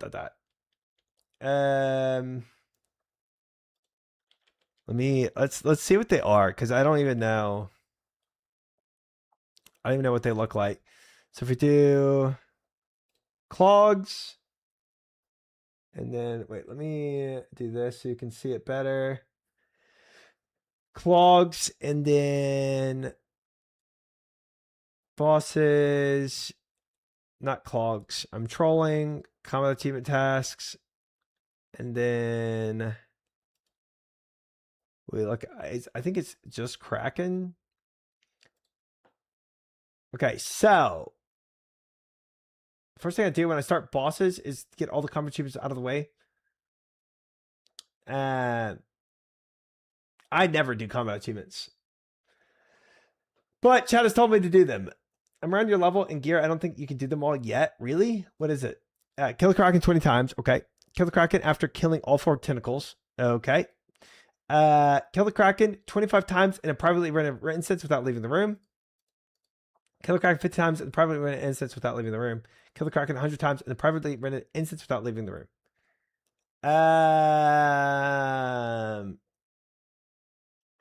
So you're saying I won't be able to kill him 100 times before I run out of doesn't he drop enough supplies to make it it's pretty intense, might be impossible, honestly. Okay. You can do the task with blood spells. Okay, so I gotta heal off blood spells. Should I just bring a whole inventory of prayer pots? Can't protect with prayer. If you use blood spells, this is free. I just want to have inventory space for all the alchables. Prayer does basically nothing there. Just bring food. You have to bring charges for staff and healing. Prayer is the only offensive damage. Bring Explorer Ring for ouch. You can heal with blood spells. Okay. So heal with blood spells. Don't bring a big inventory. Definitely bring. Does he drop? He probably drops herbs. Not Ash Sanctifier. Bring my rune pouch. Bring barrages. Okay. We need to make sure we privately rent the room. Meep loves Kraken boss. So much that anime has been watched when Meep kills Kraken. It's basically wear some mage defense gear if you don't have mage percent for that slot prior food and bloods. Okay. It's like go to the bathroom, come back, kind of boss. Don't worry, we still have 40 more minutes of this no monkey video. Don't worry, guys. Personally, like doing Kraken, won't be blocking this. I'll do 100 in one trip when I'm maxed. Mage tank gear. Okay, so blue moon gear is not going to be good for this. I wore Huey hide. Could bring your ring for Elks. Definitely bringing the Explorer's ring. Yep. If you don't want the bow swap and tag every tentacle, Slayer Masters sell something called Fish Explosives. Yes, I have bought. I bought 65, but I might need more than 65. I might need 100. Blue Moon pants are good. Mage defense top and bottom. Meep thinks you should bring Masori. Okay. I lose 34 magic, but I do gain. No, my defense magic goes down with Masori over Blue Moon. Blue Moon top is actually higher than my higher defense magic than Masori. Regular Masori defense is trash. Okay. Because I don't have it fortified. Okay. Okay. Are you looking at the wiki for armor stats? No, we were just kind of going off of what I got. What everyone knows that I got. Blue Moon is higher defense. Or sorry, Blood Moon. Could do Blood Moon, but I do lose 45 attack. Crystal Armor, I'm going to lose 48 attack bonus. Black D'hide. Black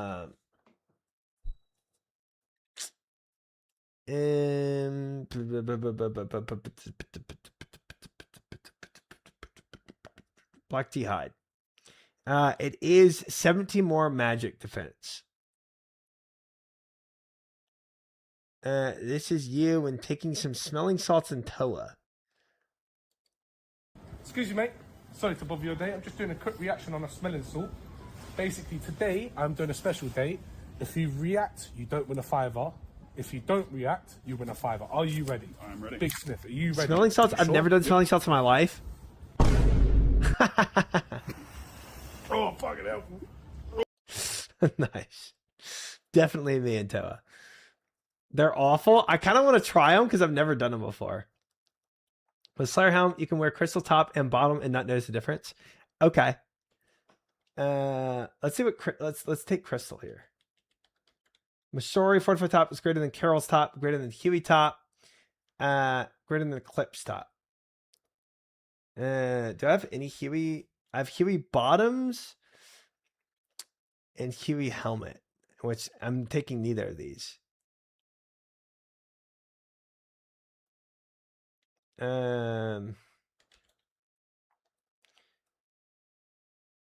Torm treads, Blue Moon pants, D'hide top. Is D'hide top better than? Oh, is this better than Crystal top though? Let's see what this is versus the Crystal. Crystal is -1 magic. Yeah, it's true. And negative, it's more magic. It's more negative attack magic too. But okay. Consult this table. Oh boy. I think we'll just wing it. I think this looks pretty good, fellas. Magic tax means almost nothing on Kraken. Yeah, that's what chat's saying. Okay, so treads will take Tormented Bracelet. We'll take our Twin Flame. Guthix Cape. Could theoretically do a Fire Cape because that is more magic defense on Fire Cape. No, it's not. I'm trolling. And then for the necklace, We've just been doing a Fury, which I'm sure is just good all arounder. Carol's top and Blue Moon's bottoms. I just don't have that many good tops. I mean, Sunfire Fanatic Curious is not good against Magic. I tried enjoyed your latest video. What are we prepping here? Hi, Larkin. Thanks for the video like. I appreciate that. We are prepping for 100 straight Kraken kills. So we are looking at the tops that I have and trying to figure out the best. We're just doing a little fashion scape, you know. Yo, Psychic for the 5 months. I appreciate it. Psychic, thanks for the 5 months. I appreciate it. Did I enjoy leagues or DMM more? Oh, leagues. 1,000 times leagues. 100 fishing explosives. Okay, let's go buy some more while we're here.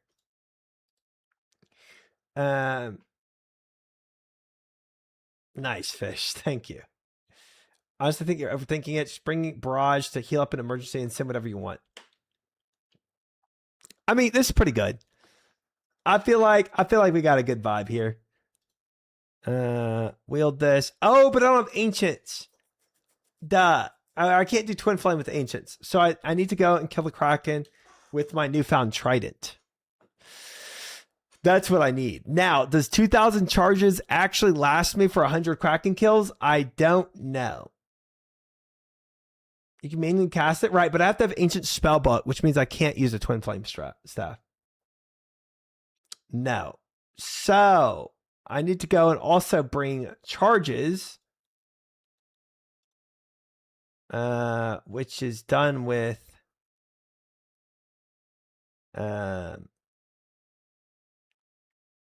if you run out, you can cast blood spells. Yeah, I don't want to be doing that. I don't have enough blood spells for that. Deposit all this. Chaos, death, and coins. Okay, so we got to take coins with us. We take deaths. Which I have in my bag. And chaos. Thank you, chat. And chaos. Okay. You'll probably want to grind out 7 Kraken tentacles first so you can upgrade the trident before doing this combat achievement. What? I'm joking, by the way. Okay, I don't get the joke.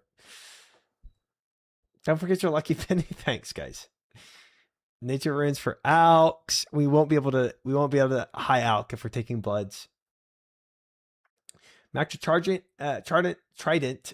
You can remove the charges after. It's already maxed. It's already maxed charges. But I'm taking chaos runes if I have to charge it some more. We have the explorer ring on us already. Yes. Royal Titans win. Okay. I think we're just about good then. Let's deposit this.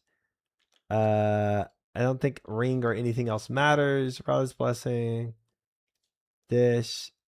Where fishing explosives, we need 35 more. It's like a 1 in 500 drop from Kraken that lets you upgrade the number of charges the trident has. Oh, okay. Yeah, pretty useless. Pretty useless. Nice. Nice. All right, we're going to buy 50. All right, we're good. All right, we're all good for it. Let me go change out my oh wait, y'all said also bring I'll bring like a few foodstuffs. No, I'm taking blood barrages. That's fine. We're good. Let's go. I could take a couple prayer pots if I wanted to cast, like, if I wanted to make it a little quicker by doing my mystic. Bring a bunch of food. It's an instance and items can last 30 minutes. You can just drop it and loot. Oh, that's true too. That's true. Good point. Okay, ancients. Edgeville. We'll grab some food and we'll drop it all on the ground. We'll just take a bunch of Karams with us. I don't want to use my good food, but we'll take all Karams. And I'll take 2 prayer pots just to make it go a little quicker by casting Mystic Vigor. Sweet. I think we're set up. I think we are good to go. This should be on.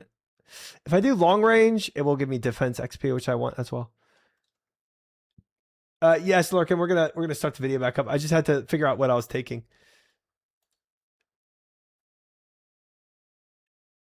Extra explosive. If you miss throw 15 times, you can miss throw explosives.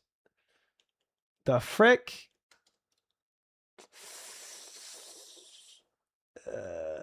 I don't have a seed box. Frick me, man. If you target the wrong tentacle. No way I'm doing that.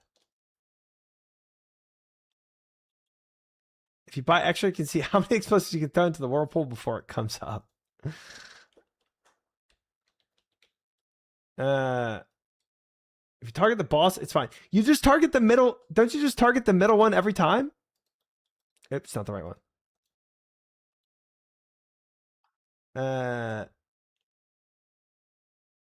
Thanks for restarting the video. I know what opinions to have if no one can make my opinion on my behalf. Perfect.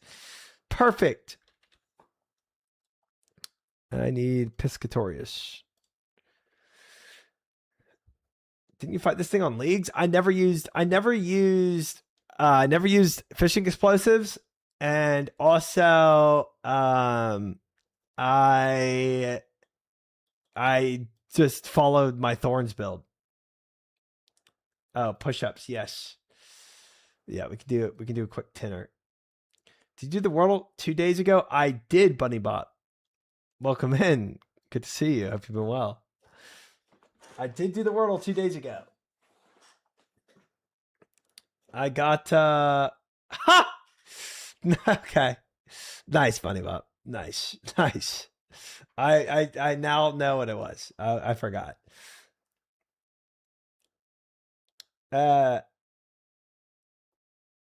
Nice, Schnitzel. That was the word. It was. I did not think at all about my couch when that was the word. I did not think for a second. Private instance. Yes. All right. Prediction for this. Why? I'm not even looking for drops. I'm just trying to do this to get done with the combat achievements, to be honest. Yeah. I could care less about, couldn't care less about what this Kraken gives me.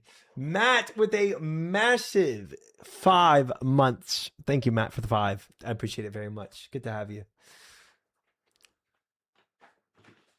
You're going for elite tier?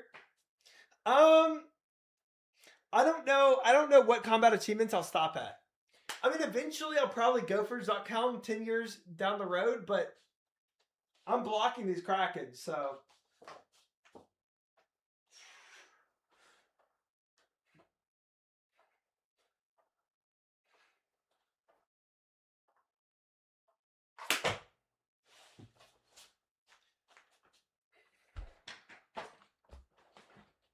Try hates Krakens. I mean, it's kind of useless. Like, you get the trident and you get out. You know what I'm saying?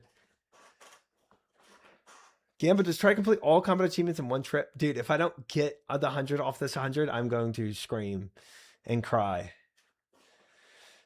Elite tier is the general stopping point for most players, and elite tier is also very nice for irons. Yeah, that's probably more. That's more of a reasonable goal for sure. Tent whip is 100% useless.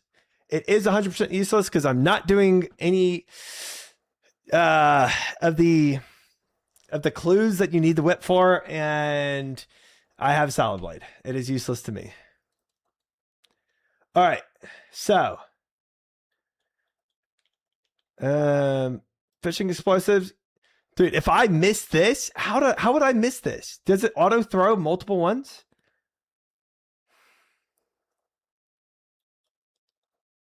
That's, if I miss that, that is crazy. I'm doing medium clues. That's it. Yes.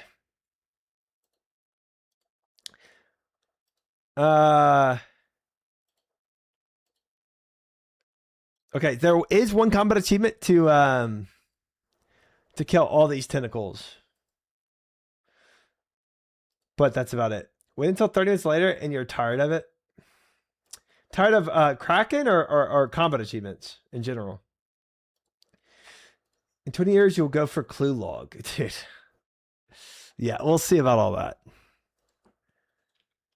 Okay, so I can drop a whole stack here and it'll stay. I like Kraken, it's chill. I can see you misclicking one. Dude, there's no way. There's no, like, it's not like I'm trying to hit one of these small pools. This hitbox is massive.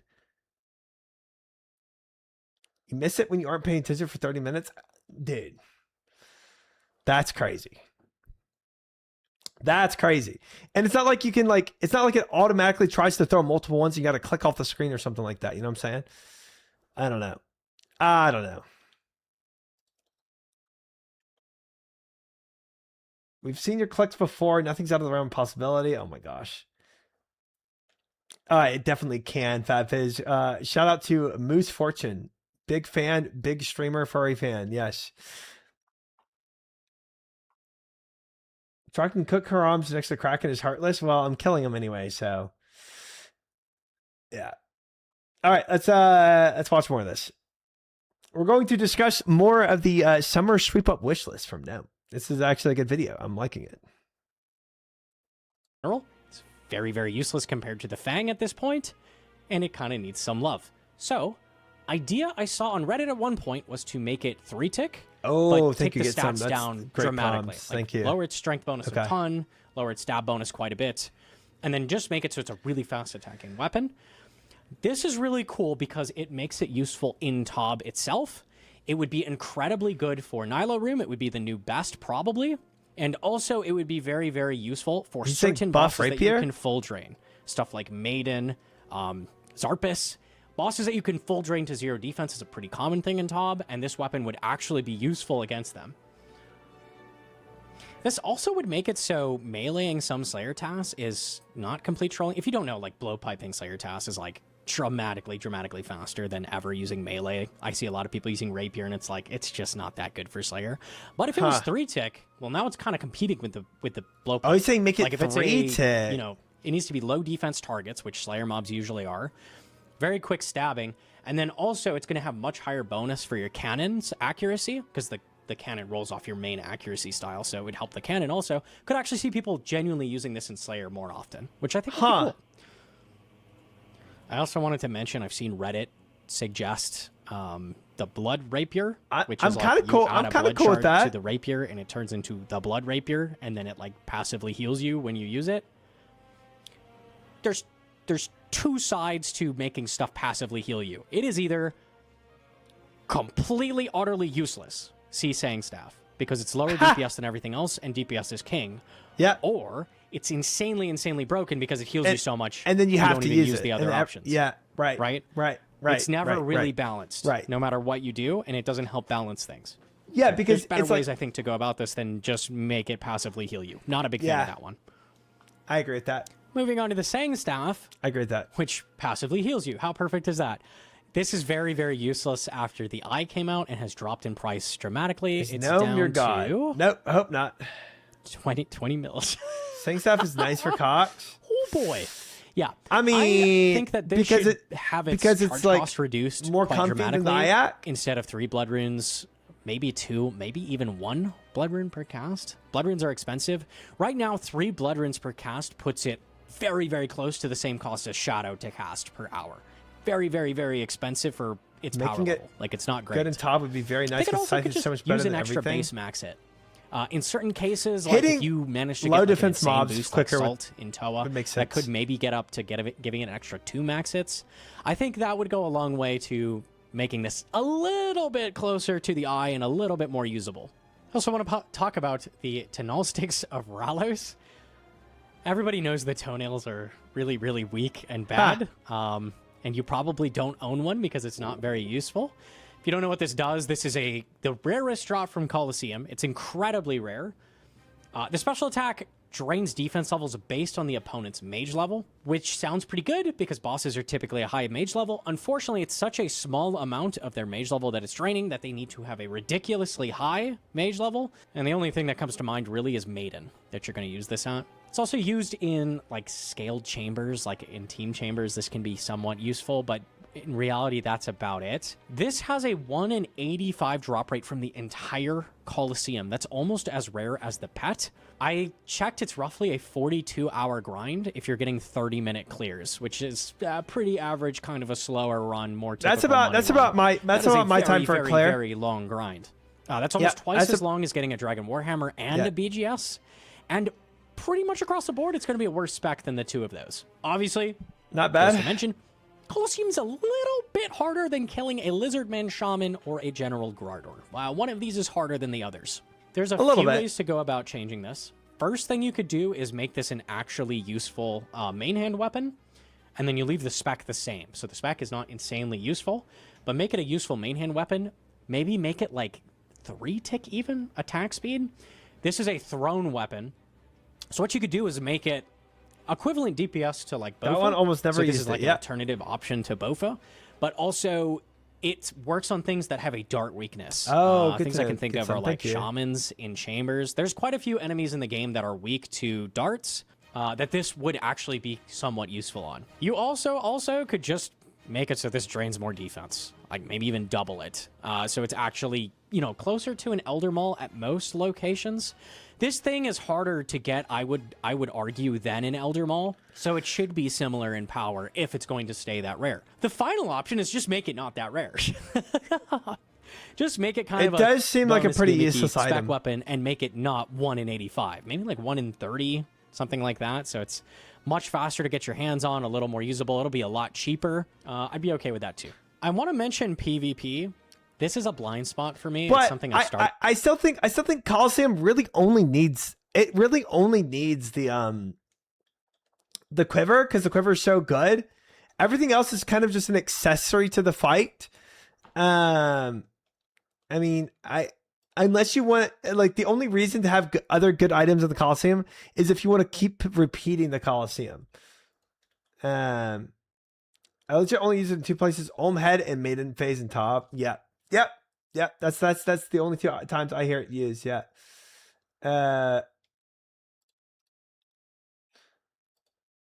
It'd be fun if Ralos was useful. I'm cool to make it useful. I don't necessarily think Coliseum has to have other useful items. But if Coliseum does have other useful items, you actually have to go and farm the Coliseum rather than do the Coliseum once and then do. I think making Coliseum repeated content is cool, especially if you're trying to farm good items. Even for Olm, outside of huge team scales, it's not good. Yeah.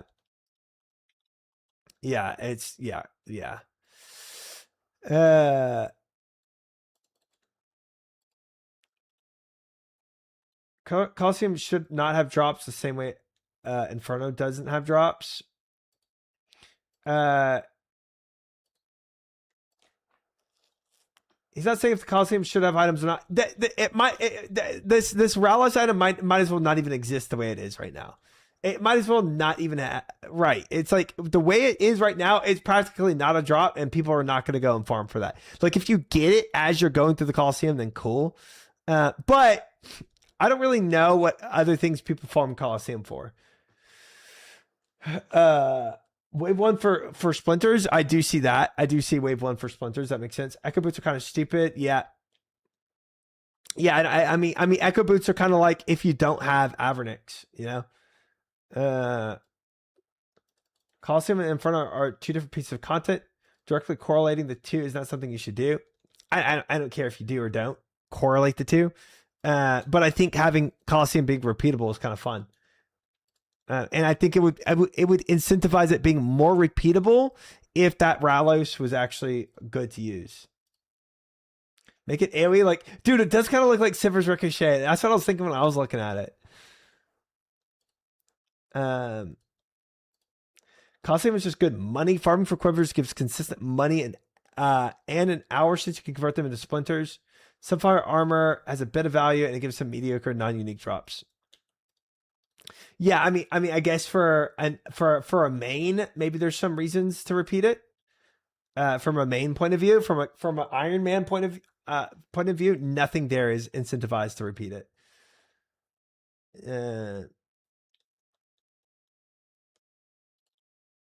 Yeah.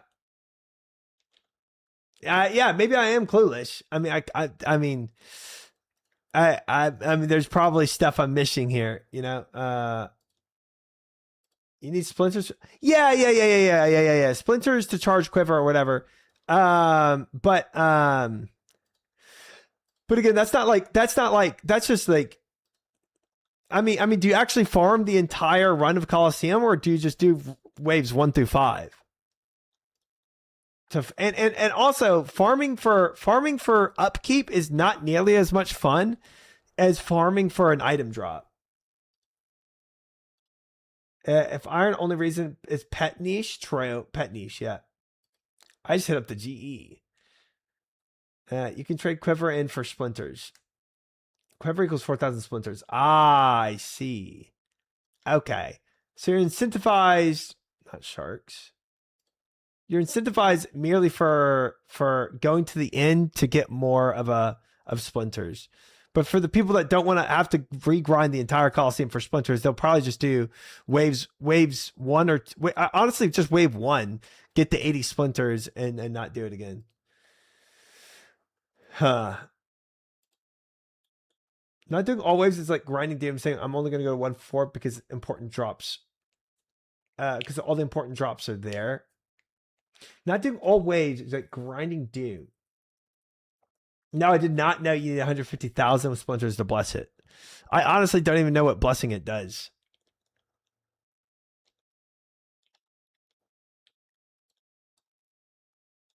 Wave 1. Dip repeat is the fastest splinters if not going for quiver. Okay. Hey Dad, I saw your video saying you didn't get a trident. I knew you were lying. You spent everything, but you even got a T-bow and just let Sard use yours. Yes. Yes, Tyler, that's exactly what I did. Welcome in. Good to have you. Oh, it's like corrupting it. Okay. It's just way better to do the full Coliseum, and you already proved that you could do it once. Right.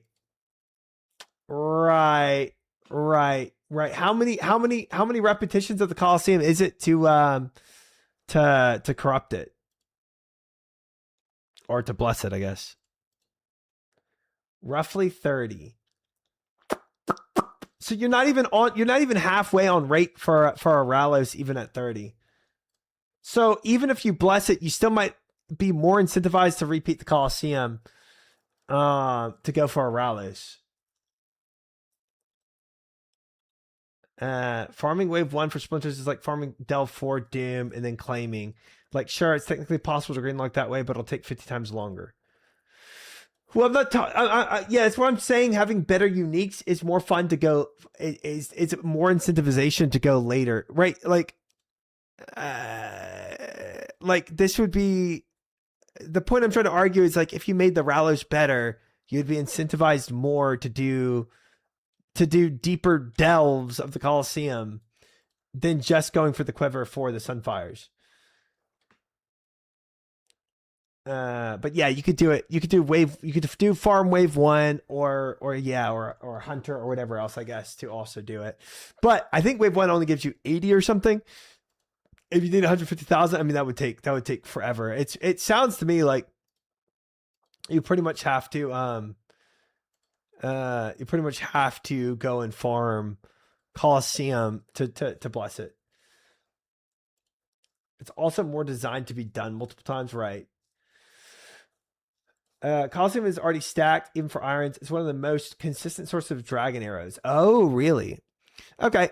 So you could leave Ralos where it is, and you don't really need more incentivization to do deeper Coliseum if you want to bless your quiver and get dragon arrows. For those wondering, if your message gets timed out, it's probably because you're helping me on some part of the Coliseum that I don't understand. I know we're talking about the Coliseum, but there's a lot I don't understand because I'm doing the game blind. So I don't use any help for the Coliseum when I'm doing it, for those that might not know. So there's no offense if you get your message timed out. It was probably just spoiling something that I might not know about it. That's all. Could catch 75,000 sunlight antelopes. Yep. Not doing that. Oh, it was for Inferno. Okay, well that also counts. I've not done Inferno yet either. You might not even think it helps, but any piece of the puzzle definitely helps me in the long run. The simple fact, Relish is essentially a pointless item in this game. Would be better if it was altered in some way. I agree. I think there are some dead items in the game that you kind of just, that either like, it's like, why are they in the game in general? Because it's just so niche, or not used at all. Spoiler here, you won't kill Soul. You're welcome, King. I will kill Soul. Now, will I kill Soul blind? We'll see about that. It's also just cool and I want to use it. Ralos? Ban him for the sake of banning? Are you offering yourself?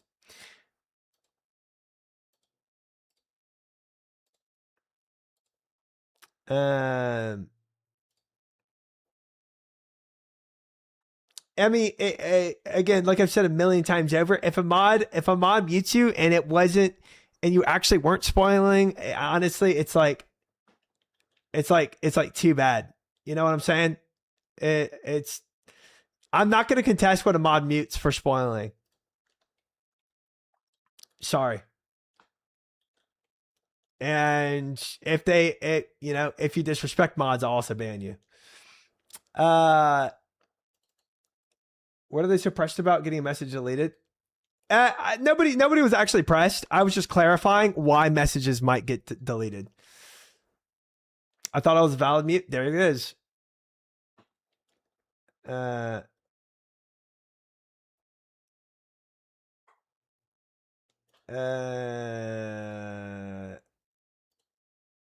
All right, you got a 10-minute timeout, Wires. I don't like the way you're talking to him. Anyway, we're going to keep continuing this conversation. I want to see what else he has. I was learning recently, but I don't know much about it. There are probably some huge changes they could make for PvP that would make it a lot better, but I don't know exactly what would be a problem like within the meta structure. So I'm not even going to try to argue for stuff. What I would say is I would love for them to, in general, make stuff in PvP more similar to the main game. So there's less massive deviations between the two. If there is anything that is different in PvP from the main game that doesn't have to be, would love for them to just make them the same. The one thing I can think of is like how anglers don't overheal you when you're actively in combat. That's really annoying. There's probably more things than that would be okay to change, but I don't know how that would affect the meta. For this next section, I'm going to be talking about a bunch of stuff that I would love to see them rework in the future, but is probably outside the scope of just a simple summer sweep up. Monka. So Coliseum. for this section, we will be going full scripted. I don't know if I should skip this part because it's Coliseum. What was the chat drama? How do I get involved? Just start talking about bad about mods, Larkin. I'll ban you too.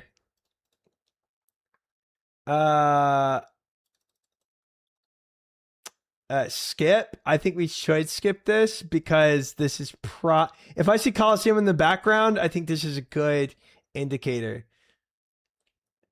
I think he just talks about making Coliseum invos less RNG, but maybe skip. Nice YouTuber. It's about invos. Okay.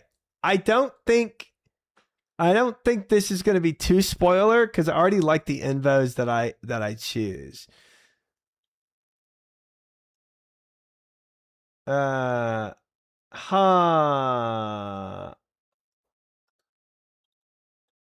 Skip. It's not really any spoilers. We can skip it. It's fine. But we can spoil our next because I've already done next.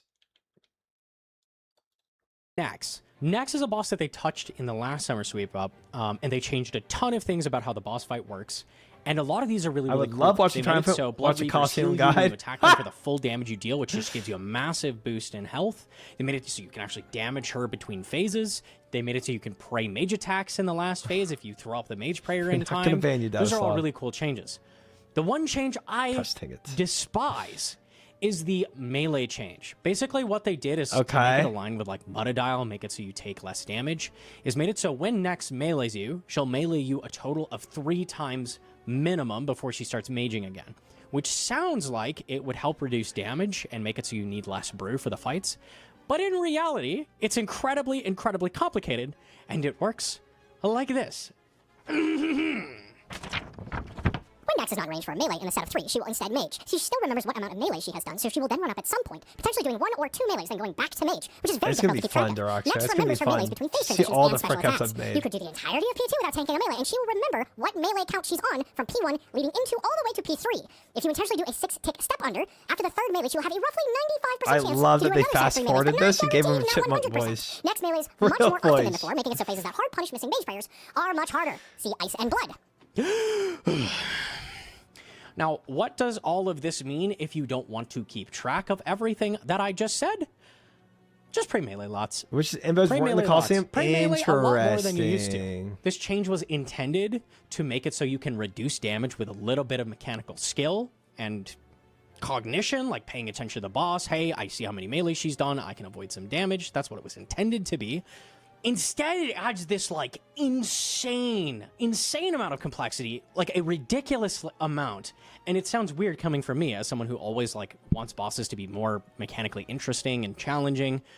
But this is, like, complex to the point that it's not even worth bothering with in the boss fight, because what are you really getting out of it? Like, a little bit less mage damage? It's almost not even worth bothering with. When you get to that last phase of Nex, where she's just, like, hammering you with damage over and over, and it's an all-out fight to the death. Yeah.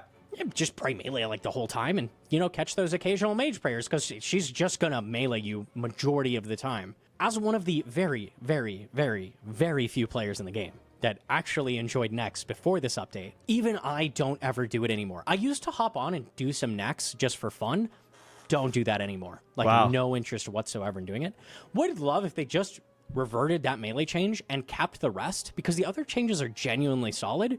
This melee change was just like very, very half-baked in practice. I definitely would have complained about this, maybe made a video on it at the time, but I was busy with other stuff and I just didn't get to Nex. There were so many changes with the summer sweep up, and that was not my priority at the time, but when I came to test out Nex later, oh boy. I said earlier that was all my changes for Slayer, but I do have one more, and this one I think is maybe out of scope.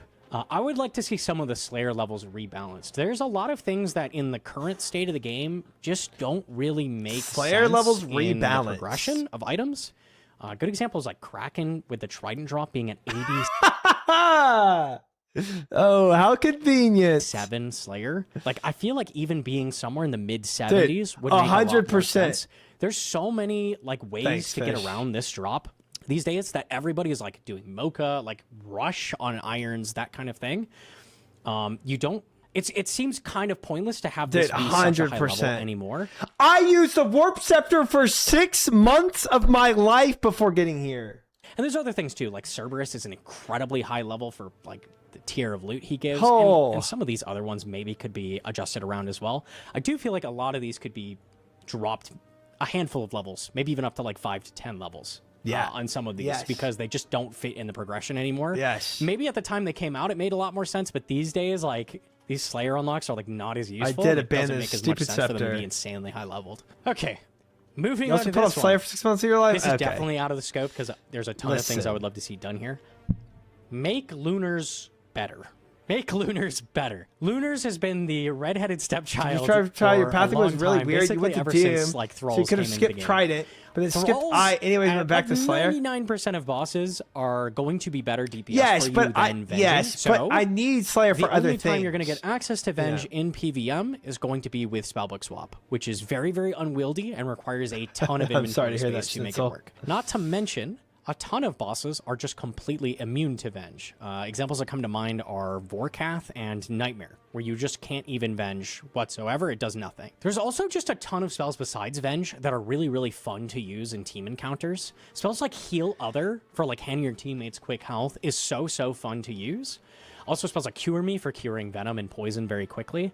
And Pot Share for sharing potions between your teammates are all really, really fun in raids, but they're worse damage, so you don't see them used that much. Like, it's almost always Why just would I going lose to be points healing somebody else Especially and if you're then raiding losing with damage irons as who well? Cannot make use of most of this. I personally think all of these utility spells could be put under a raid whitelist where they are not usable normally. Like, you can't heal irons in normal situations, but if you are in a raid encounter, you now have the ability to pot share with them, heal other them, spec transfer, whatever it is. Like, you have the ability to help your teammates in different situations. Venge Other is another one that you just can't do to irons whatsoever. A lot of this stuff is done so to that also give you irons points, can't be boosted really? in raids. But frankly, it's happening regardless, and all this does is hurt real players that like want to play with their friends. It makes it really, really hard to play with other irons. You should be able to use support spells with irons in raids. Or why even let the irons do raids with other people? They should be forced to solo everything if that's the stance we're taking, right? No, I don't think Iron should only be allowed to solo. I think they should be able to do content. That would be great. I would love to see them take a look at the bosses that are immune to recoil and see if maybe that could be removed.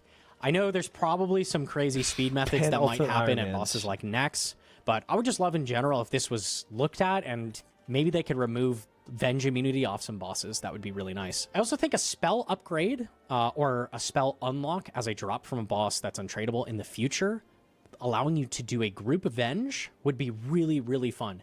Maybe up to 5 teammates you could Venge all at once. This would make it so that you can actually like feasibly run it DPS wise.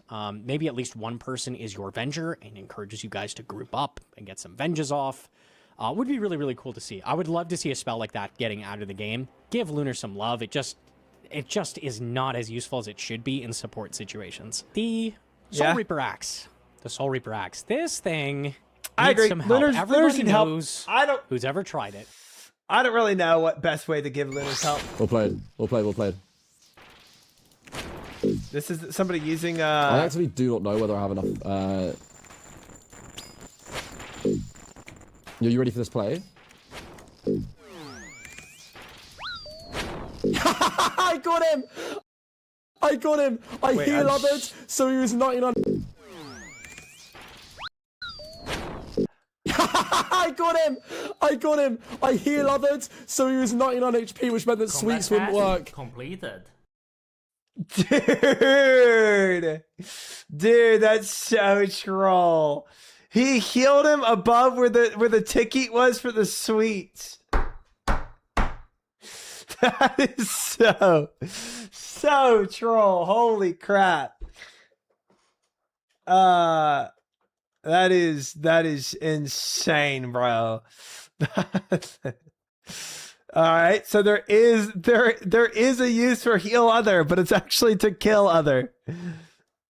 New Palu tech unlocked. Okay, nobody is ticketing sweets in our raid, I'll tell you that much. That's crazy, bro. He was so happy about it. That's diabetical. Okay. But yeah, I agree. I'm not really sure how to make Lunars worth it, but I do not see the worth in losing DPS for Lunars ever. I mean, obviously there's a little worth I used with the Cure Me and Zora. That was kind of nice at times. I don't know. Heal others actually OP. You can profit HP by using it somehow.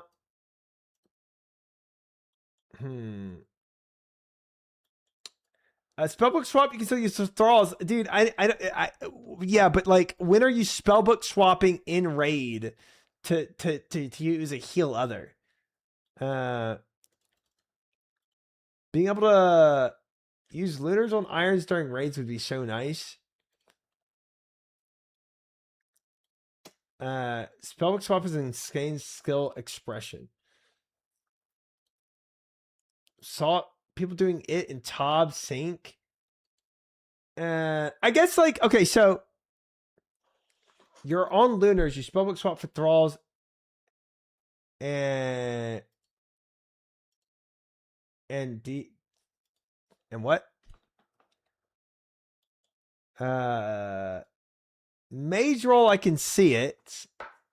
Mage roll spellbook swap is obvious, but you don't spellbook swap. You go from ancients back to probably like Arceus for Thralls. Death charge. Yeah, but again, yeah, sure. I mean, but how do you what is a good way right now that you use Lunars in raids? Obviously, you want to swap back to Arceus. The spellbook swap makes sense, but I know it's a support book, but no one has literally used it for that. They just use it for niche cases, maybe add a couple of damage spells to entice the book, moon theme spells maybe. Spellbook swap is a spell on Lunars. Oh, okay. I did not know that. That adds some context. Thank you, Viora. Okay. Spellbook swap lets you cast a single spell before it swaps back automatically. That's cool. Did not know that. That is cool. That's very cool. Spellbook swap is a spell that allows you to do one spell in a different book. Lunar's utility, right? Quite enjoy using Humidify for faster prep at Cox, vinging the rooms. And Lunars has a bunch of different animation styles. Vinging is definitely something I feel like that's just higher level play that I've not really incorporated ever into my play style. Lunars has a bunch of animation stalls, clunky to use. You're on Lunars primarily for vengeance and can reach into any spellbook with SBS. Very powerful, clunky but powerful. Which spellbook swap is 3 different spells? Spellbook swap is OP, just clunky and requires a ton of runes. Okay. In Duo Tob. In Duo Top World Record, even the mage who does ancient stays on Lunars. It's kind of stupid. Just for vinging, is that why he stays on Lunars?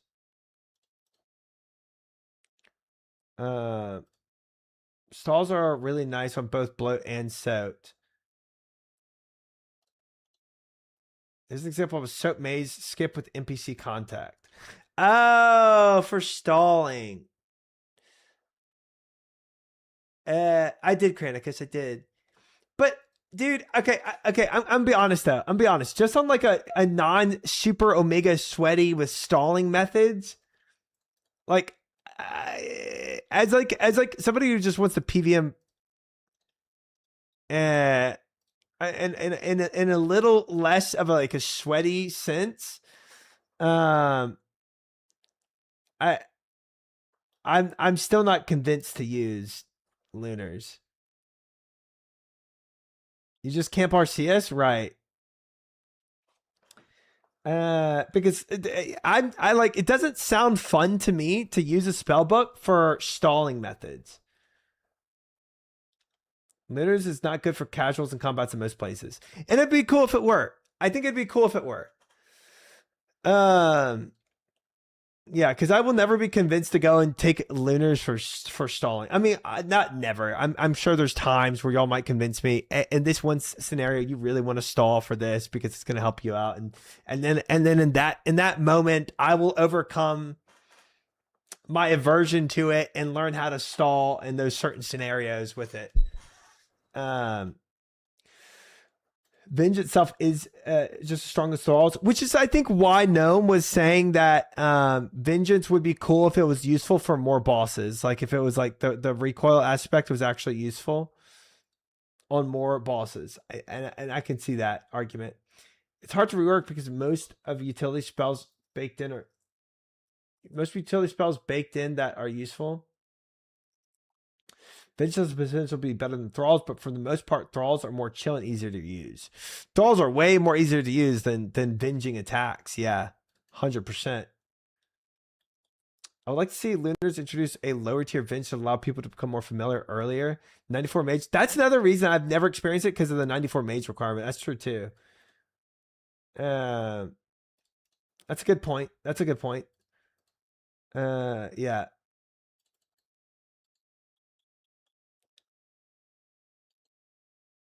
We are talking about, yes, I'm talking about a little more casual play.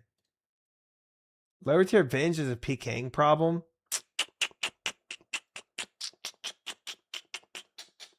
All right, just for the sweaty reasons, let me watch this.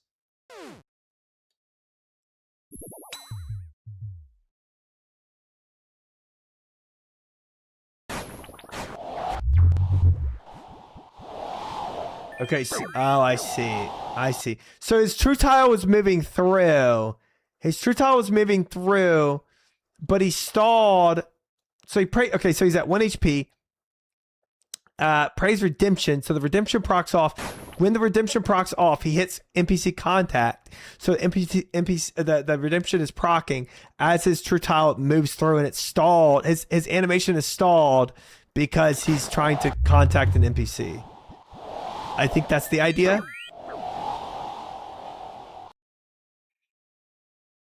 And so you don't have to worry about doing the whole maze. He takes all the damage on one, right?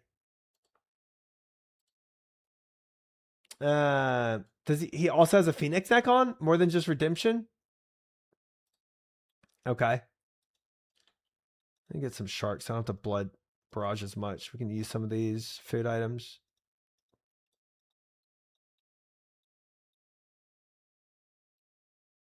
There. It clears the damage that's stacked up to hit after the stall. Oh, the P-neck did? Oh, okay. Okay. Interesting. That was the redemption stall, but it does the same thing. Hi, Rain. Welcome in. Phoenix Necklace declares a death queue. So if you take all the damage in one tick with the P-neck, you live. So the stall is to take all the damage at the end. Is it kind of like, is it taking all the damage at the end, kind of like walking across a tightrope in Cox, where it's like you're like getting hit, but after you get off the tightrope, all the damage procs? Okay. Okay.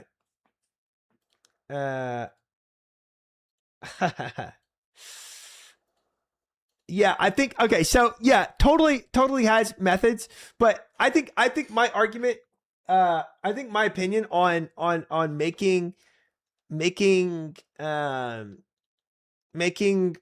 Lunars more incentivized for, like, you know, for basic players is still valid, because I think it just diversifies how people would be how people play, versus like, no, take Arceus and camp Thralls, you know?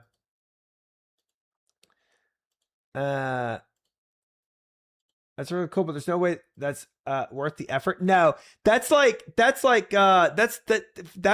pure speed running tech right there, phrase. Correct. I'm saying making it better is that it's the best spellbook in the game. Elaborate on that. What do you mean by that? Master Combat tier, and I've used spellbook swap only a handful of times. Right. That makes sense. Try getting Tentacle. I'm just doing combat achievements, Elaine, man, because we're here. And I want to get combat achievements because I'm going to block these Kraken tasks, and I might as well do it before I block the Kraken task. I don't really care about the Tentacle. I mean, if I get the Tentacle, I'll make a Tent Whip just because I can. That's about it. What's wrong with Lunars being primarily used as skill and utility spellbook? It fits thematically where it came from too. Yeah, I guess that's a fair point. If you want to keep it purely as a as a skilling utility spellbook,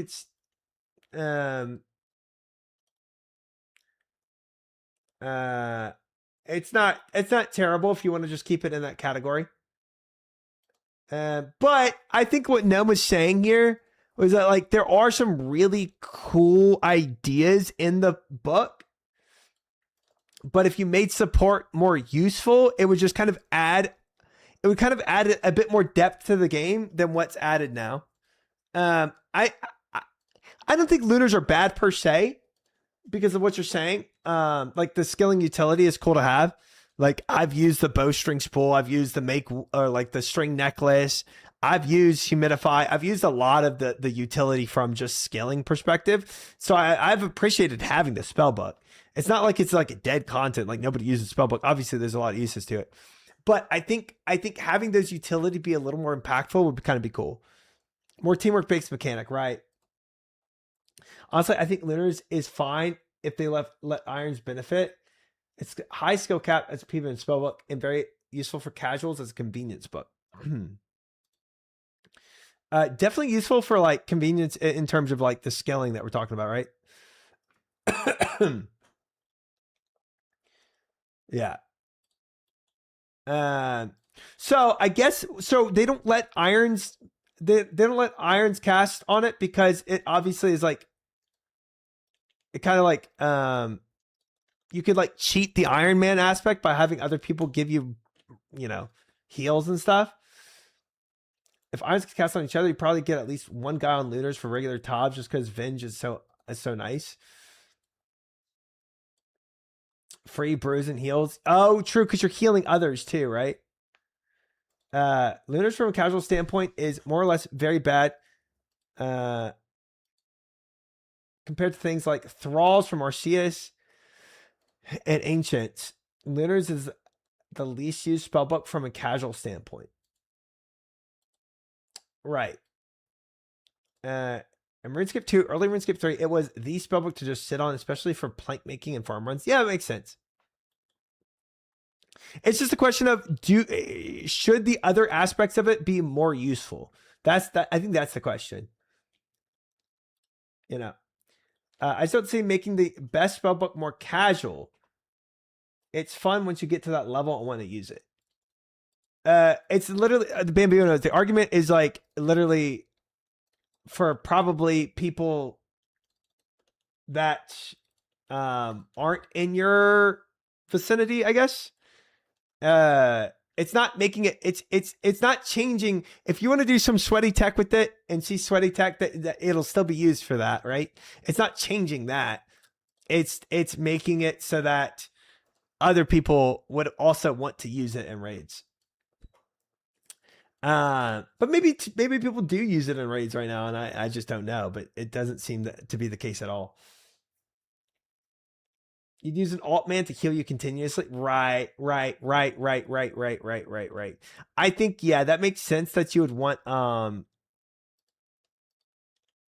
it does make sense that you'd want, for irons to only be able to use it on other irons.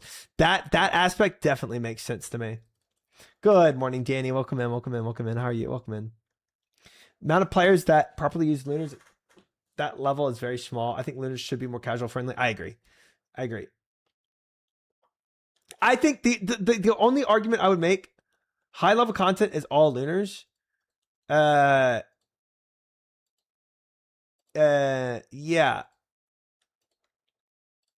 But again, this is like making a change that appeals to more the masses than high level players, right? This would not be a change to affect the high level players. You're very focused on high level players.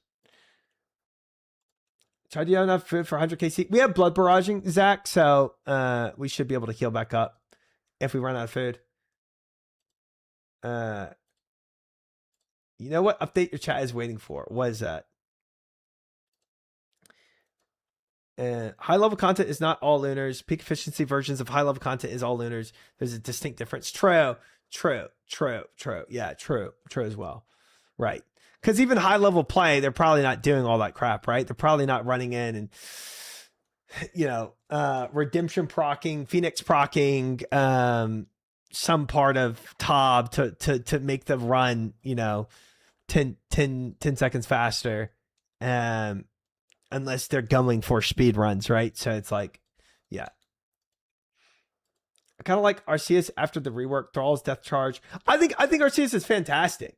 And if you improved, so I guess the argument here would be if you improved the combat utility, the support utility of Lunars, it might make one person change their mind of using Lunars.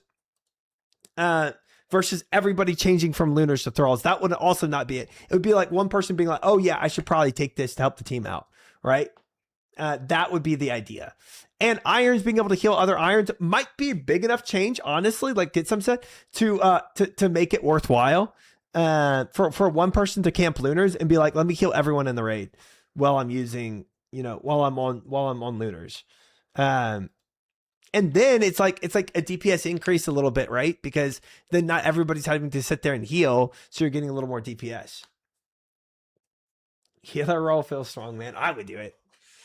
The problem is that unless they remove spellbook swap to make room for new, easier to use lunar spells, you'll still be incentivized to at least use SBS for Thralls, which is not noob friendly and would turn people off. Yeah.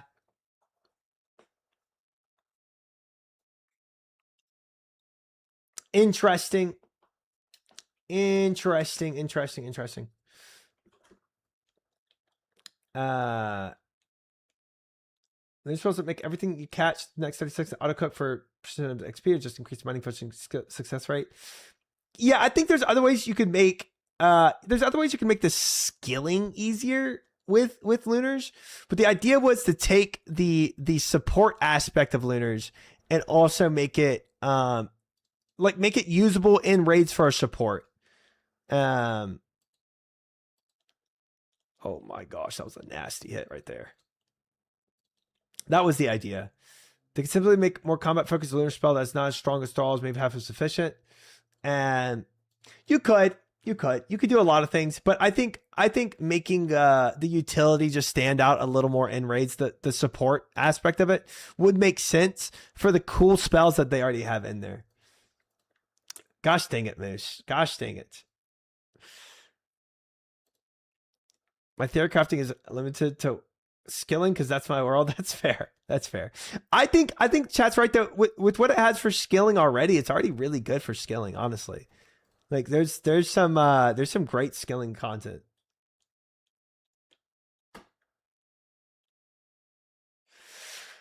Moose, what am I using right now? Get that buffs, enhanced lunar spells would be cool. Interesting.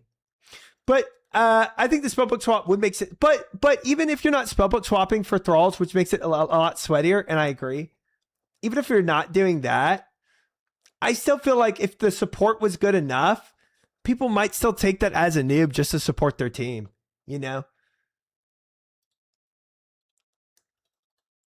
What the frick, Gratch? Thank you, Mish. Got it a couple days ago, but thank you.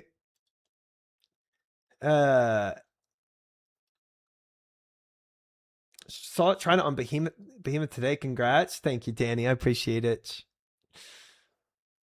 There's a few things they could do make it a lot nicer. Like pot share worked for overloads. Toe salts it'd be nice for those situations where you don't get enough salts from the spirit. That'd be kind of sick. That'd be very sick. Yeah, sorry, I don't really like watching your stream. Haha, so I'm a bit behind. No, that's cool. Okay.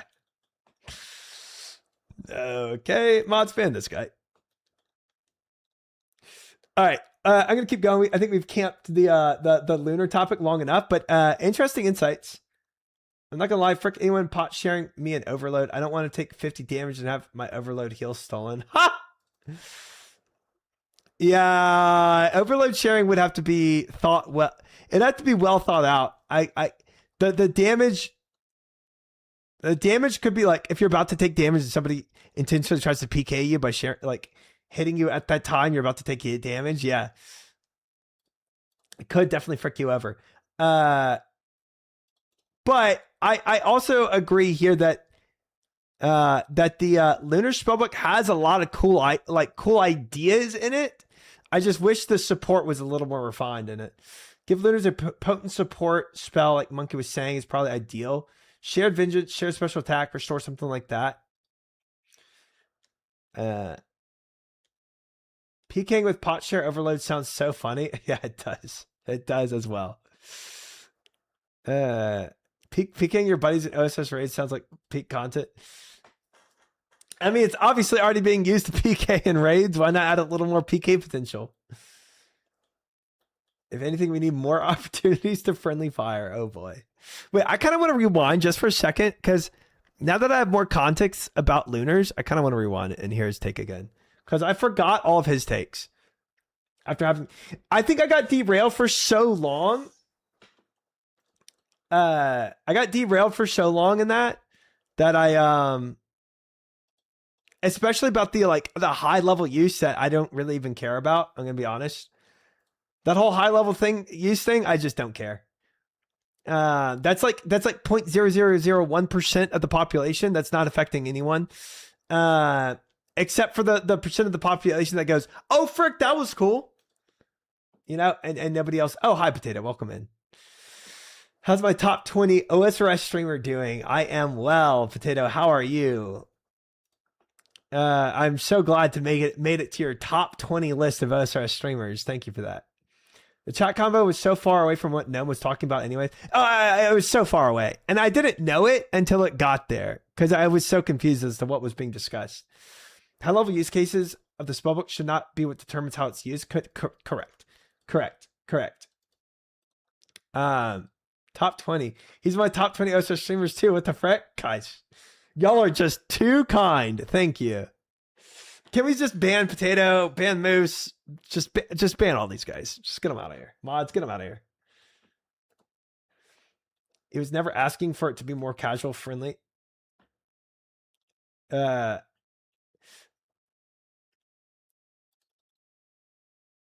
want to see what he has to say again, because I've definitely forgotten what he had to say, to be honest. Okay, moving on to this one. Thank you, This Rain. is definitely out of the scope, because there's a ton of things I would love to see done here. Make Lunars better. Make Lunars better. Lunars has been the... already he said it's out of the scope, so this is not for summer sweep up. This is just him talking about out of scope topics that he kind of wishes were in the game. And this is very wish listy.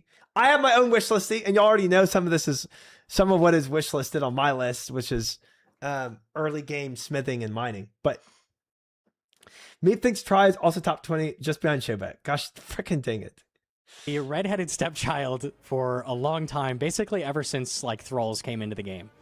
Thralls at like 99% of bosses are going to be better DPS for you than Venging. So the only time you're going to get access to Venge in PVM is going to be with Spellbook Swap, which is very, very unwieldy and requires a ton of inventory space to make it work. Not to mention, a ton of bosses are just completely immune to Venge. Examples that come to mind are Vorkath and Nightmare, where you just can't even Venge whatsoever. It does nothing. There's also just a ton of spells besides Venge that are really, really fun to use in team encounters. Spells like Heal Other for like handing your teammates quick health is so fun to use.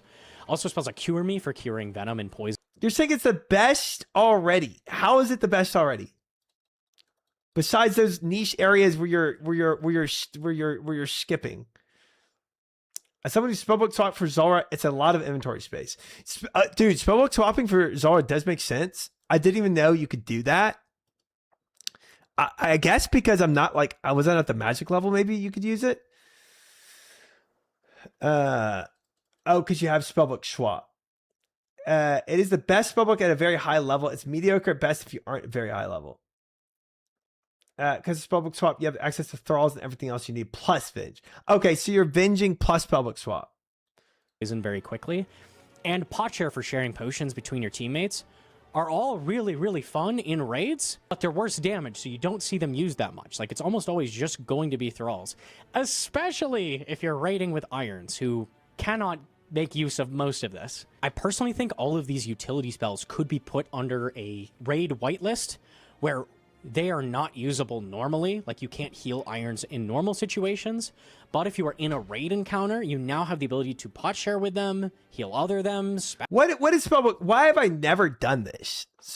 Spellbook swap. What level is this? Lunars. OSRS. This has got to be like crazy high magic, right? 96. I'm 97 right now. I've literally just recently, 100 monkfish. That's trash. It's for veterans of the game. Haha, you don't know how to do this, buddy. Lol.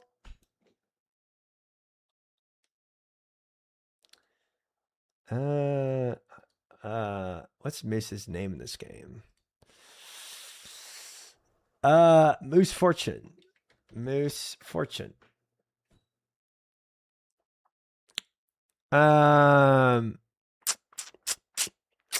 85 magic. 85 magic. What level is needed for spell book swap OSRS? 96 magic. 96 magic. 85 magic. What is 96 minus 85? 11. It's almost like, if you look at the quick math, 85 magic, I'm so strong I can still swap it. It's almost like he's never used spellbook swap in his life. That's so weird. That's so weird. It's almost like this guy that's chatting, whoever Moose Fortune is in my chat right now, when he said it's for veterans of the game, haha, you don't know how to do this, buddy, lol. He was not actually able to do it himself this whole time, but it seemed like he could from the way he was acting. I don't know.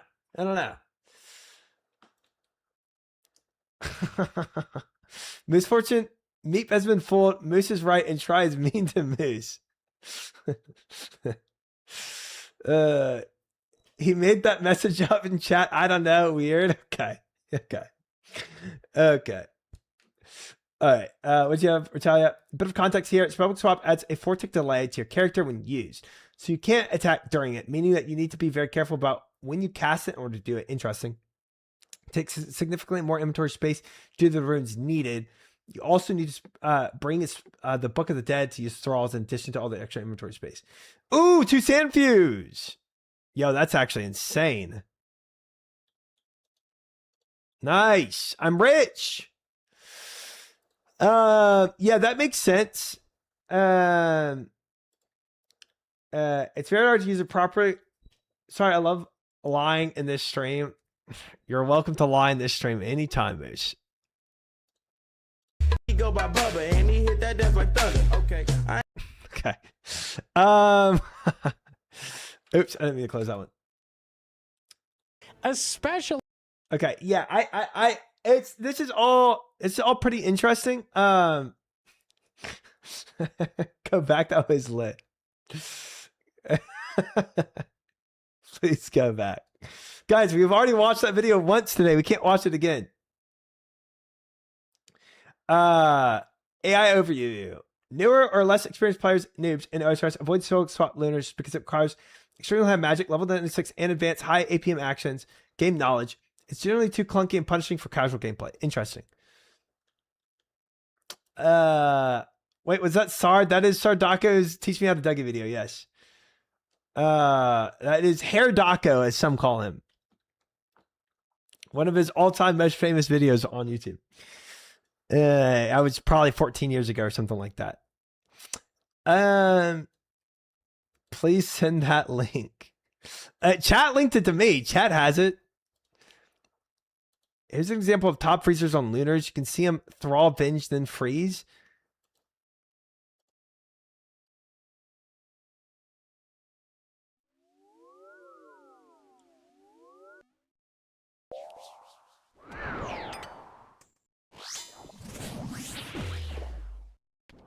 Combat task completed. So cast Vengeance, he gets hit, cast Vengeance, bam. And spellbook swaps. He's back on Ancients.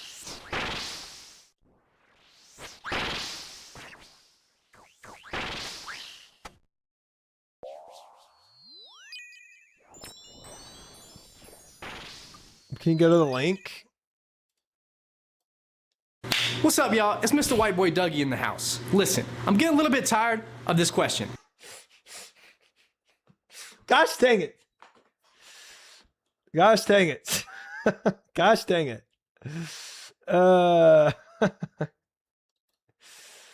Gosh dang it, guys.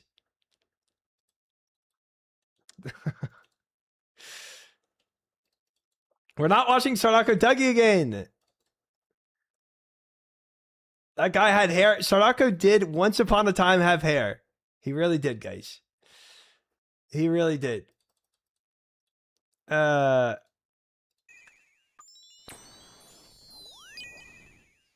So he's already back to casting. He's already back on the Linners after.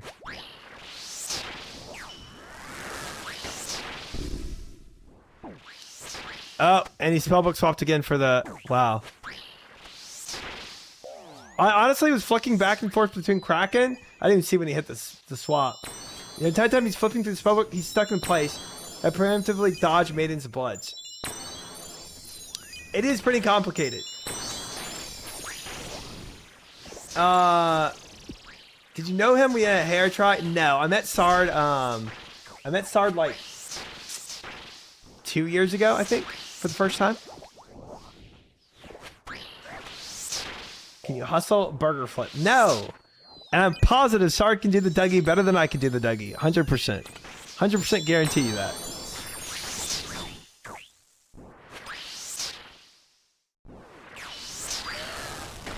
Neep has redeem on how to do the Dougie. No, he does not.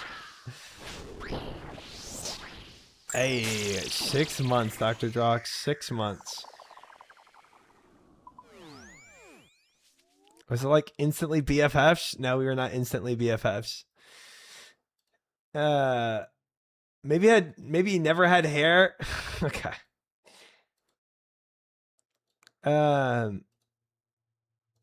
Can we hustle burger flip with Sard Ozzy at the Airbnb? If we all go to the Airbnb, we can all repeat the Sardaka video together. Yes, we can, Moose, if you really want to. The entire time is also managing his overhead prayers to turn them off when he's using Venge. So, to clarify, also, because I've never used Vengeance, do you, is it kind of like Smite in a way? Or it's like you have to do it like when you're getting hit, and then Venge reflects 75% of the damage you take. How long does it last for? It's like gig of recoil once per cast, a minute. Okay.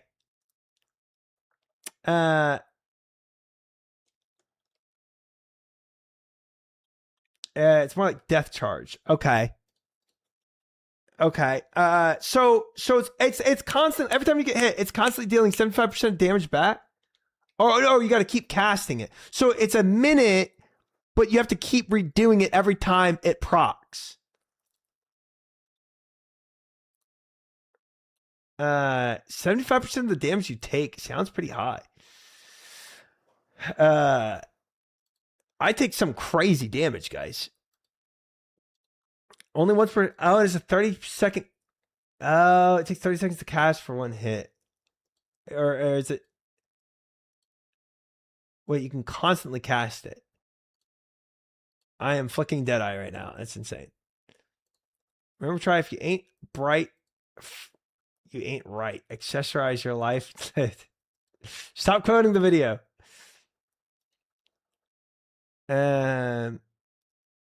It's all fun and games until you Venge at Zulra and one of the small cunts procs it for a 1. That is, yo, 50 raw sharks? No way. Yo, huge. We're back in the game, guys. We're back in the game. We got raw sharks again. Huge. Big day for us.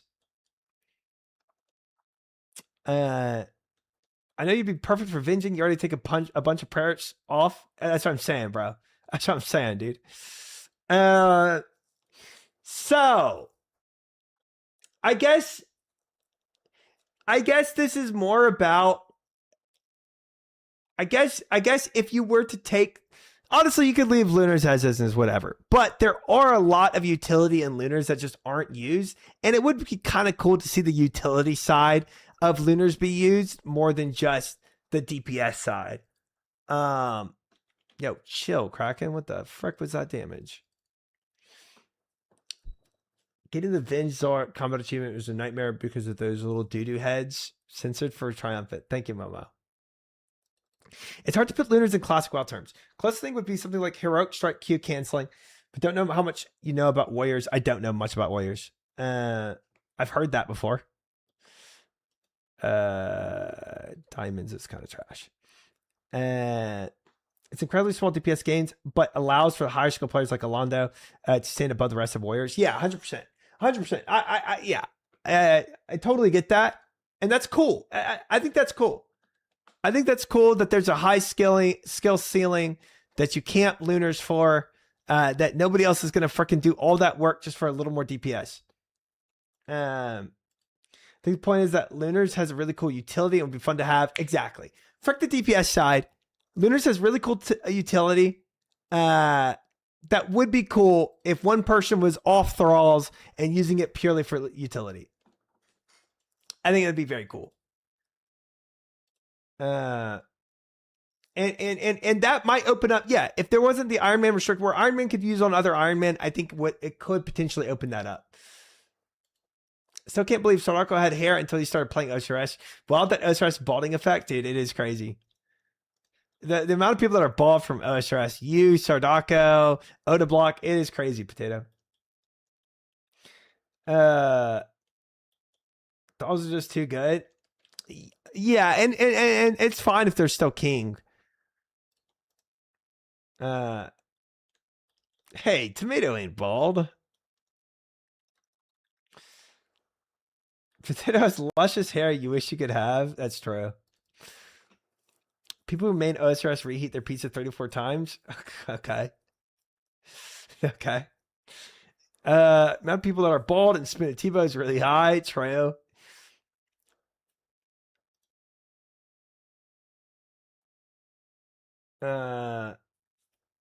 Bald Tato sounds like fire.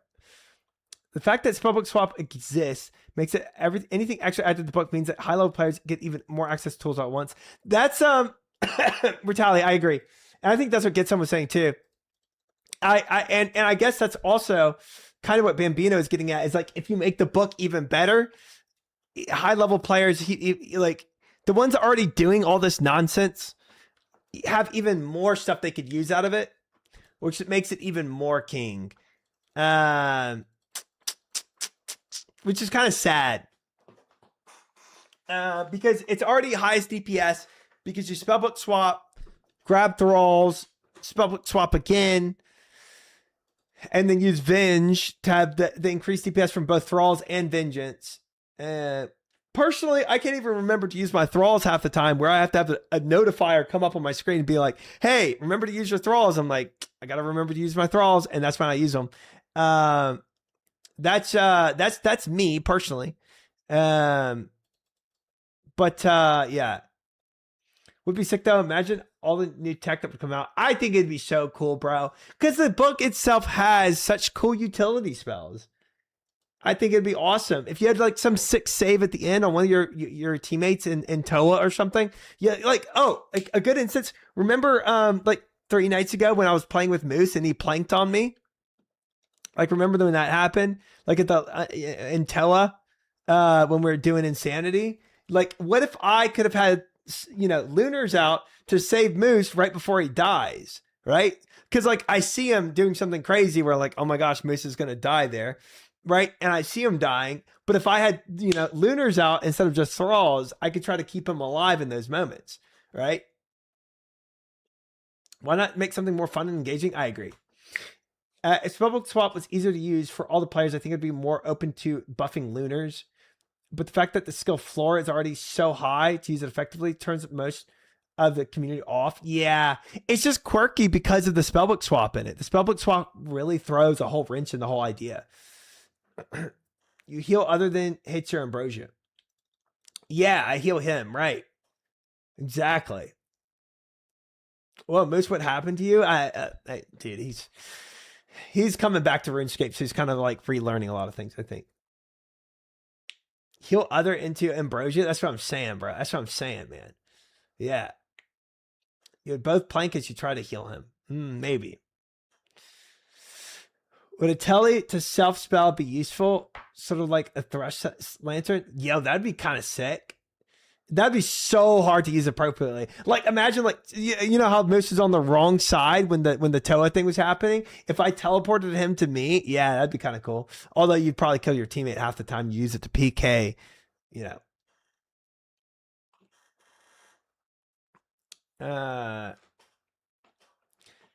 Can use pot to share, heal other, etc. on Iron Man / receive it. Yeah. It'd be kind of cool. It'd be kind of cool. Any thoughts on this emote? Okay, why am I in every example? It's just we're trying to use examples that chat would understand, Moose. No, I don't want to see this in my chat, man. It's like it already hurts the eyes, you know.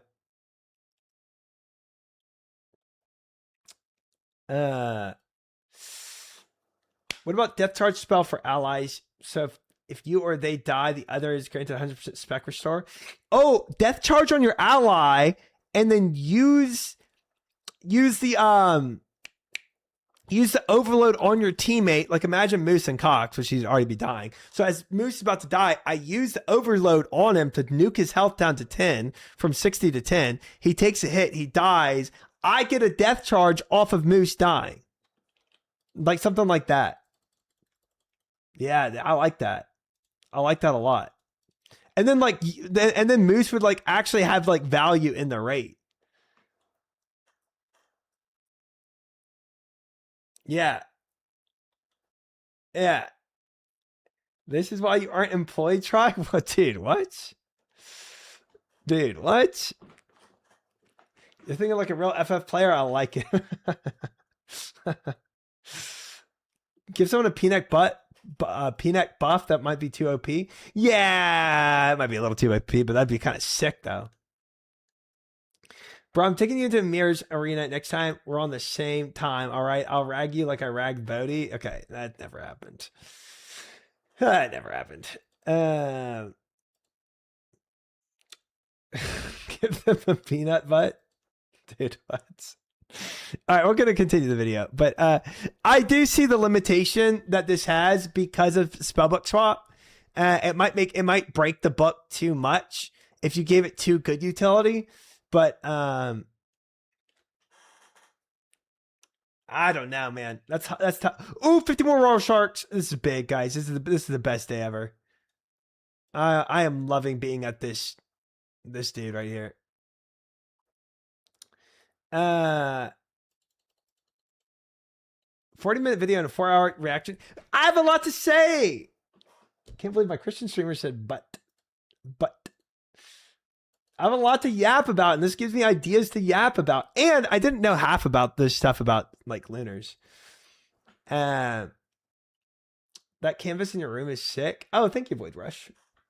I really do enjoy everything I have in my room. It's so nice. We love your yap, Triumphant. Thank you, Momo. SPS probably would have made a lot more sense as an extremely unstable Majorat or Zoroastrian ritual. Something dangerous that temporarily tears open access to another magical discipline, rather than a calm lunar utility spell learned from secluded island pacifist astronomer mystics. Nice. Nice. Good lore there. Good lore critique.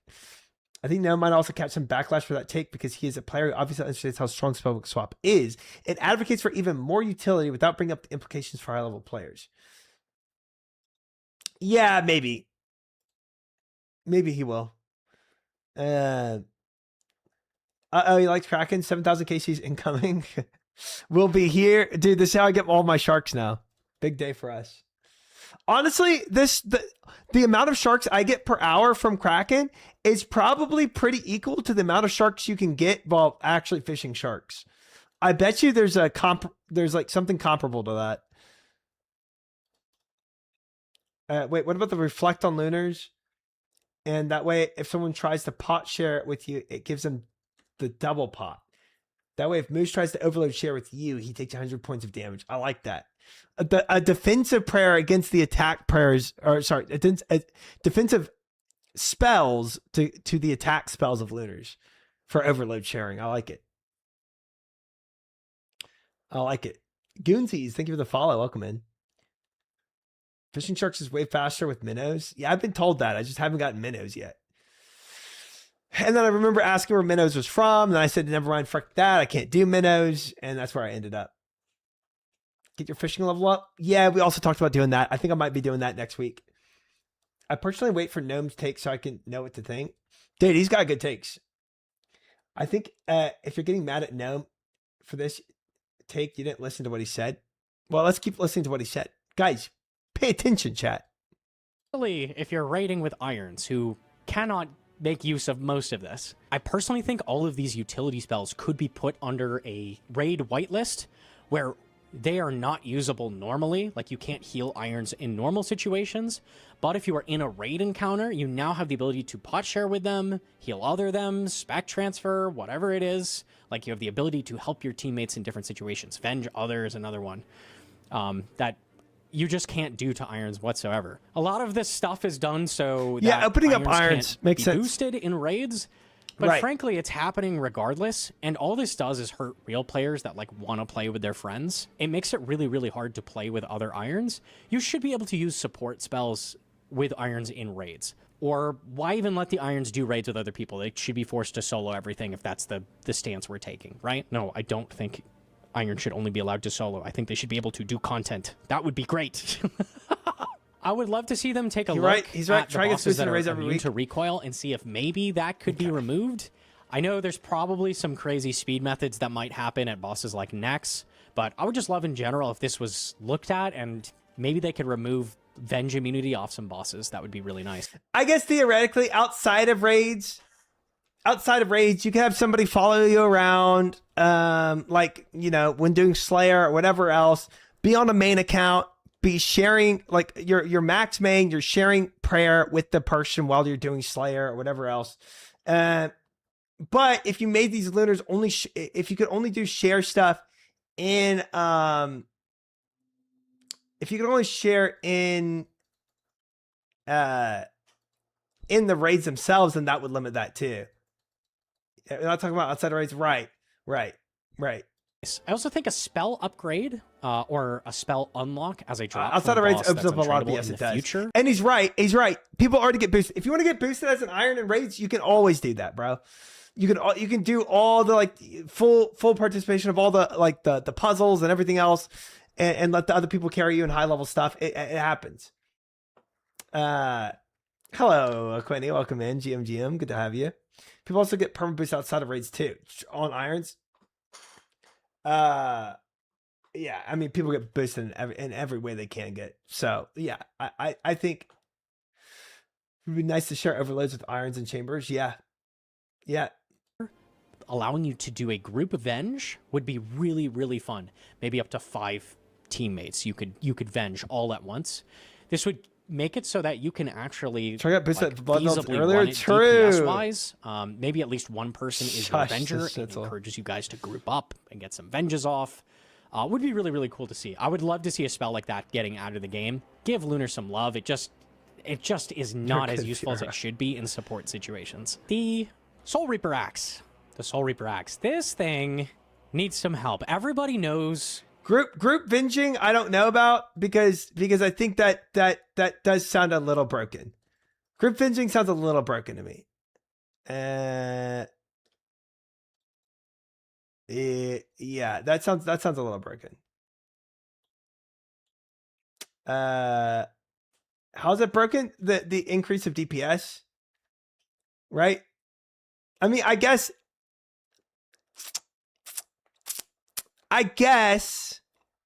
if everybody is sweaty in your raid, if everybody is like the sweatiest player in your raid, everybody is already doing their own Venge spellbook swap. If not, it does let one person come in and be able to yeah,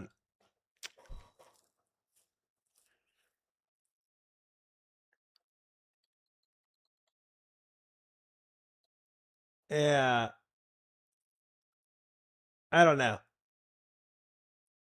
Meep thinks group Venge is cool because Meep forgets to Venge. Yeah, group Venge should be a spell, but the rune cost should be base X number of targets. Oh, increase the number of spells used for number of X targets. I'm just trying to think. If you're already being sweaty, let's say you're already being sweaty and you're venging and you're thralling and whatever else. It would increase the raid's DPS if everybody else was noobs and you were like, all right, I'm going to group Venge for everybody because nobody else is going to Venge because y'all are all camping Arceus. And so I will go and just hit Venge for everyone. That would kind of make sense, right? That then it becomes a lot higher DPS, but that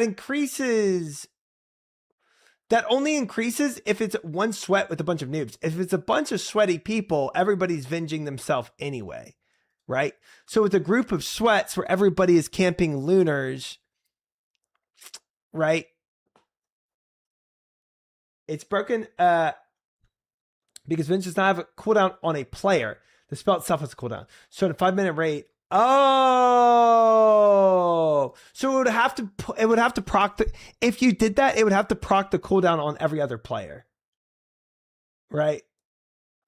That's the only way that would work, I feel like. So you'd have to change the way it works where it's per individual, it's not per spell use. Okay.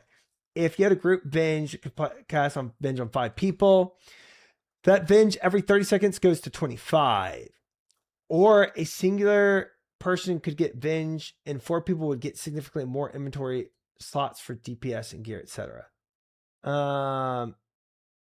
That's true. All the other sweats don't have to use Venge anymore. So all the other sweats no longer have to spellbook swap. Not losing the 5 ticks. So it would help for the sweats too.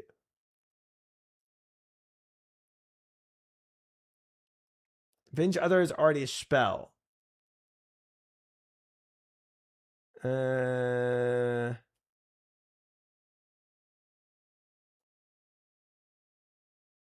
You make the newbie be the Venge support. Yeah. If you had the newbie just camping Venge, that definitely helps the newbies. Venge doesn't lose ticks when used properly. It would save inventory spots. Venge Other procs, you own Vengeance cooldown. Wait, Venge Other, okay, gosh dang it. Venge Other already exists in the game. And then it already procs the other person's vengeance. So if 2 people are in the game and somebody Venge Others me, and I also have Lunars on, I can't cast Vengeance now because he venged me. So it's already in the game to not. You can't. And do people do that in the sweaty raids? Do people do Venge Other? Why or why not? The cooldown goes to the caster, not castee. Yes. Okay, so 6% of the people have better experience, and 10 players can increase their world record pace by 3 seconds. Yeah. You can take a hit, then Venge yourself. Right now, 1 Venge person is 1 cooldown. Group Venge would break that.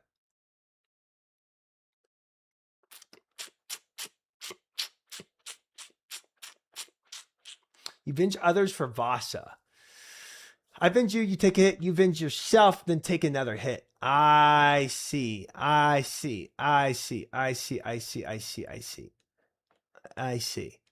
Yeah.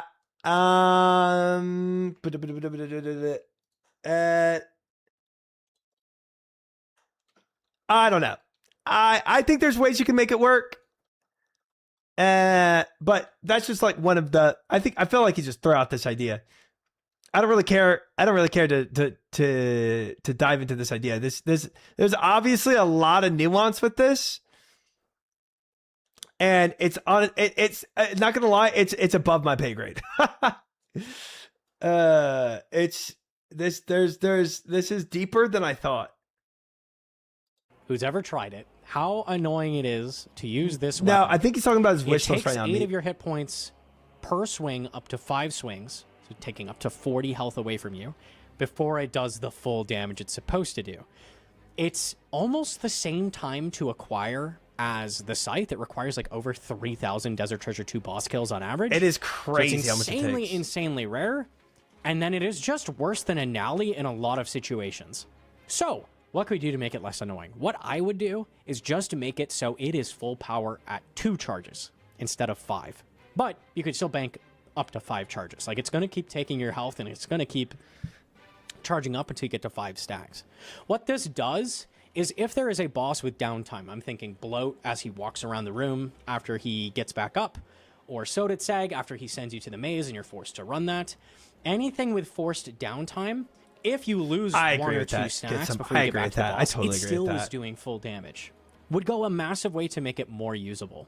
This also makes it less punishing to use the spec for quick HP in a pinch, because then it only takes 2 charges to get back to doing damage. Whereas before, you use the spec and it's like, oh, like everybody who's used it at Vardorvis has spec'd Vard at like 50 health, not killed him, and then been like, I can't hit with this stupid axe. Oh, he's finally dead, right? Like, it just takes forever. Okay, let's talk about Corrupted Gauntlet. Oh, okay. Dude, I have a feeling this is going to last the entire rest of the night of talking about this. Oh, boy. So, before we get into it, let me explain why this grind feels so crushing to, like, every This is your pay grade? Yeah.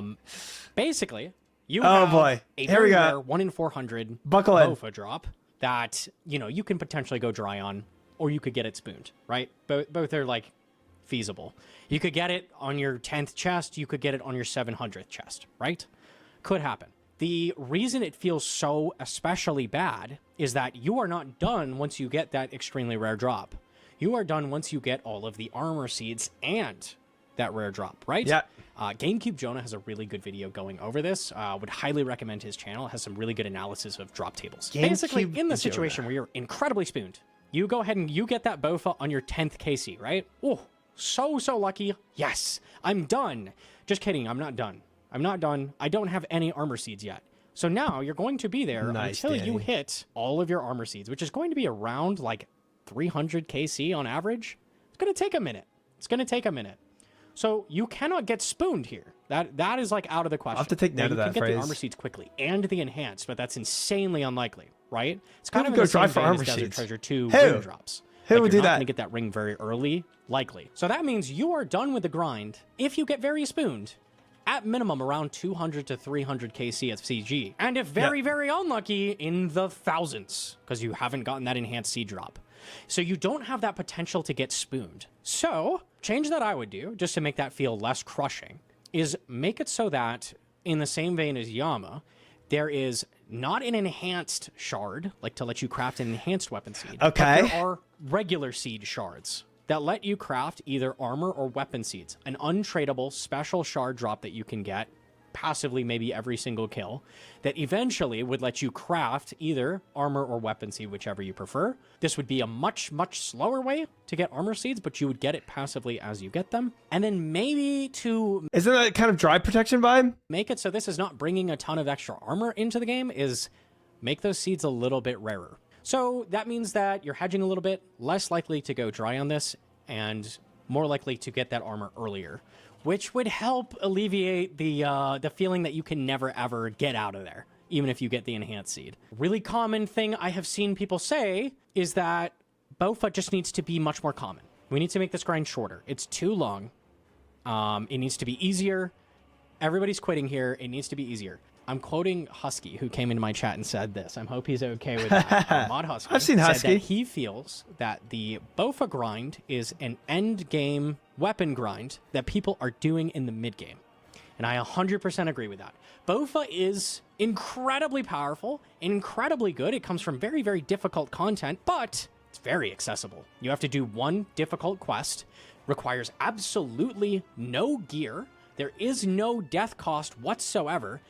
You don't even really need stats because you can just use a staff at like 70 mage and it does the same damage, right?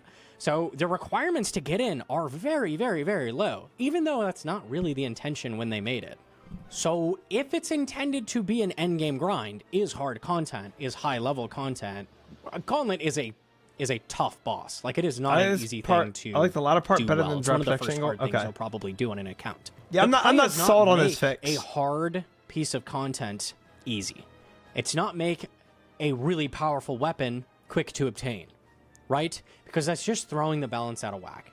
They don't need to change Gauntlet entirely. The Bofa grind from a pure hours standpoint is reasonable for how good it is. It is an insanely powerful weapon. I agree with this take. It is used everywhere until you get a T-bow. You're going to bring it almost everywhere. Insanely powerful, incredibly useful. It does not need to be made more common. That's not the issue. Going a little bit off of CG, in general, I see this as an issue with the mentality Iron Men have in general. A lot of people see Iron Man as the game mode. It's the way you play the game. It's the only way to play the game. When in reality, that's not really the intention. Iron Man is meant to be a challenge, like a side challenge you do once you're very prepared for it. It is not intended to be the only way you can experience RuneScape. It is a restricted game mode. That's what it is. I don't think that you should make an Iron Man if you are not prepared for the grinds that come with it. If you are going to get up to Gauntlet and realize, wow, it sucks getting everything yourself, it takes forever, then Iron Man is not for you. Iron Man is not for you. And that's okay. I love main. I am a main player at heart. I've been playing a lot of hardcore recently, but I am a main at heart. Main is the default experience for RuneScape. People that have never played the game before should maybe be thinking twice before picking Iron Man as their first experience, because the game is intended to be played as a main with Iron Man as a bonus game mode. RuneScape is a game where you don't have to do everything. There are tons of different goals to go after, tons of different items. Maybe you're going for a max cape. Maybe you're going for a Zuck helmet. You love PVM and you're trying to get your hands on that. Maybe you're going for your first Infernal cape. Whatever your goals are, there's a huge variety of different ways to tackle the game, and you're never really done with it. You're never expected to do everything in RuneScape, right? In the same way that I play 8 hours a day, and the game should not be balanced around my amount of playtime, the game should also not be balanced around people that play 30 minutes a day, right? It's okay for some grinds to be long. It's okay for some grinds to be easier, right? There's tons of different avenues for you to go down as a RuneScape player. Getting off of Gauntlet for a second, one other change that maybe even could go in the summer sweep up, I would love to see, is Jagex dissuading people from making an Iron Man that shouldn't be, right? As like their first account. Now, what exactly that looks like, I don't know. Jagex, when you make an account on Tutorial Island, it does ask you. Yo, Tofu, welcome in. Thank you for the raid. I appreciate it. Hope you had a great stream. Welcome in, welcome in. Good to have you. Hope you had a great stream, sir. Are you an experienced player? Are you this type of player? So you can like tell the game. Another Trident of the Siege. Oh boy.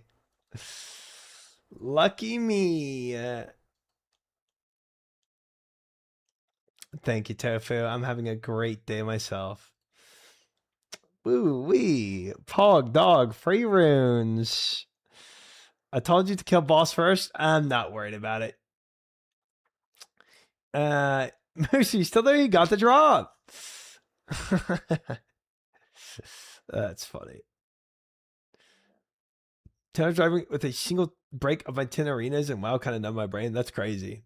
Sounds good, Tofu. Sleep well. Thanks for the raid. What level of experience you have, so they are asking that. I think what the game should do is when you go talk to the guy to turn your account into an iron before getting off Tutorial Island, is the game should be blaring some warnings, right? They should be going like, are you sure you want to make an Iron Man? This is a challenge game mode. You will be getting everything yourself. and there will be no way around this, right? Just some warnings. We had this a lot with like I think WoW there players is coming. a warning. Almost all of them started as Iron Man, and a lot of them burned out. There's a warning about playing hardcore. There might not be a warning I about just see Iron it with Man. new players in general, starting with Iron Man, not understanding what that necessarily entails, and then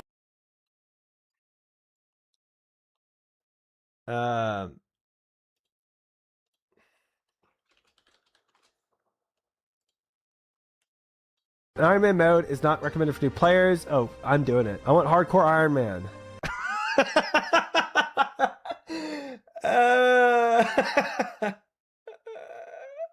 Iron Man mode is not recommended for new players. Oh, I'm doing it. I want hardcore Iron Man.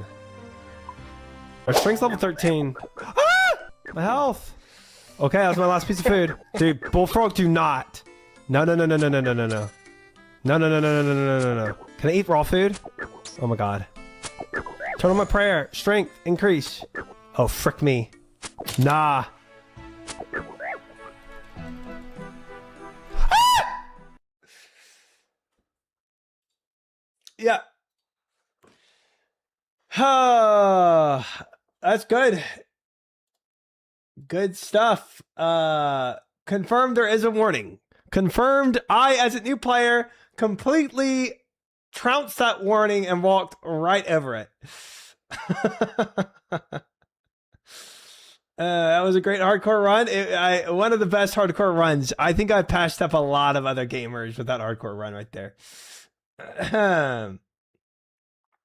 But I did read it. I did read the warning. So I didn't ignore the warning completely. I did read it. You know what I'm saying? Yeah. Yeah.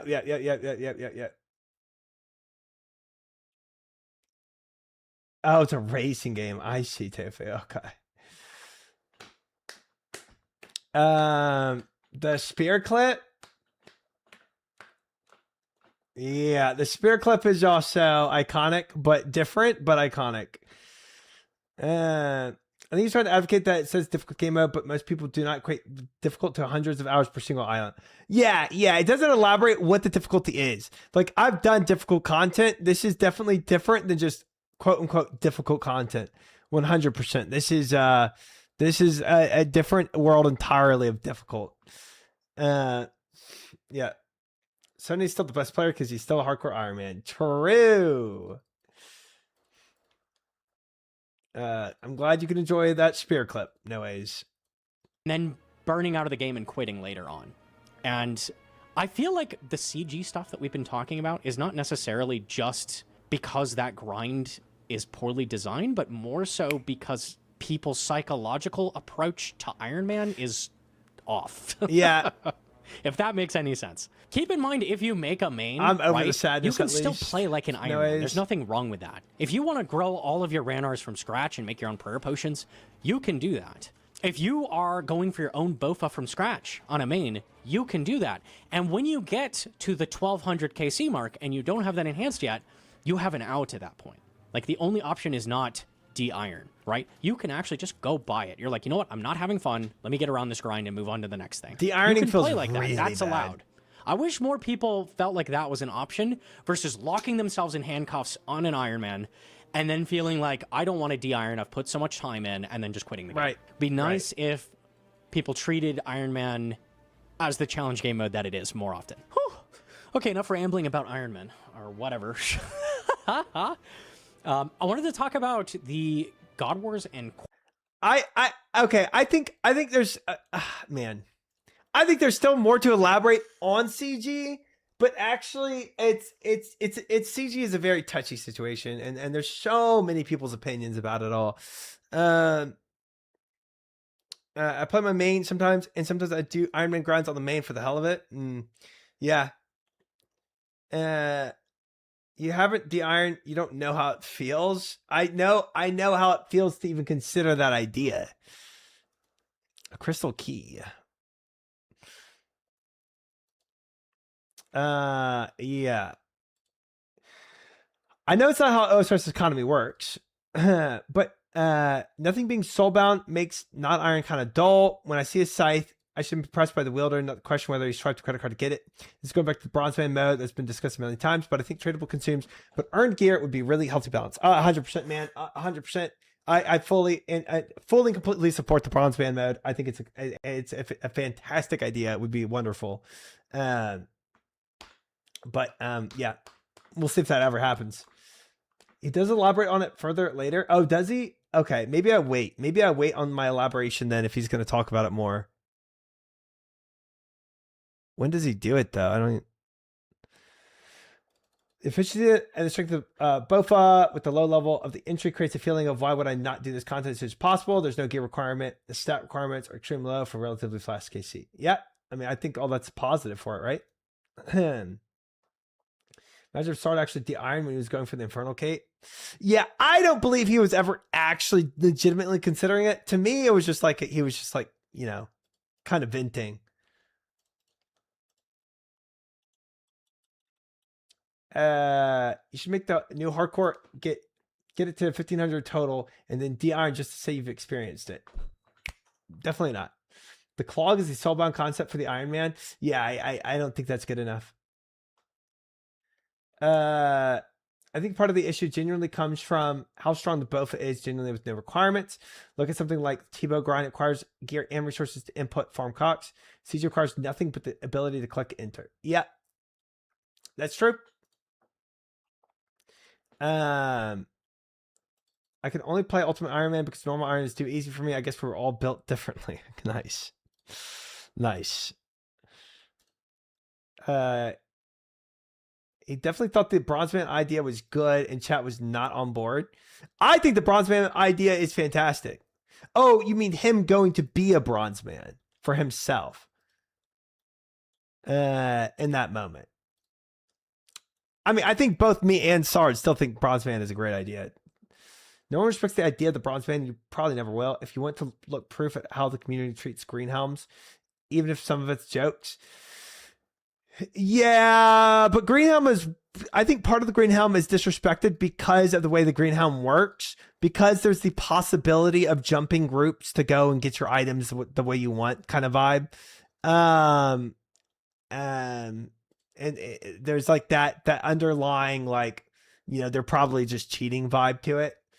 I think that's part of it. Chat was turbo roasting him. I think in a vacuum, it's not a terrible idea. Maybe chat was also roasting him because the way the green helm works right now is not nearly what the Bronze Man official mode would be. I mean, green helm is literally just Iron Man who can't buy items. They call it Bronze Man. Ultimate Iron Man should be Steel Man. Meep thinks that we should all be green helms, at least green is cooler color. Okay. Yeah, I think there's a lot of viability in making an official Bronze Man mode. And I don't think that's a bad idea at all. Slot completed. The tentacle, huge. What a day, guys! We're getting spooned at the place I do not want to care. I do not care to get spooned at. Huge clogging. What the frick, crotch? What a day!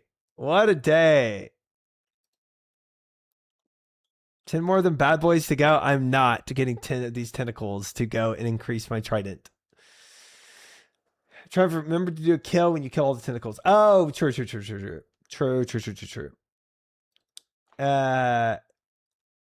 Even spoon for the items he doesn't want. Dude, I only spoon for the items I don't want. Not even.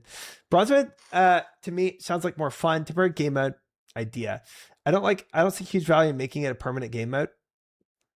Yeah, I mean, I think for the people that are already deep in an Iron Man, they wouldn't necessarily de-iron to a Bronze Man, right? Because we're already so deep in it. But if at the very start of the game there was an official Bronze Man mode, and I knew what I know now about the game, I think I might have done a Bronze Man. If you're gonna Bronze Man, just play a main. Here's the thing. People's take people's take about Bronze Man is like, you literally already have Bronze Man just because there's clogs. Bro, ain't nobody looking at your clogs to see if you actually earned that item yourself or if you bought it from the GE. And also, even if they are, you can go buy a scythe and go and farm a scythe, right? And then eventually get the scythe from farming it after you already bought it, just to get the clogs afterwards. It's like you can go and buy stuff that makes the content easier. Bronze Man, you couldn't do that. So it's very different than playing a main. What's a Bronze Man? Basically, the idea of a Bronze Man, you might just be joking, but let me elaborate. Bronze Man is basically an Iron Man, but you can buy resources like Renar, Snapdragons, you can buy arrows, you can buy a bunch of, but you can't buy anything that would be a clog to make the game easier for yourself. Who cares who earned it and what matters is that you're happy with how you did, I guess. But this would make it to where you can't go and take an easy way out. I like the idea of playing a main where I can buy resources and not have to spend a lot of time farming for supplies, but stuff to work for my items. 100%. 100%. I do, Meep. Why do you need the game to tell you can't buy it compared to yourself, though? Because that's how humanity works, and that's how people work. Just link your room profile URL. Okay.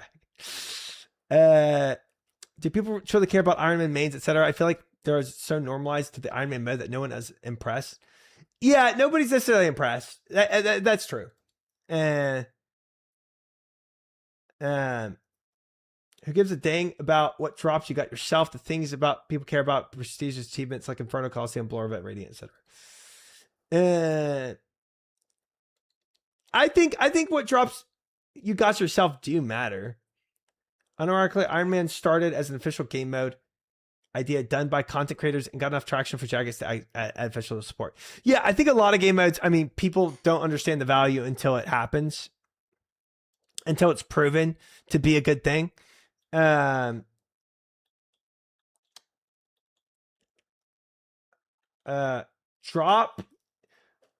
matter to who? Drops matter. Yeah, drops matter to yourself. I mean, like if you know you can go and buy the item on a main, the drops are gonna be less impactful than. I mean, obviously they're going to be hyped when you get the money for it, like the money, but using the money for the drop is not the same hype as getting the drop. If you're, as a Bronze Man, limited in the same way you are to an Iron Man, it would still make the impact of the drops the same as the Iron Man, the impact that you get as an Iron Man. But you don't have to go and do the same chores that Iron Man has to do. Bronze Man is a cool concept, but ultimately I question how popular it would be to justify adding it to the game. That's a fair question. It would be primarily appeal to the new players who want easy Iron Man mode and maybe some mains. Correct. But I feel most mains would just do iron and no irons are re-rolling. No irons, correct. No irons are definitely re-rolling to bronze. Now, would most mains go and do irons? I don't know. I agree. I don't necessarily know about the popularity of it. They matter to you, though. No one else really cares. I get wanting to flex. But there's already flex items and cosmetics. Like, sure, a main could go and buy a scythe, but you have an ornament kit on your scythe from Hardwood Top. That's how you flex. Yeah, that's a good way to flex. I agree with the flexing that way. But I think the impact of getting a drop as an Iron Man is still like a super high rush. And being limited to that on a Bronze Man is the same effect as being limited to it on an Iron Man. I don't like Goldscape. Every single grind being refactored in gold per hour is dull, even like outside of big drops. Yeah, that's true. And that's true.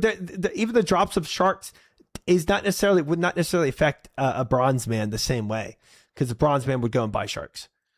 I'm more impressed by a main with an Inferno Cape than an Iron Man with the Bofa. It's interesting how WoW players try to change how Bronze Man was from PvP accounts to just Iron Man without chores.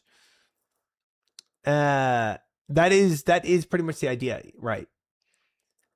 I would do it. Too scared to play an Iron. My main already takes a bunch of time out of my life. Yeah, I think this definitely helps a lot of people that want to try what the Iron Man feels like without having to have the same amount of time an Iron Man takes to play. People generally thought who would want to farm all their items and resources and it would complete slog and no one would play it. Yeah, and it definitely worked out for sure. I think, yeah, there's probably a lot of people that have a knee-jerk reaction to new ideas that they're not really willing to explore. And then when it comes out and they see other people playing it, they're like, oh, well, maybe this was a good idea. 100%.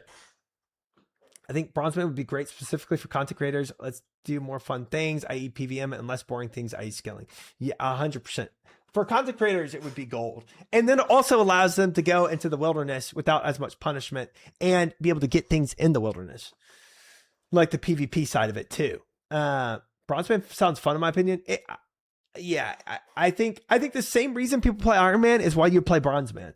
For if you're arguing, if your argument for not playing Bronzeman is this, why don't you play a main instead? I could literally say the same thing to an Iron Man. Why don't you play a main instead and just not get and not buy the items, right? Why don't you play a main and not buy any items? It's like it's the same argument. My real problem with the main is anytime I'm doing anything I enjoy, back in my mind, I'm saying, well, you could be farming Vorkath for more gold, you know? It also makes a lot of skilling grinds feel entirely pointless. It does. Yeah, that's true. That's true. All that stuff is highly valued on an Iron Man. For me, I just don't agree with the game's progression. For example, Trident and Whip are way too late. Yeah, and Num even addressed that. Num addressed Trident and Whip in this is that they're kind of outpaced in the pacing of the game. I really wish I could PvP. Yeah. Adding the PvP aspect to a Bronzeman would be really cool. That way, when I go into the wilderness, there could be actual reward for me getting stuff. Let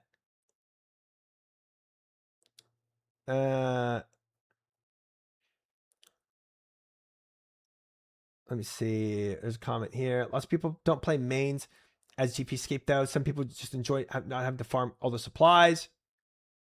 Sure, but this comes down to human nature. People optimize the fun of it, anything, even give them the option. 100%. 100% people do this. Maybe not everyone, but a majority will. Right.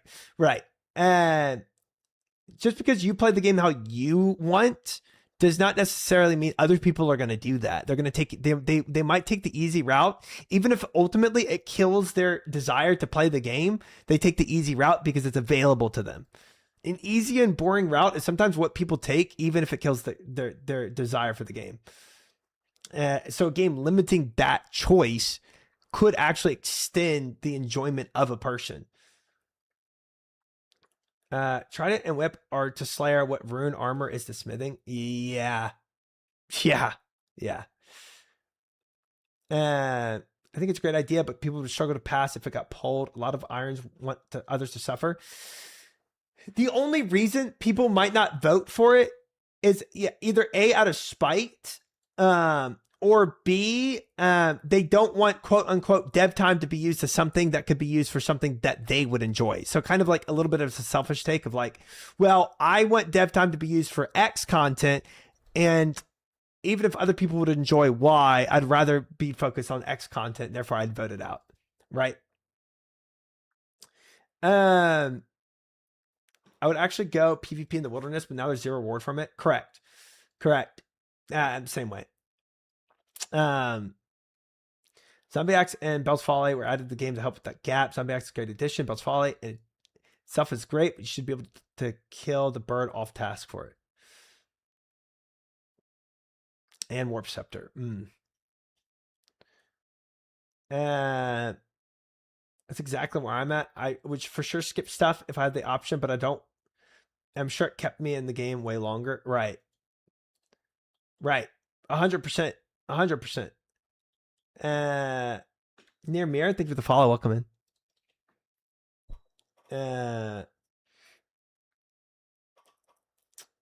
Isn't GPscape just buying bonds? No. GPscape is doing.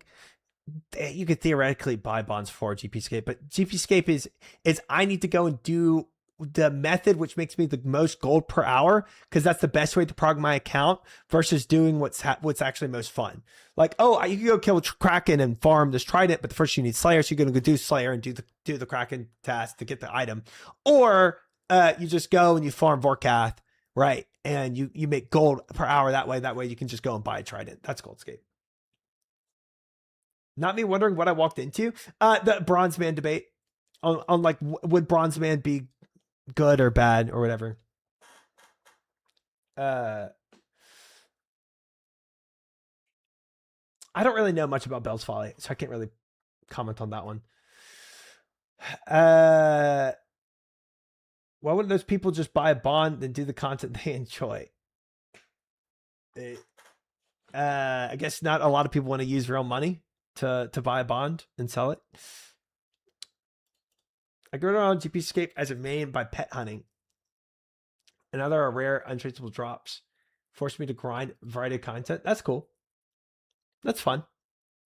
Game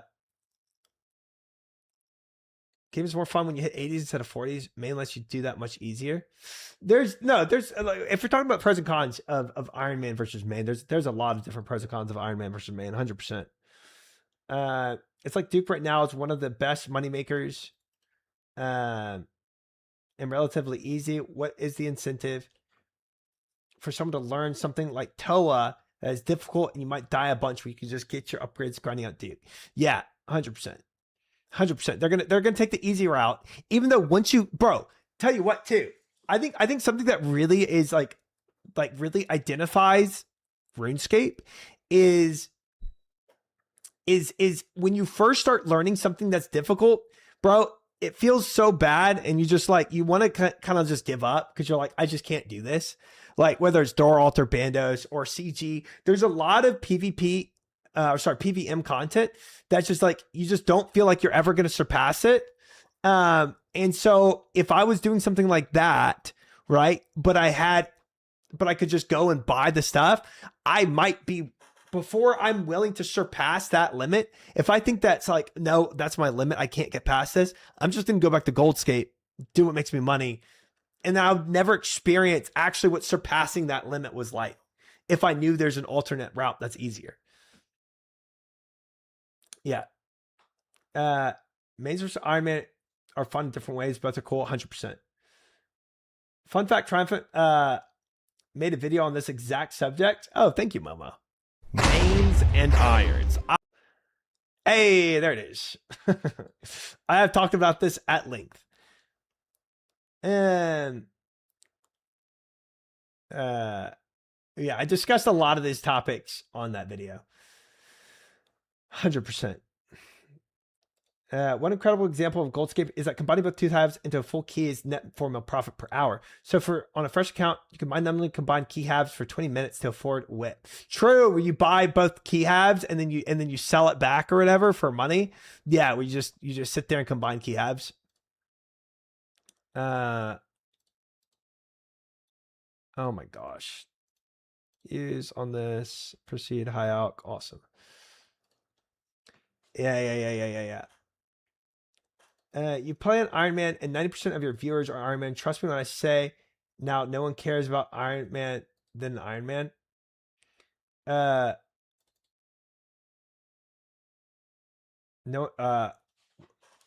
When I say now one cares more about Iron Man than Iron Man. Mains are bad for content. Ooh, no.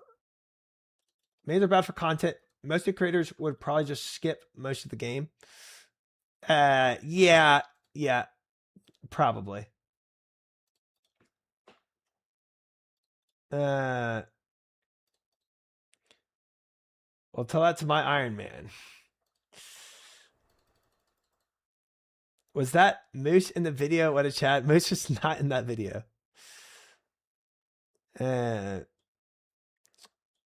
Yeah. So anyway, but I think we diverge a lot. Somehow we got to Bronze Man discussion even over CG discussion. I have a lot more to say about CG, but I think how you value your time factors and how you play. If you value the challenge at time is an issue. I think Iron Man is great. I think if you value time, but you still want to experience what the game has to play, the main is better style. Yeah. There's significant pros and cons to both the Iron Man and main. 100%. 100%.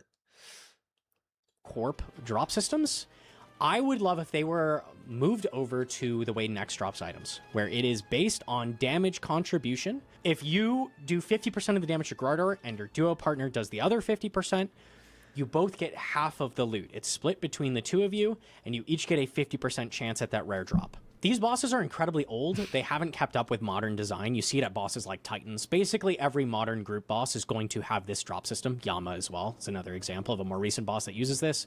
Almost everything is using the next drop system at this point. It works better in almost every single way. At this point, I didn't even know how group bandos work, to be honest. And moving them over to that drop system so you can actually group up with people and still get drops. One-man they should army. Also make this apply to Iron Man. Next, I'll if you give are the Iron follow-up Man come in. fighting Grardor with a main, you should be able to get partial contribution for the damage that you deal. Iron Man so making Iron Man. This Yeah. group of bosses, that'd be cool. 4 irons is the last set of bosses that were originally designed to be killed in groups, but now on Iron require that you solo them to get loot.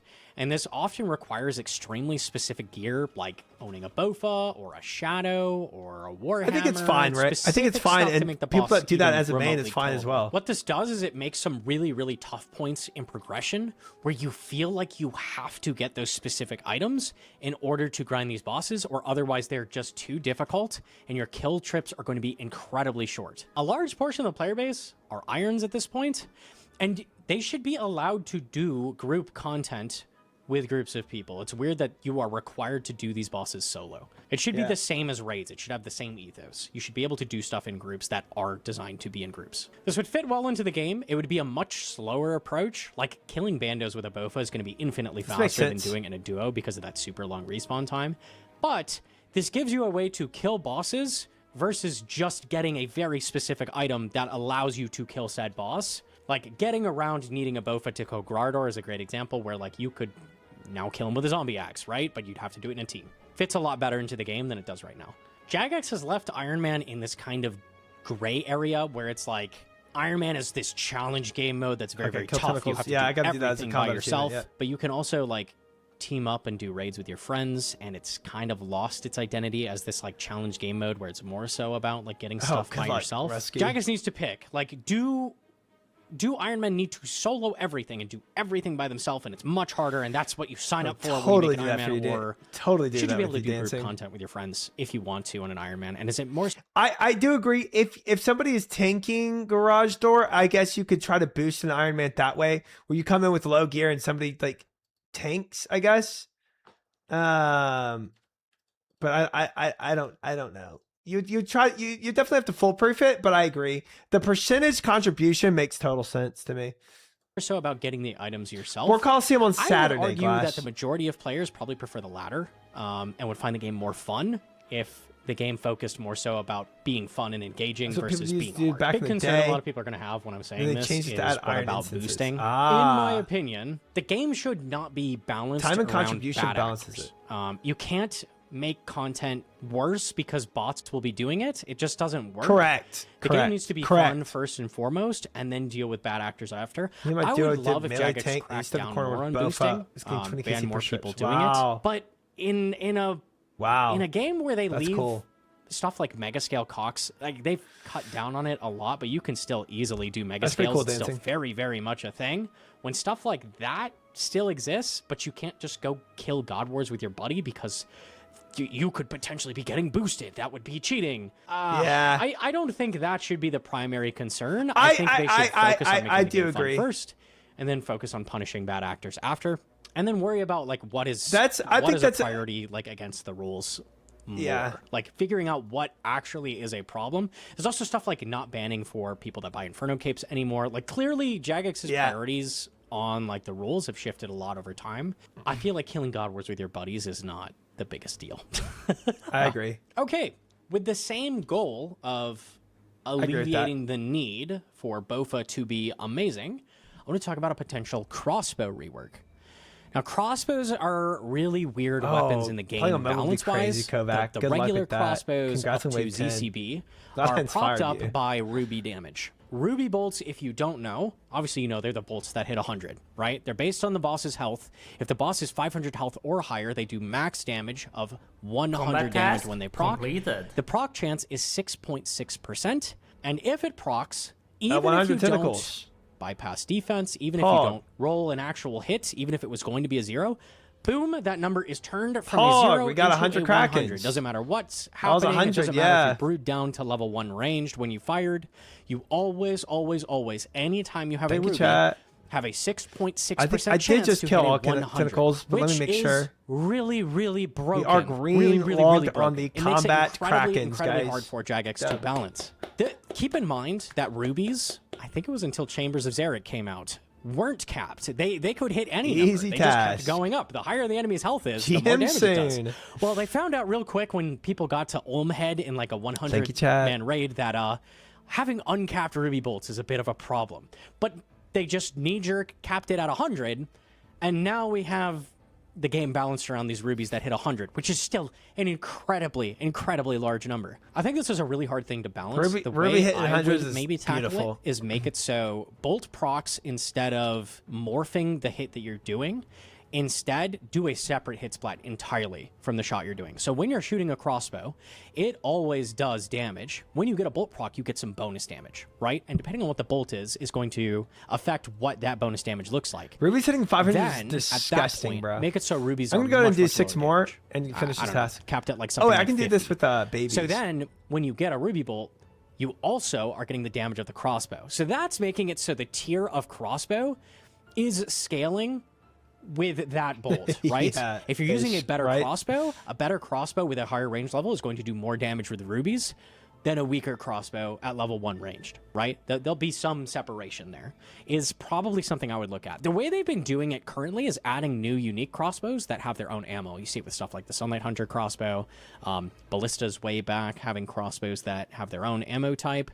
I think they do need to, at some point, actually look at all the bolt effects and change them. There is also just a ton of bolt effects that do absolutely nothing. You ever used a pearl bolt?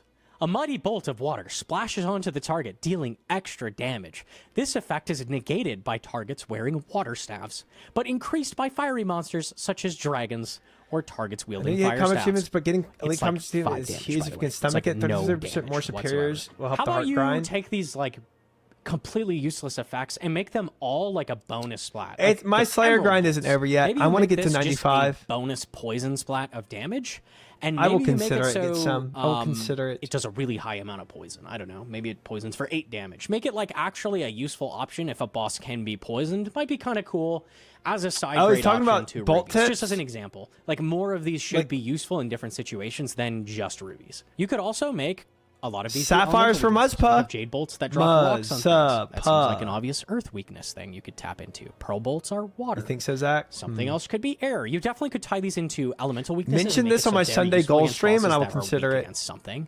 besides just making it so you mage that boss. That'd be kind of cool. This would be an absolutely massive rework, probably a lot of work on Jagex's part. If they end up doing this at some point, what I would love to see is them add a beta. Actually add a beta for this, because it's too many changes all at once to not let us touch it and see how that would work in practice. They really haven't been doing betas very much. It would be nice if we kind of brought that back and maybe used it for a rework of this scale. Not to mention making crossbows, task scale completed. in power and making it more valuable to get better crossbows would give you a potential avenue to get around the Bofa once more. Like you could go kill Zilly, maybe even in a team, and go get yourself an Armadillo crossbow, and now you have a powerful option that is a side grade to Bofa as well. So now you can maybe get around that grind in a different way. The big list of changes I've been talking about for like the last 10 minutes, I think are a Thank you, lot Sinister, for better, that. more subtle way of fixing the CG grind than just make it easy to get, right? Maybe soon enough It's if I need those combat give more achievements, Mama. avenues to get around needing a Bofa, make it a little bit easier to get your hands on, assuming you get spooned Bofa, just giving you different like options and side grades that you can go and grab would help that grind quite a bit, I think, without even needing to drop the drop rate. Okay, my very last suggestion. A lot of people have memed on me for letting my wife do grinds for me on the hardcores that I play. I let her Shout out do to a lot of Hedron. the, like, W boring Hedron. grinds off stream that I don't want to show, and then I get to the more dangerous, more risky stuff without that. And a lot of people memed on me like you're killing the integrity of hardcore or whatever. The reason I do that is because I don't like Iron Man. I do not like getting things myself. It feels like a huge waste of time, and it requires I do content that I don't particularly enjoy doing. So my pitch is hardcore main. Hardcore main means that players like me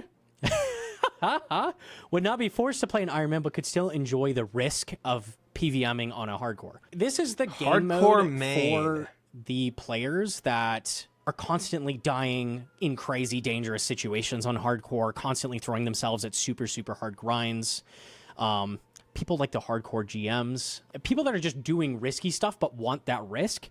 This is an option for having that. I need the wife to get to the boring grinds that are firm. The insane grinds that come with Iron Man. The people that have made hardcore Iron Man after hardcore Iron Man. I'd love to make a main and see how many times that are just I can do without dying. constantly making hardcore after hardcore and constantly trying to push themselves to doing the dangerous It does feel risky foreign stuff. to me too, man. This is an opportunity to avoid the crazy grinds. Now, this is how I would add it. This is my pitch. What I would do is I would not just make it a separate game mode. I would make hardcore servers where the entire game world, anyone that logs into that is going to be booted into a separate profile, and it will be dangerous. The whole world will be dangerous. This would have a separate economy from the main game, so it would be a fresh economy from scratch. But this would be interesting to see because a lot of the items that are extra dangerous to get, I'm thinking items like the Void Waker, where you have to go to really dangerous areas, would suddenly be really, really valuable. Then what I would do is make it so deaths wipe your inventory. They wipe all of your game progress, so skills, quests, diaries, all the typical stuff for the hardcore, puts you back in Lumbridge.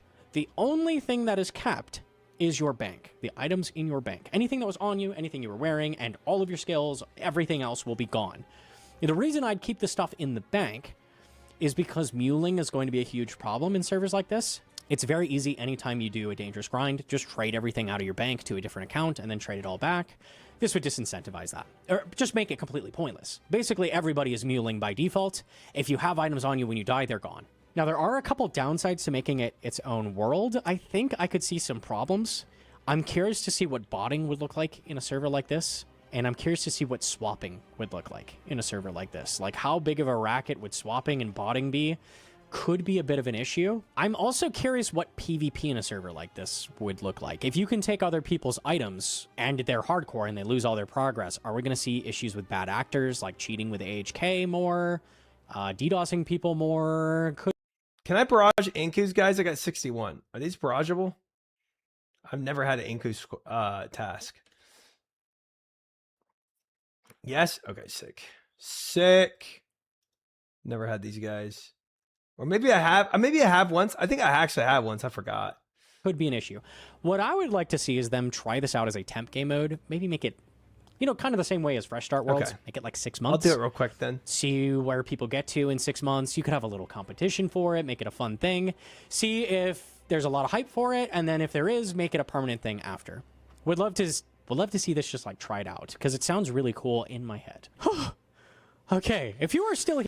Problem with hardcore servers is that it only appeals to these people. Like, no, traditional skillers would still play hardcore Iron Mans. One of the main benefit of the mains is supplies. But on hardcore main server, who's catching and cooking anglers for them? Yeah, having your own hardcore server. Does the hardcore server not share the GE? I kind of only listened to half of that, to be honest. I don't really have an opinion on it. It's kind of whatever to me.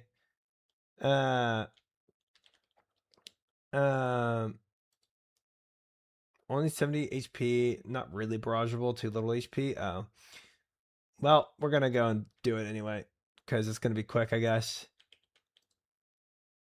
New hardcore servers will absolutely pop off. If you're down the hardcore main server, you should be kicked to the normal server world. It would make the accomplishment super prestigious. Oh, he's saying like if you're hardcore, you have to be in that world.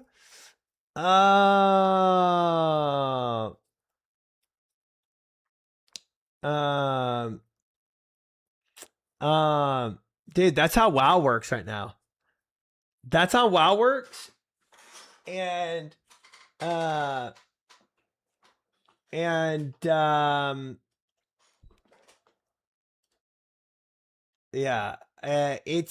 dying in WoW, it's so much more punishing feeling when you die in WoW because you can't see anybody else in that world. Like there's leagues, like there's servers for leagues. I have one for the hardcore mains. Interesting. Hardcore servers are how you get bad actors, like from Hardcore WoW, who just grief a whole guild and wipe 30 players. Yeah, there'd be drama with it, but it doesn't mean you necessarily avoid doing it because there's drama, because it incentivizes, or because it allows for more bad actors. I don't think that's necessarily enough of a like a disincentive to not do it.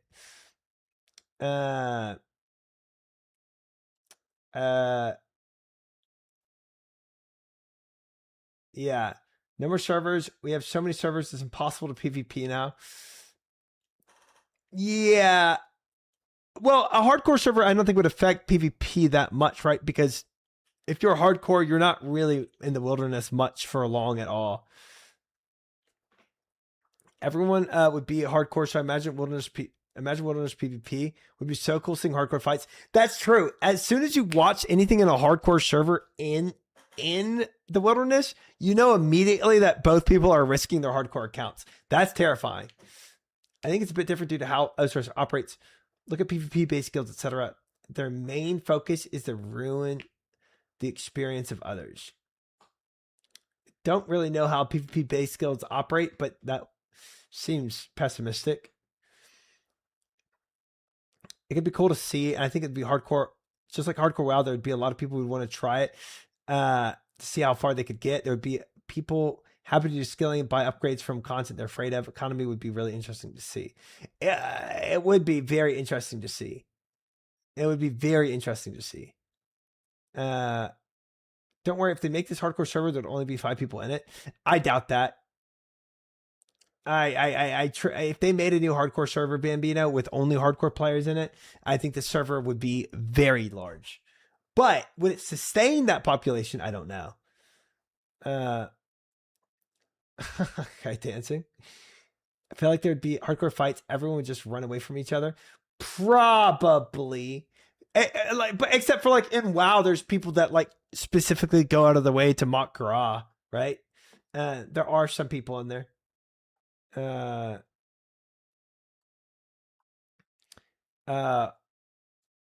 hardcore only GE on the main server, right? Hardcore only world, Moose. Just like WoW. That's what Gnome is suggesting here. Just like imagine hardcore WoW, right, Moose? It'd be re-emphasizing that, like that vibe, you know, where it's like you're in your own world. Whereas like right now, right, our worlds are overlap. What if it's main server, but only the GE is allowed?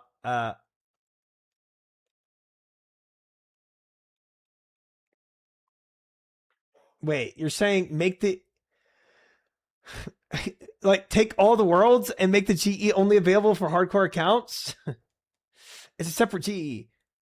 Oh, yeah, no, that's what they're saying. So in this world, the GE would be separate and the world itself would be separate. Right. Right. Like permanent Deadman world, big on release, but look at it now. It could be that gets some. It definitely could turn into that, 100%. I feel like it'd be more popular than DMM. I feel like DMM is unpopular because it's built around PvP. Yeah, this is built around running away from PvP. DMM has its own GE, right? I mean, I'm saying keep the world the same. Oh, where hardcore players would be in the same world. So only use one aspect of it. DMM is so clunky. Yeah, I've never actually gone to the DMM world itself. I've only done the DMM, like, you know, when the game mode was running. Make every world a hardcore world, but non-hardcores are ghosts. Okay. Okay. All right. I think it should be a clean separation. You need a hardcore badge to gain entry to the server. Yeah, what I'm referring to is the DMM temporary game mode. Oh, okay. I think I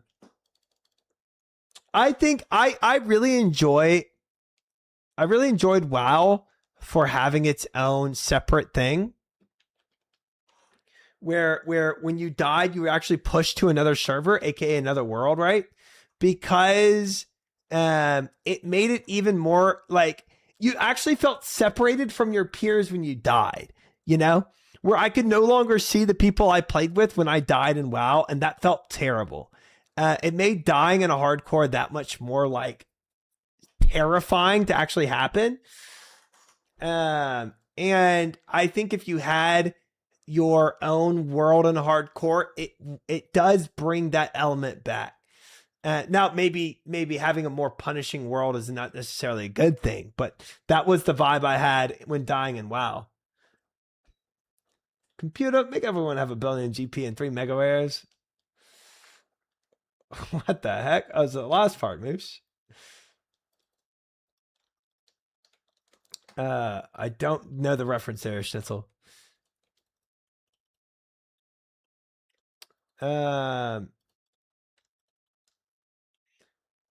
it's a cool low cost high upside idea. Can't imagine much dev time.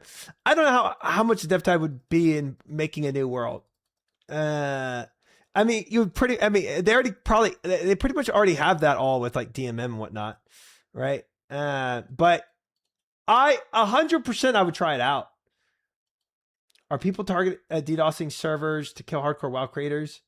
Because that is a genuine concern at OSRS. People be targeted and killed on purpose. Well, I mean that happens. That could happen anyway, right? You could DDoS Gnome when he's on his new hardcore. Oh my god, I have lunars on. I'm freaking troll, bro.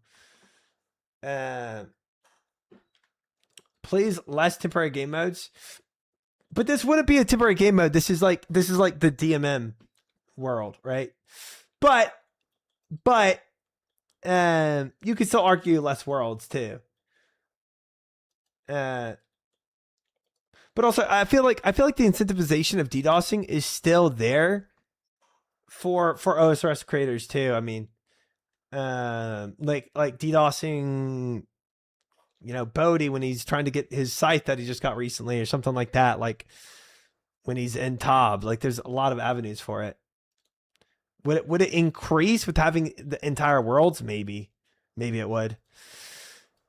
Again, but do you design your whole game around what other people are trying to sabotage your game with?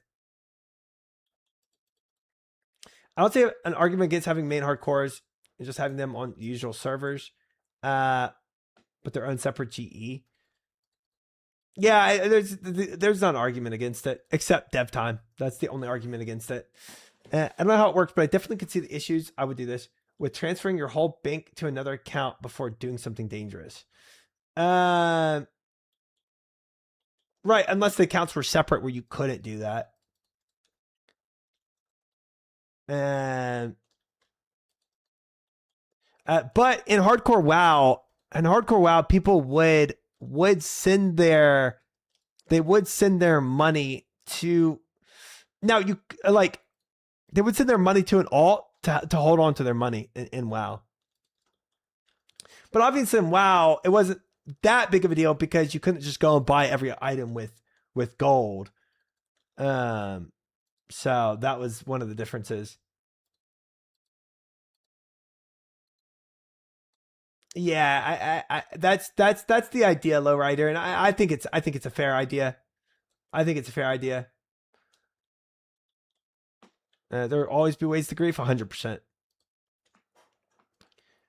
I'm all for the modes like hardcore main and bronze main, but separating the player base with restricted worlds, hell no. Interesting.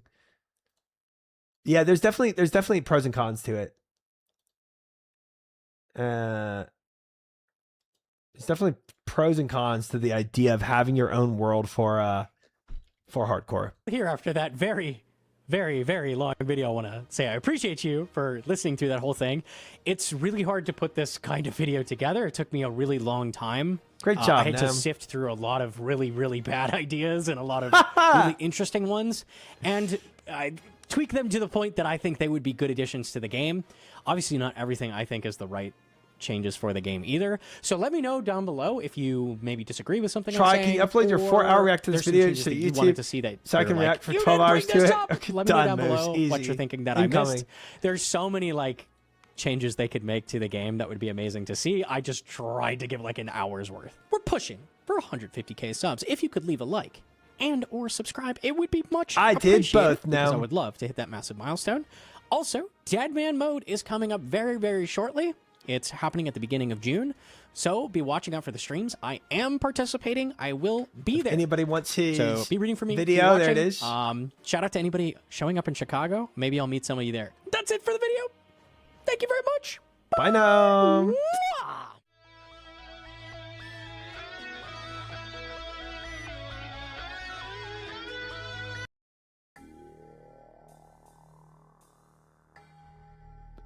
Shuffle.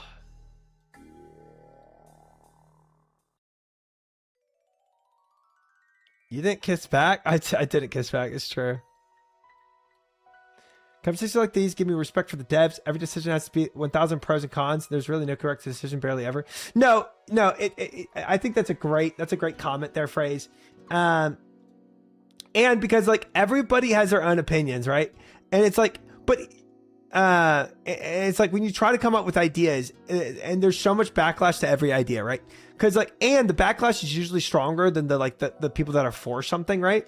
So it's like when you hear complaints, people are like, oh, here's an idea, and then you get a lot more complaints, and you get like people are like, oh yeah, that's amazing, you know. So you have a lot of backlash for all the ideas, and on top of that, there are a billion different things to consider on would it be. Is the positive for this, does that significantly outweigh the cons that happen when you make a change? Yeah, it's tough. Nah, you're wrong. Nah, get him out of here. Computer, delete everything this guy is saying.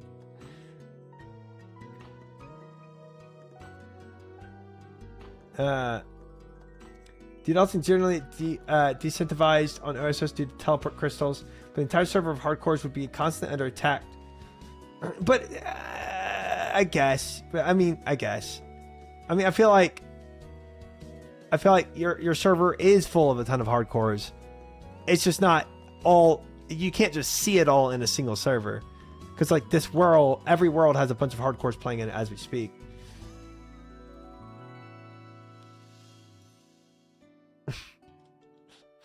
Gosh dang it, mouse.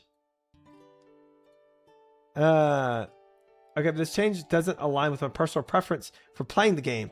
It also doesn't align with the moral values I hold towards playing RuneScape. And if other people don't play the same as my way I do, they're wrong and inferior. But that's only true for you specifically, Moose, you know. Nice reaction try. Thank you, Dancing. So all in all, No Monkey's opinions are, but I'm glad we all agree. Kappa. I really appreciate Nem's takes. Unkappa. I think you need to be in the OSS community longer and see why PvP related events play out to see why they have extremely negative connotation of them. Especially Deadman mode and all the DDoSing attacks that happen during these modes. And I understand DDoSing happens. I don't think hardcore is alike to PvP either. But I understand that this could potentially incentivize a DDoS attack. But yeah, this is outside the conversation of PvP. I wish there's a way to accurately poll only people impacted. Kind of like how every PvP poll fails because newbies are jaded. They got PK'd during the clue in 2015 and held a grudge ever since. Yeah, it is tough when there's a large majority of voting on something that's not going to impact them. People can RDDoS servers to kill people. I feel like I'm going crazy. Correct. All the hardcore people would still be hardcore people, just in a different world. So killing them would still affect them. Now, there's a little more pain and loss to being ejected out of a world that's for only hardcores. And you could argue that that additional pain of losing your hardcore world would incentivize a higher risk of DDoSing. You could argue that. But I also still think not doing game decisions based on potential DDoS attacks is not necessarily good anyway. I think there's better arguments for not adding a hardcore world. If the server legitimately gets DDoS, they do a rollback and main worlds aren't infected. That's true as well. That's true as well. Yeah. Yeah.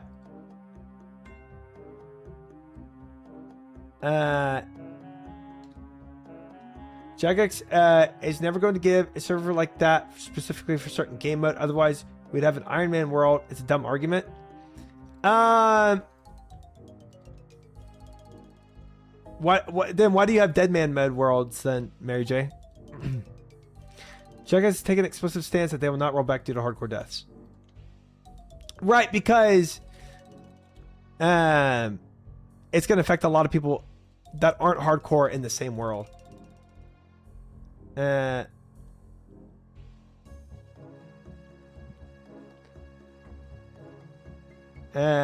it's not a main game mode. Right, there's extenuating circumstances that allows that like convinces Jagex that they would want a world outside of it. I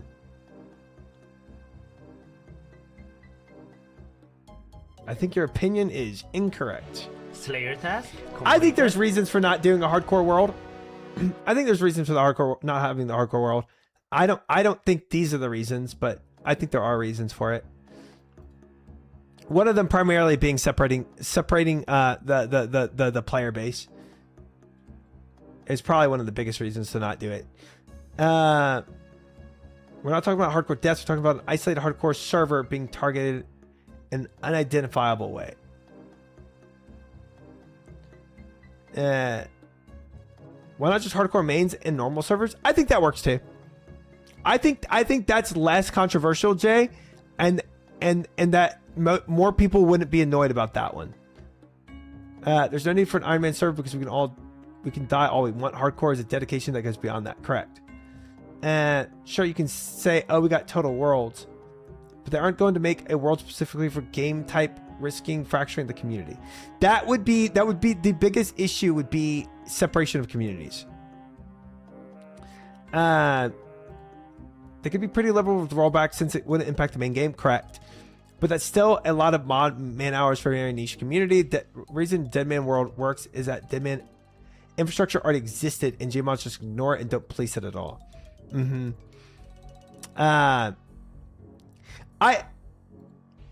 Servers are already vulnerable to attacks. Well, every server is. It's extremely likely for a server full of hardcore players to be constantly targeted.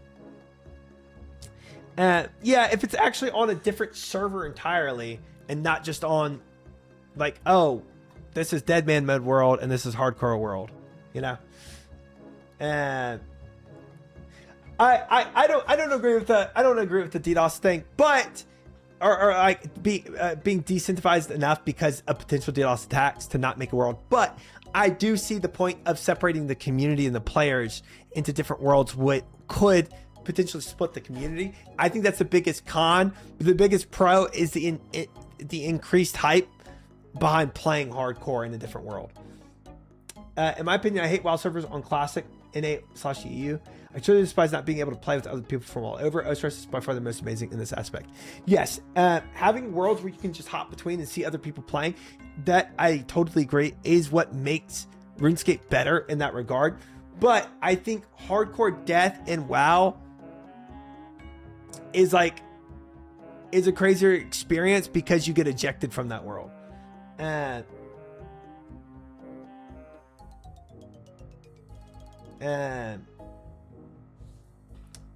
So many games have much better server security than OSRS, and they don't consistently show that their servers are vulnerable multiple times a year. I guess, but I know Blizzard is probably equally as bad as Jagex with how many DDoS attacks Blizzard has had. You might think differently if you played hardcore WoW. It's possible he would. I understand No Monkey because you play solo, but I don't believe hardcore server is necessary. A lot of hardcore play with mains or other irons, for example. Unless hardcore starts to play with other hardcore, that would be brutal. Troy, let's try. Yeah, I think what Dancing said is correct. I think if you experience what hardcore WoW feels like, you would understand that that world being separated was actually really hype. But I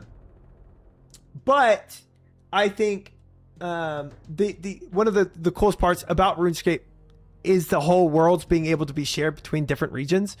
And you know, Joker being on a different WoW server than me sucks because I can never play on his server. That's the sad part. So having your own hardcore servers or worlds, I guess in this sense, could separate the community, and that would be the biggest con. Now, does that con outweigh the pro? I don't know. Conversation was getting too deep. We all need to take our shirts off. Nice. Because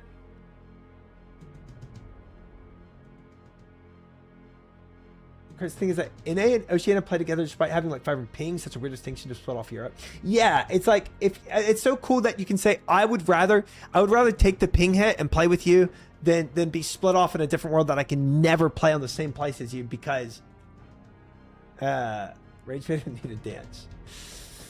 Yeah.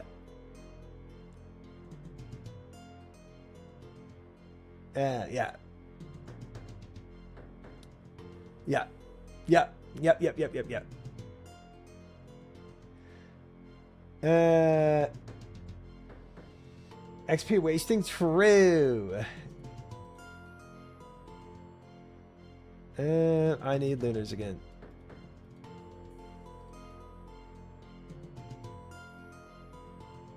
Remove all but one world and make an official world and every player around the world. Yeah! Combine all the worlds to one world and have it lag. Try, I can hear my thoughts. Can you put on music? Sorry.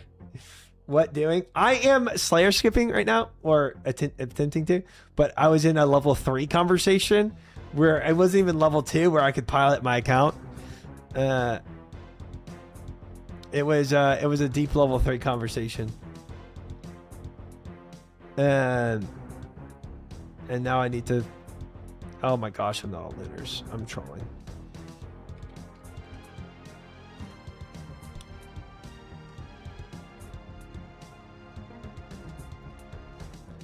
I'm on top right now. I need to step away. Yeah,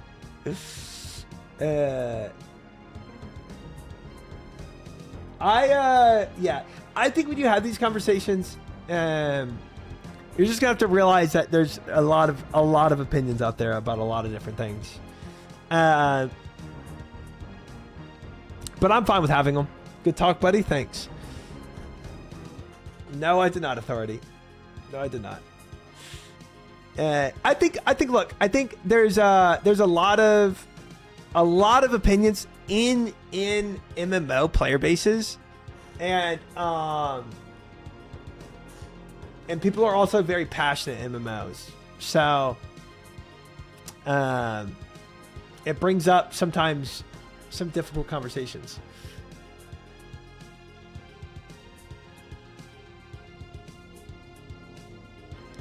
Do you think they could add moose milk to the Brutus quest chain? I hope they never do.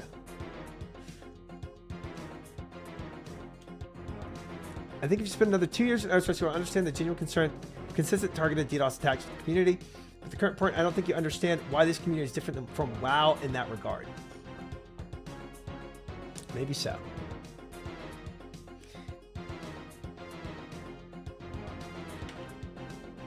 Oh, I don't even have my Slayer skipping stuff out. Ugh.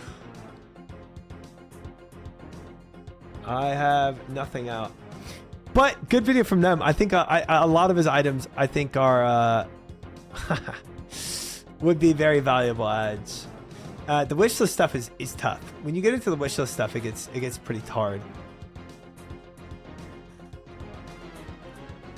Thank you, Buoyant Bong. I appreciate that. I don't know what concern of DDoS attacks there are besides the DMM bit. Well, I guess I need 2 more years. I'll figure it out. How realistic are seeing any of these changes come through? Not realistic? Yeah, probably not. I think a lot of those wish list items are going to be very, very, very long shots. Because they're like significant changes to the game, which aren't really like, I don't know. Those changes are kind of like the blowpipe changes, where it's like it's such a big change to the game that unless Jagex sees like this is absolutely needs to happen, I don't think it will.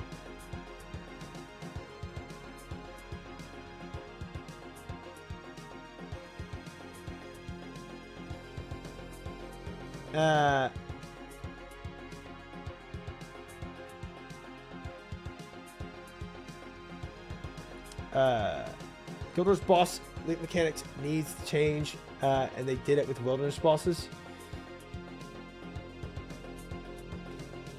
10 push-ups. Did I do the other 10? I think I did.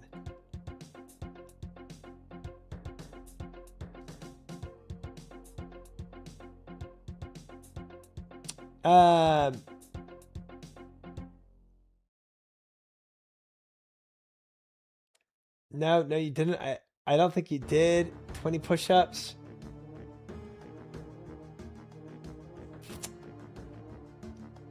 I did not do numbers yet. I did not. Numbers did do a push-up redeem. I did not do that. I think y'all are usually trying to scam me on this, but I don't remember doing numbers as push-ups. So I think y'all are actually being real for once. I will do his push-ups. No, I did yours, Kinsey. It's 20. Yeah. It's not 40 push-ups. It's 20. Now it's 30. I just got DDoS because Meep was speeding through content, so they had to stop me.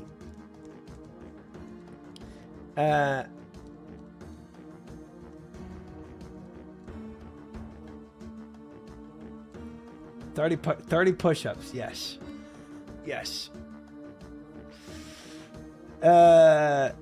Frick me. Okay.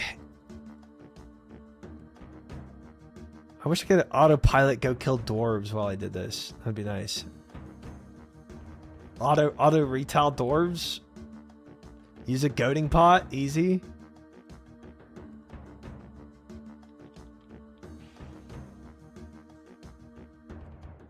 Cannon dwarves. Huge. Do you feel like push-ups have gotten easier over the years? I'd say over the year of me being a streamer, yeah. I think so.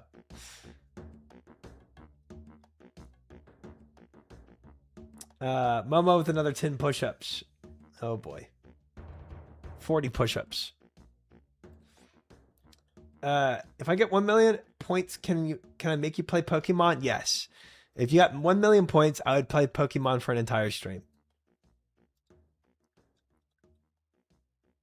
Oh, I used to use this disc returning, but I guess this works.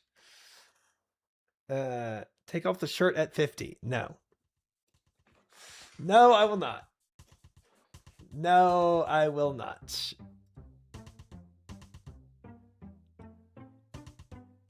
For 1 million points, would you play OSRS for an entire stream? Ha! No, Mama, I would not. Absolutely not. Can I take the shirt off game at 1 million points? Not a game. Not a game. Moose, you've seen me shirtless. Why do you care? Mary J with another 10 push-up redeem. Do I do 50 in this one sitting? No. While players were on the first summer sweep, but the major changes were elemental weakness being added to tone being made easier into less punishing and more summer and Slayer quality of life. So it really can be anything. There's no specific direction for what they rework. I didn't even know what the last rework was. That's cool. Slayer task completed. Very cool. Once is never enough. I'm a man of the people. Oh, that's why. You want it for the people. Permanent difference for push-ups. Let's go. That is where it is. That is what it is. Please summer sweep up. Just let me fill the log basket from the bank. That would be solid, Viora. I love that. What Slayer task did you just do? The killing dwarves. I'm Aya skipping right now, Kia, and so I'm looking for barrage tasks while doing this. That's all I want in my life. I would do fletching. I still don't believe that you would. But then you just did do elite diary tasks, so 2 elite diaries, I should say. Hold on, I'm just curious what I get from Curdo. Seed box upgrade like the herb and gem bags got. I hate Slayer so much. Why, when I have no points? I went and point boosted to 500 task point boost to make sure I never had to go and get points again. Now I just skip through it all, Kia.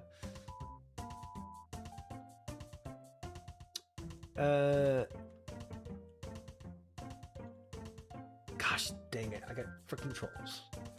I got trolled by the trolls. I'm 2104 level now?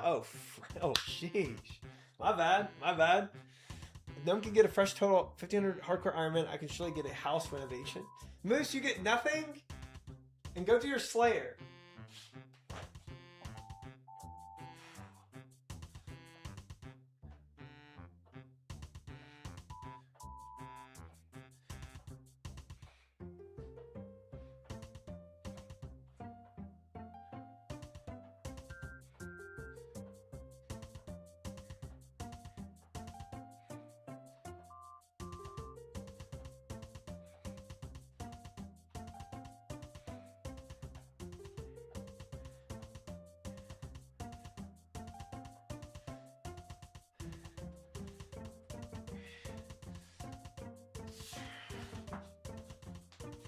Oh, 40. Half extended arms. What push-ups are these? If he doesn't do a clap, I'm unsubbing. Why such wide push-ups? Why no clap? Why no extended arms? Not looking good.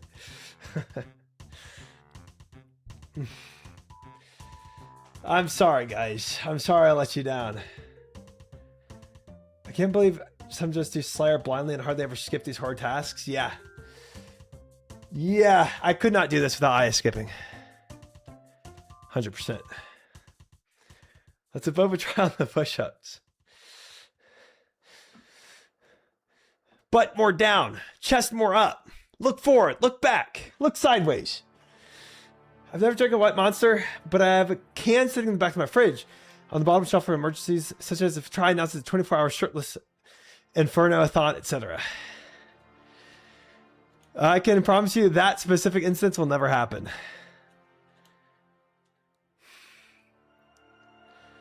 I don't know how Slayer skipping works. I just kill whatever it gives me. Oh, I got dwarves again. Might as well play a main. So true.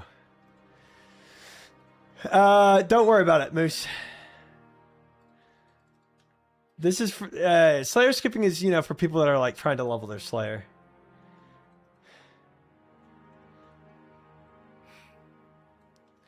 Try if you redacted the fremies while doing push-ups, you are less redacted to redacted. Thank you. Thank you. Good comms.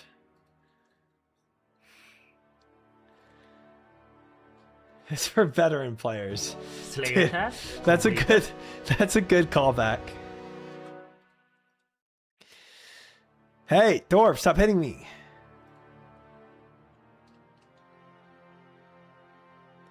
So skipping good for if you're looking for a task. Yep. TLDR, it's I get a bad task. I make it the task easier by going to Aya, like kill 10 dwarves, so I can find a better task to do. Like cave horrors. I don't want to do cave horrors. I don't want to do 130 of them either. So I'm going to talk to Aya. She's going to be like, oh, you already have cave horrors. I'm going to say, I don't really care. And then she gives me cave slimes instead, and I only have to kill 15.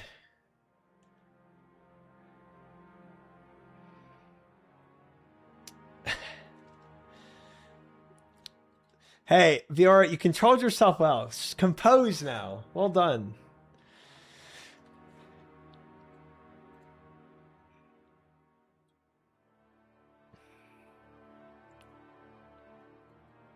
Look at that smile. You like my smile, Moose? I dance. You recovered through dance. It's perfect. Hey, remember justifying why it's better to kill dwarves and goblins instead of dangerous wildlife? Yeah, 100%.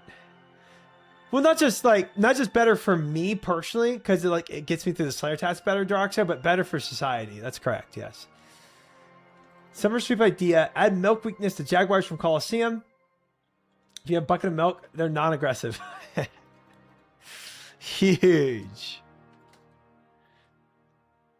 I just joined. Hello. Why is that smile so beautiful? Thank you, Sang. That's what Moose was just saying, too.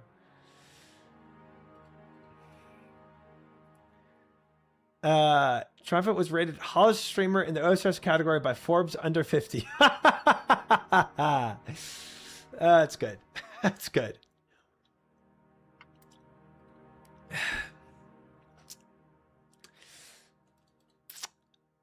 Nice.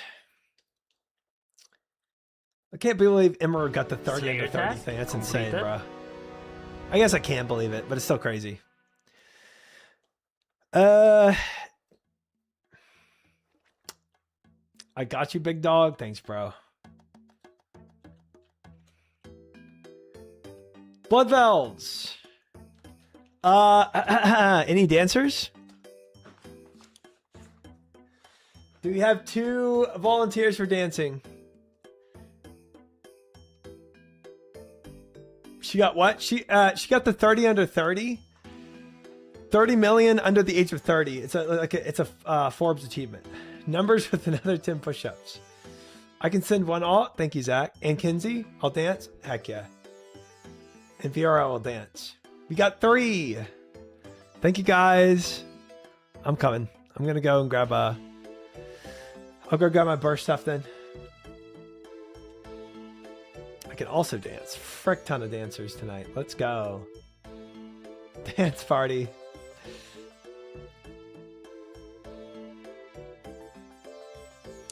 Don't you have to pay for that? Like a Guinness record? I don't know. I wasn't under the impression that you had to pay for it, but then again, I know pretty much nothing about it, so. At least kiss me before we dance. No. Dude, if I had to kiss every dance partner I ever danced with in life, I would have kissed a lot of women and some men. It'd be very interesting. I don't think that's a usual requirement for dancing. Did you see Zoil with makeup, by the way? I saw him doing the emo thing that they're all doing, the goth look. This should be good for Bloodvelds. Let me get Barrage Runes. We should be on Ancients. We are not. I gotta go back home to get those. He turned into quite the baddie. Interesting. Oh, I actually gotta do 20 more push-ups. Because numbers push-ups and then Ancients. And I actually have to do 50. I did 40.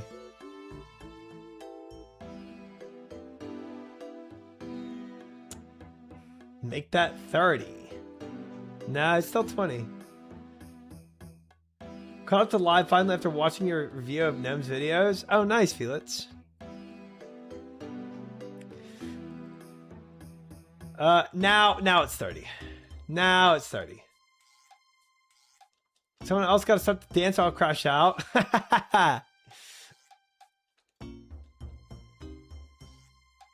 You got Viora and you here now. I think it's so from what the video said, oh, that's a perfect start.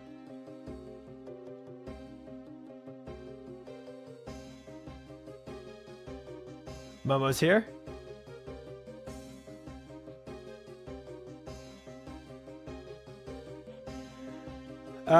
More push-ups? Yeah, now it's 30. Okay, we'll do some more push-ups.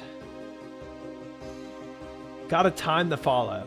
I think it's when you're diagonal and you go down and up and then you hit follow.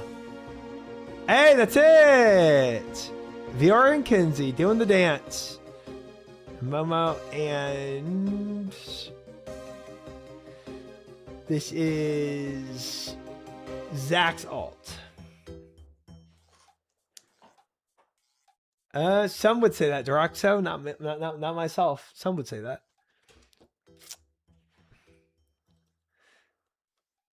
All right, let me do these 30 push-ups and then we'll do some barraging.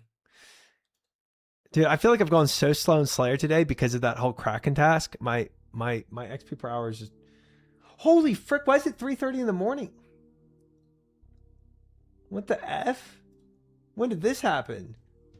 That's why Potato and Moose are in chat. What the heck? Dude, I've gotten 0 XP today. 0.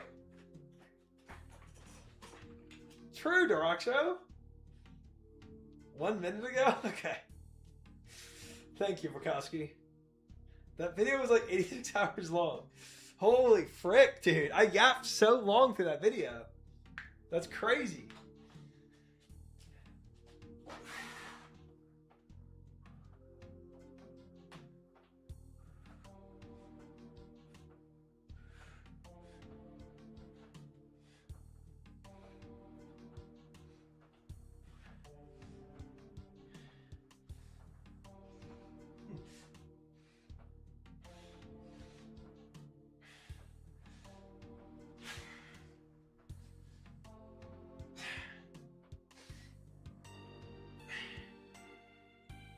Oh. Holy frick, that hurts.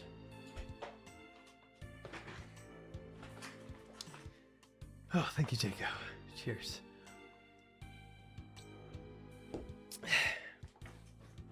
Seventh one was barely a push-up redo. Oh, man. Okay. I did not breathe well enough through those push-ups.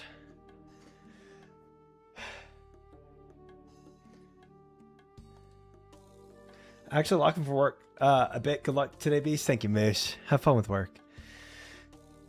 Good luck to yourself. Okay. Honestly, guys, frick me. It's already late for doing another barrage task. We really did do that video for ages.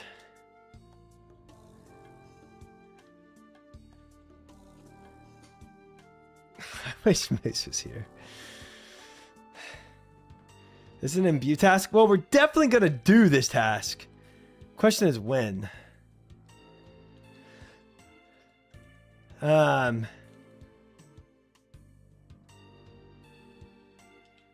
in line, little bloodvelds.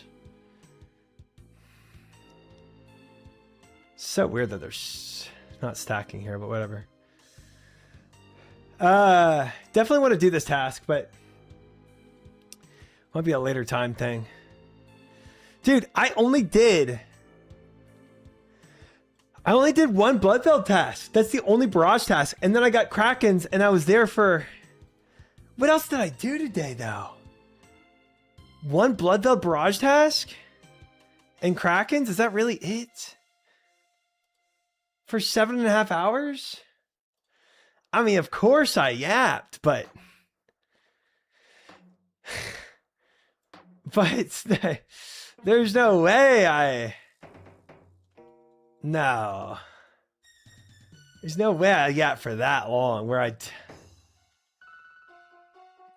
told you the 40-minute video was a 4-hour yap. So it took me 4 hours to do that one Kraken task? For 100 Kraken KCs? It took me 4 hours? And a farm run, that's true. That's so true, Tonish. Hope the next time you got a Toa, you get the rapper title. Thanks. Yapper rapper. Wow.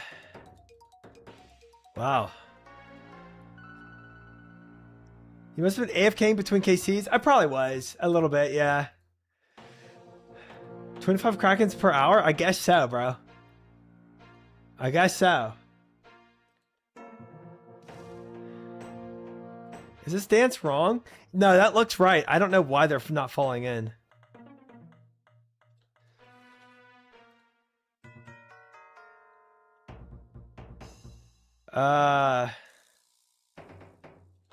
They 100% should fall in from there.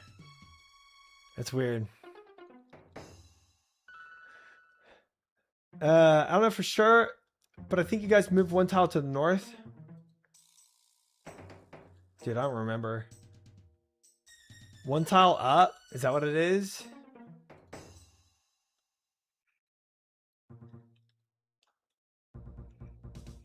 Serpius, thank you for the follow. Welcome in.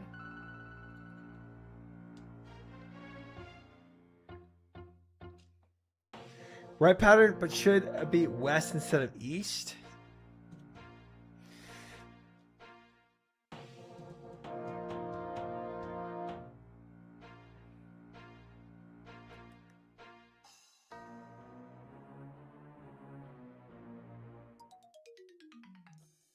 They got the triangle going. It looks like such a hard dance to actually get to work.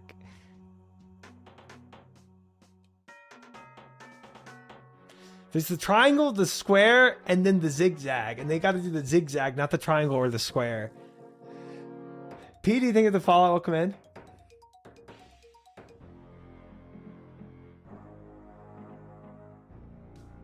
Hey, they got it.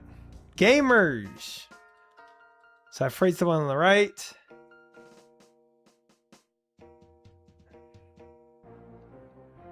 That doesn't work? What? Why not?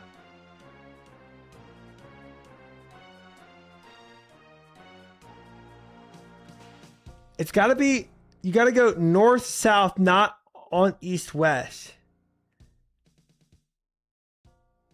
Oh, like that.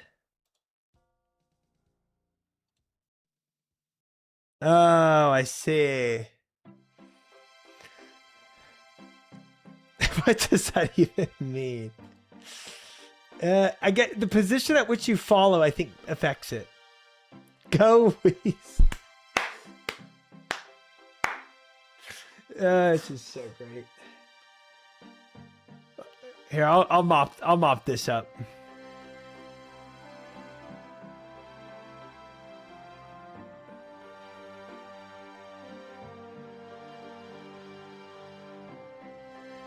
Don't worry. Don't worry. We'll clean these guys up for y'all. Get them out of the way. These darn blood velds getting in our way.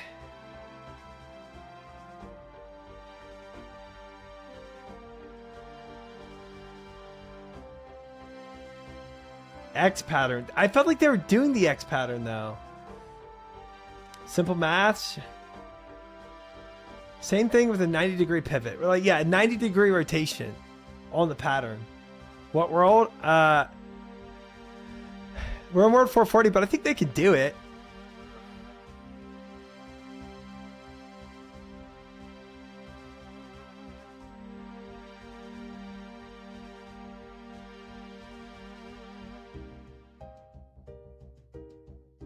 Is that not it?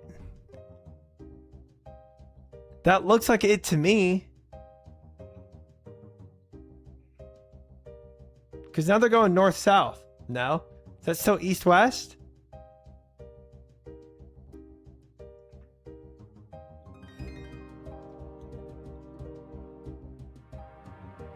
To be honest, guys, I'm not even going to be here for that long anyway. Oh, no, they shouldn't be goading either.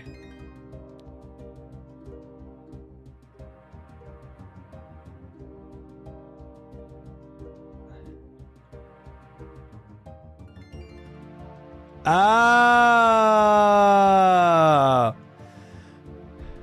So you have to have the...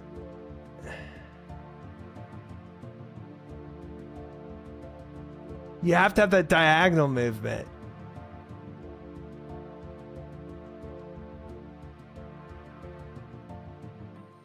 Iron Man players getting boosted. Guilty.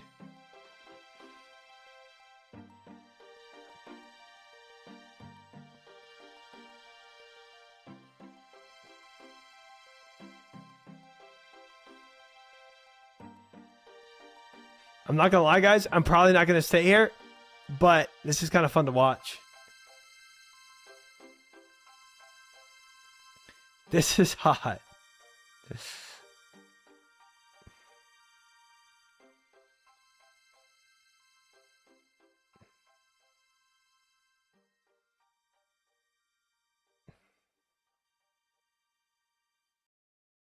Huh. They are, Doroxia. They are.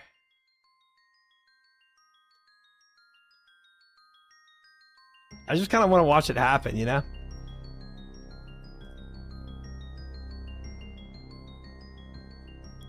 Dude, I've got to try this. Wait. Viewer, follow me. I want to see if I can do it. Sit in the corner and watch. All right. Let me see if I can do this, guys. Wait, I want to... Here. So if you go... Okay, this is kind of hard. So if I go here, and then follow. Dang it! Triangle! Hold on. Okay. It's supposed to be down, up, follow. I'm pretty sure this is it.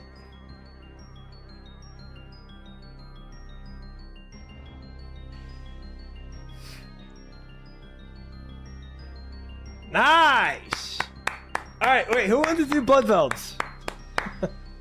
Is this not what we were doing? Wait. Keep this going. Science. Thanks, me, for understanding what me said. Okay, so y'all... See how y'all were look, see how you're sliding on the horizontal and we're sliding on the vertical? That's the difference. It's kind of small, but see how y'all are sliding on the horizontal each time? But we're sliding on the vertical. Yeah. Tri-tech? We figured it out, guys. We figured barraging. Dubs. DNS and LCK just got their first win in 30 games. Wow, that's crazy. Sliding on the vertical? Yeah. So Kinsey and them, see how we're crossing here, right? But I'm sliding down north and south. Kinsey and Fiora were sliding east-west. Yeah, exactly. Watching yourself, how narcissistic? Yeah. We really need to watch myself. You're right. We need to have 3 layers deep. Oh, that's better. Good comms. Nice. Look. We need more try. No, it's triception, bro. Pirate. The triangle will forever haunt me.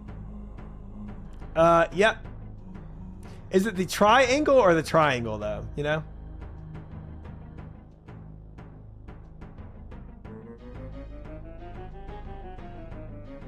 We're on the triangle now.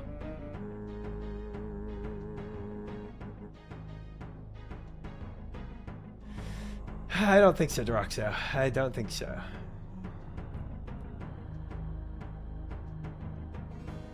Still 0 Slayer XP? Impressive. Oh, see, now you got it. Yep, that's it. We were sliding on the vertical now. Perfect. Yes, we got nothing done today. Yeah, we got nothing done today. We did. It's just what happens, you know. You know what? It's just sometimes, guys. Sometimes you play RuneScape and you get nothing done in a day, you know, and that's okay. That's actually not true.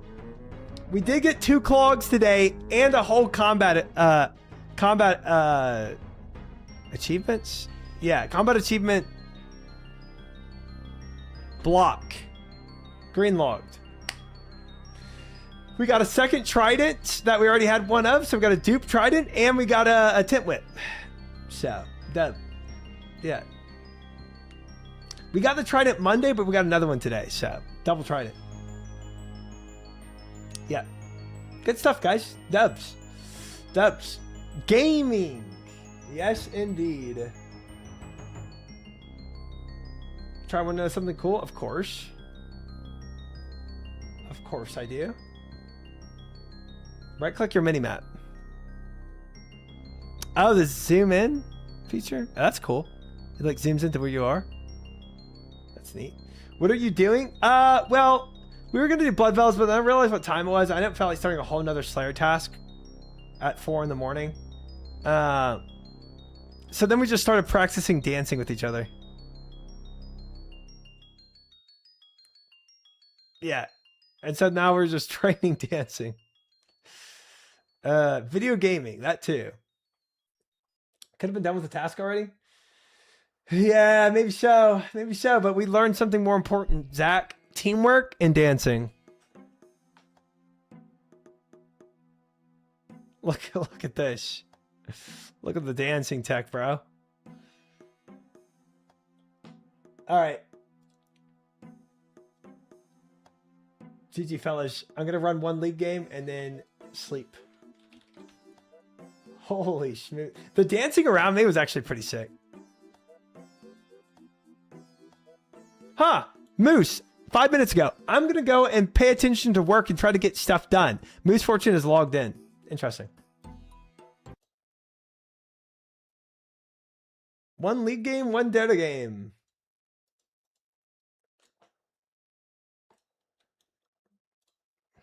Yep. Oh! Ranked is down. Rank queues are disabled in preparation for the upcoming patch 0528. Oh, it might just be a sleep angle for me then, fellas. Finally, content I came for. Ooh, ranked is down. Oh. Or a deadlock. Saved by the update. 1 Yama. ARAM with viewers.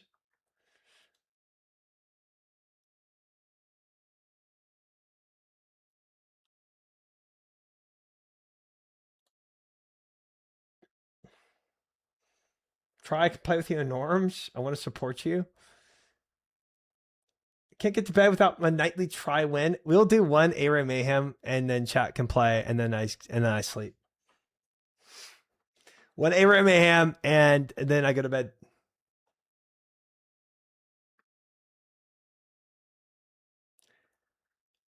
We're gonna do 1 ARAM Mayhem. If you want to get invited, let me know. And then I sleep.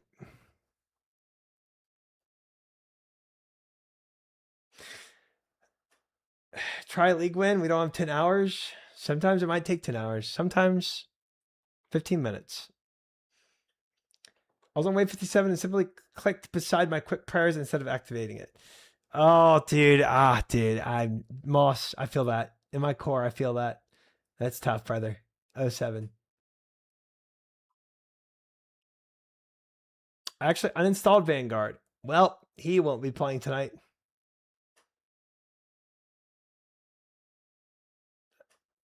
Thanks, P-Kid. I want to ARAM. Join on in, Kinsey. What's your name? All right, got dancings here.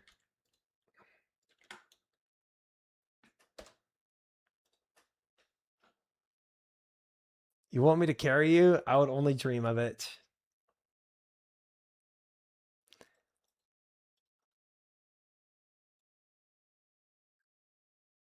Game's loading. Okay. Wave solved. Instant 64 damage to the face, and that's it for my run. Oh man, I swear it's sometimes so punishing when you have one misclick and your whole run ends. It's just, bro. And Infernal's even worse at that because it's so much time put into it. Stormy Souls. Okay, I got you, Buoyant. I got you. Dancing is in. Just install it. Hopefully it won't take too long. Installed League?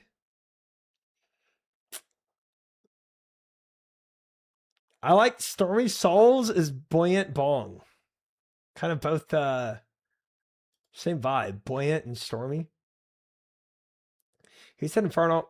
It could have been wave 57 to Coliseum. Yeah, okay. Okay. SWPW.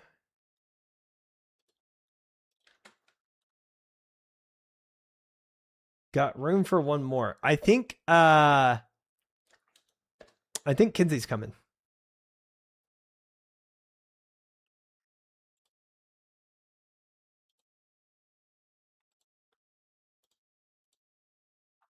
There she is.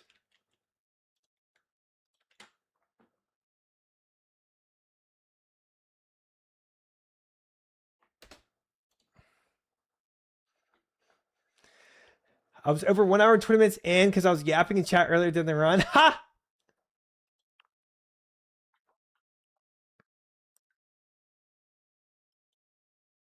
Are you going to wait for me to finish downloading League? We already have 5, Schnitzel. It's my wildest dream.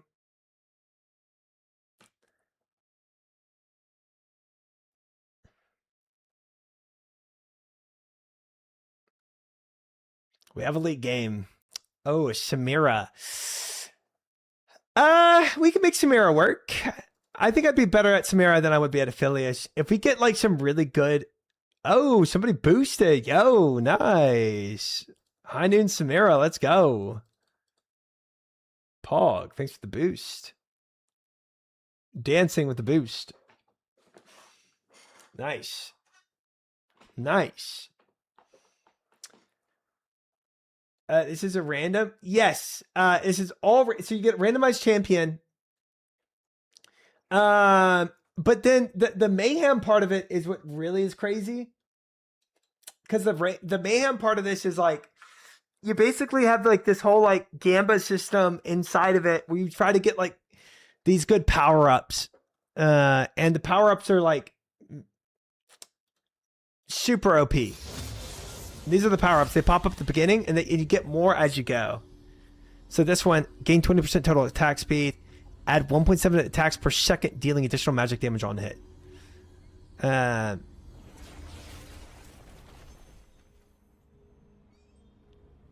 It is all random on mid, so we had randomized champions, but it's all random on mid plus mayhem. Not this. When you critically strike, you firecrackers. I mean, that's one of the best ones you can get on Samira.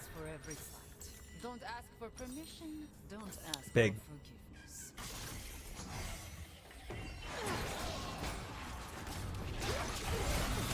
Coliseum invites, but if they're all good and not bad, that's such a beautiful way to explain it, yes.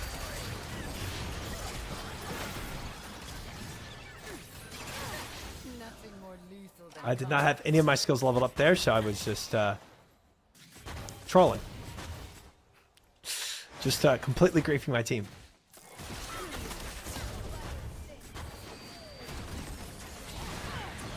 Okay, Fizz is in. He used all of his escape to be inside the fight.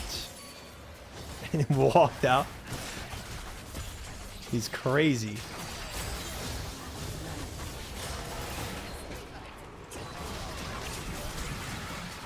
Nice. Good damn team. Love it. Good stuff. Good stuff. We're winning this. Easy clap. This game's ours.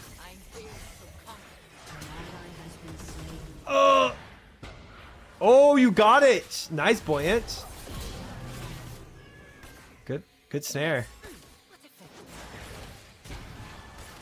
Sounds good, Momo. Good night. Thanks for hanging. Sleep well.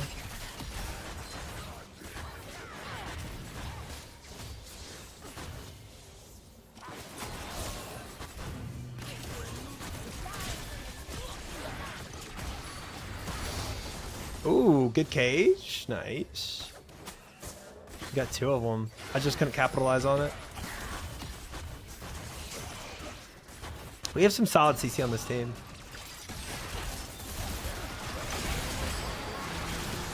Oh. That was maybe a little greedy.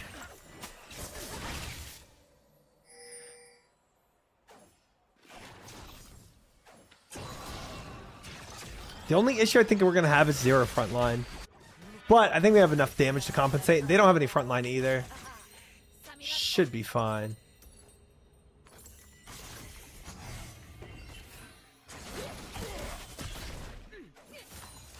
Shaco? Oh no, that's Fizz.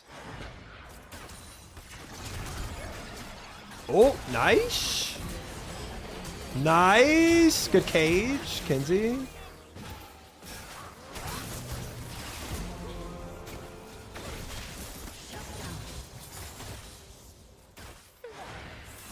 Oh, if only I had ult there, would have been beautiful.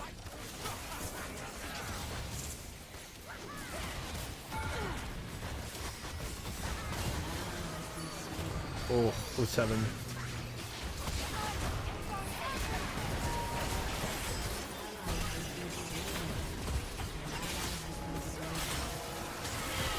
Oh. Oh. So close. I just got my R there. That would have been so good. So close. I think letting this Greaves is where I'm going to go. We're going to get some lifesteal this game. It's going to be nice.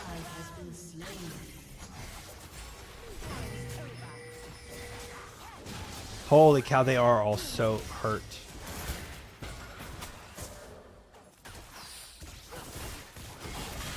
Oh boy. Nice. Oh, they're all so low.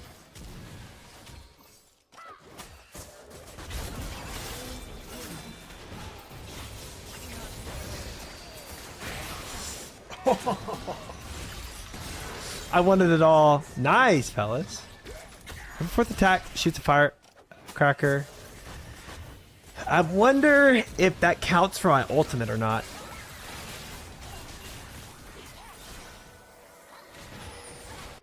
I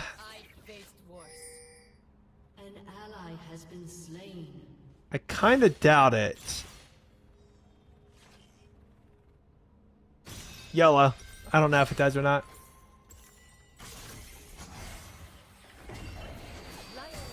Is it set anyway? Yeah. Frick it.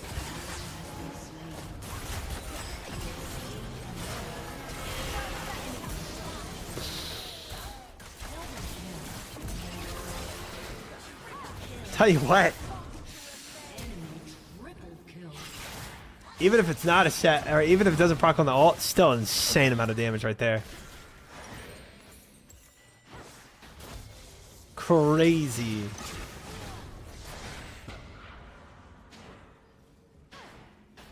I don't work, I slay.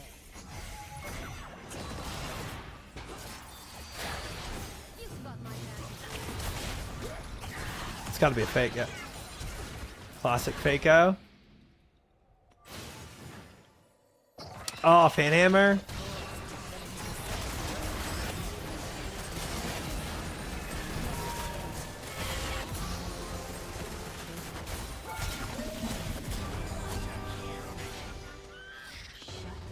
That's just craziness.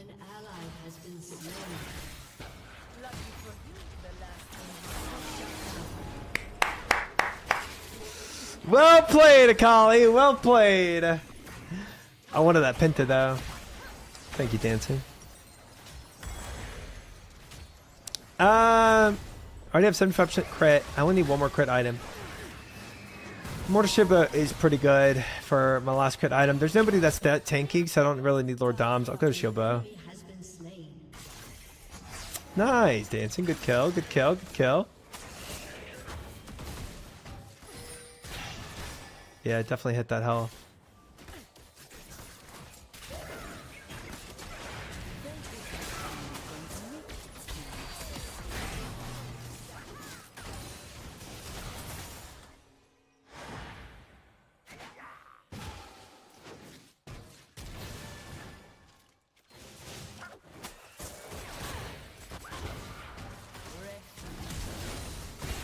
Holy fizz. What in the world?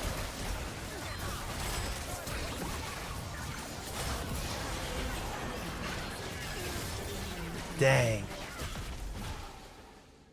Ulting there was so silly because I procced the shakeout on top of myself. Oh, 17, oh, 7, oh, 7. Oh, he's dead. Nice. 2 kills, not bad. The comeback. Okay, okay, okay. I'm coming in, I'm coming in.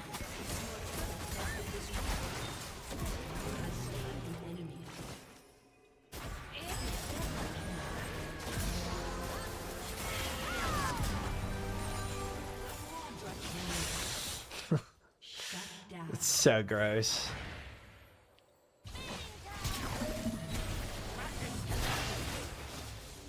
I need it. I need the Pinta. It's important. Abilities apply on hit. Your crits apply on hit.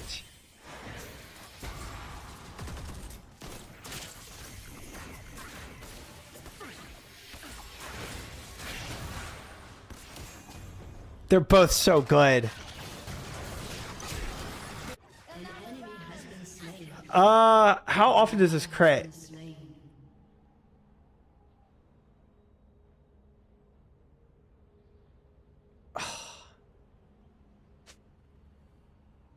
I think it's this. I think this is better. 3 very good things. Yeah, and yeah, and yeah. I'm going with the because the other one had a 1 second cooldown on it. Wow, but I'm already at 100% crit. So I'm actually not going to go shield bow now. I want more on hit. I'm going to go bloodthirster. Uh-oh. Sorry, chat. Sorry, guys. I was in deep thought about what I was going to do.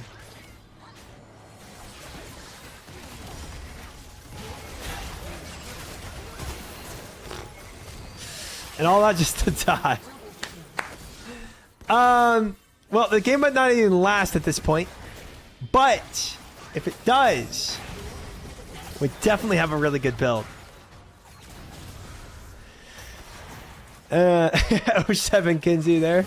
That was tough. That was tough. That was tough. I think I at minimum went. We'll go Rage Blade at first. Rage Blade Bork, I think would be really good.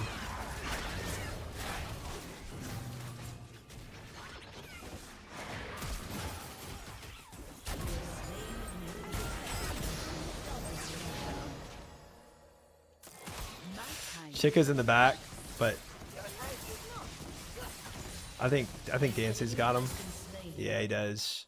Yes, he does.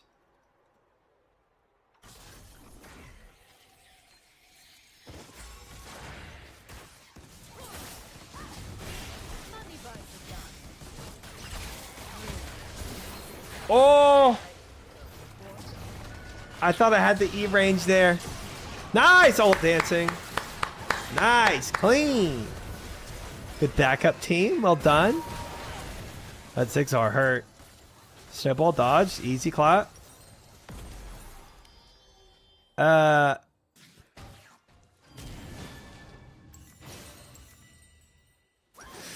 think I do Rage Blade into maybe Wit's End. I'm not sure yet. Terminus? Do I need the pin from Terminus? It is really good in this game mode of Quinny because of on hit.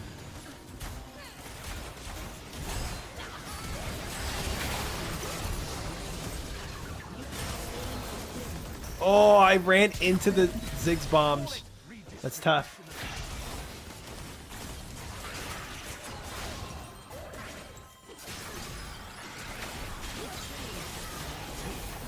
Oh no, did we lose? Not yet. We got Buoyant Bong on Morgana. I'm up in 7. Nice! Good ult. Ginsu Chen.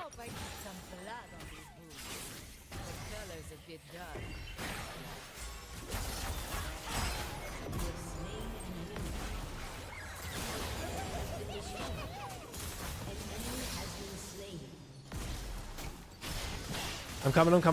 We got this.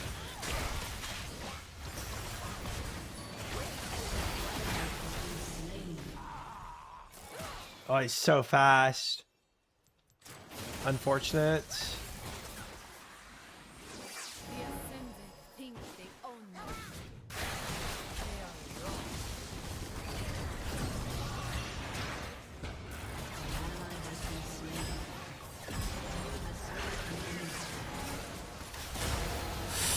Oh!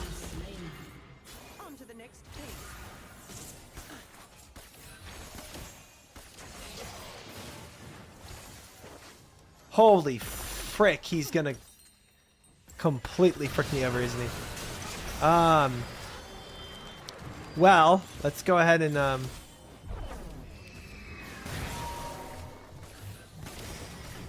I didn't get ability to haste on my W, but I don't know if it's gonna matter at this point. It might be over. This phase is...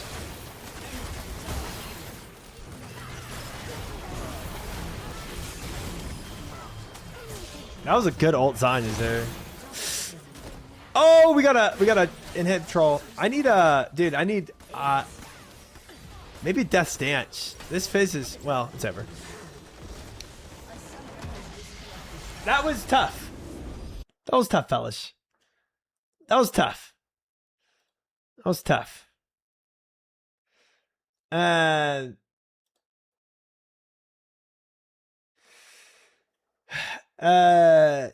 One more. I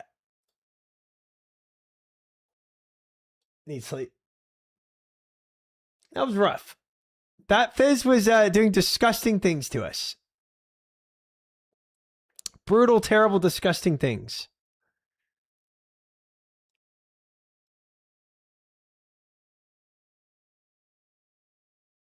I'm going to honor by who joined the lobby first. I think dancing. Oh, never mind. Never mind. Just not going to honor anyone. Welcome back, Potato. I got out of bed to play, but so sleepy. That's I honestly, I think even if you were wide awake and killing it, that Fizz had some insane build, bro. What does he have? I don't know what these do. I don't play Mage much, but whatever he had, it made his Q like double the speed of coming back up. It was insane. He just queued everything. Waiting for more Coliseum. You will have to wait until Saturday. Just burst damage. It was so gross, bro. He one-shot me every time. Tough. Why is every streamer playing 007 First Light? What is this? It's like all day today I was seeing 007 First Light. You playing? Be paying attention to All Stars draft is on Friday. I thought it was Sunday. Or it's the 31st, right?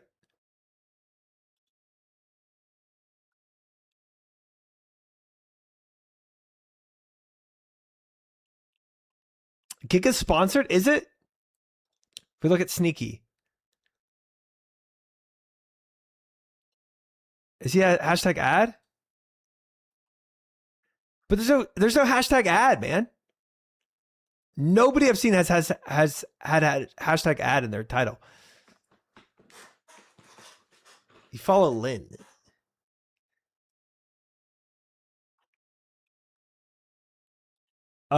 Sincerely Lynn? Yeah, absolutely. I hung out with her at Lost TouchCon.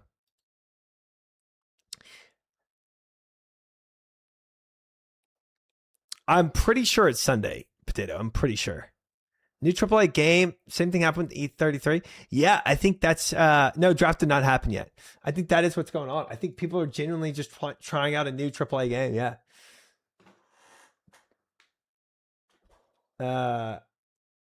Fair enough. I haven't watched her for 10 years. Really? Wow. I didn't even know she streamed for 10 years. Since she was in a college dorm? That's crazy.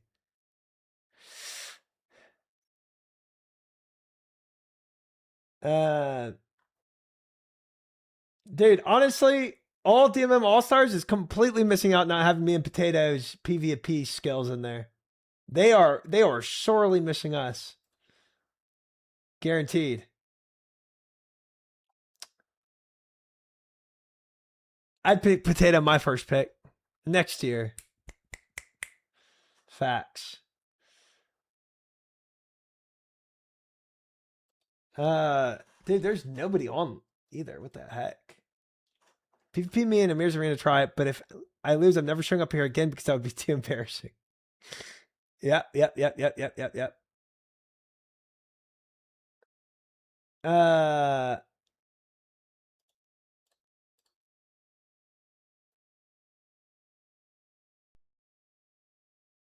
Why the heck am I not following Alkin?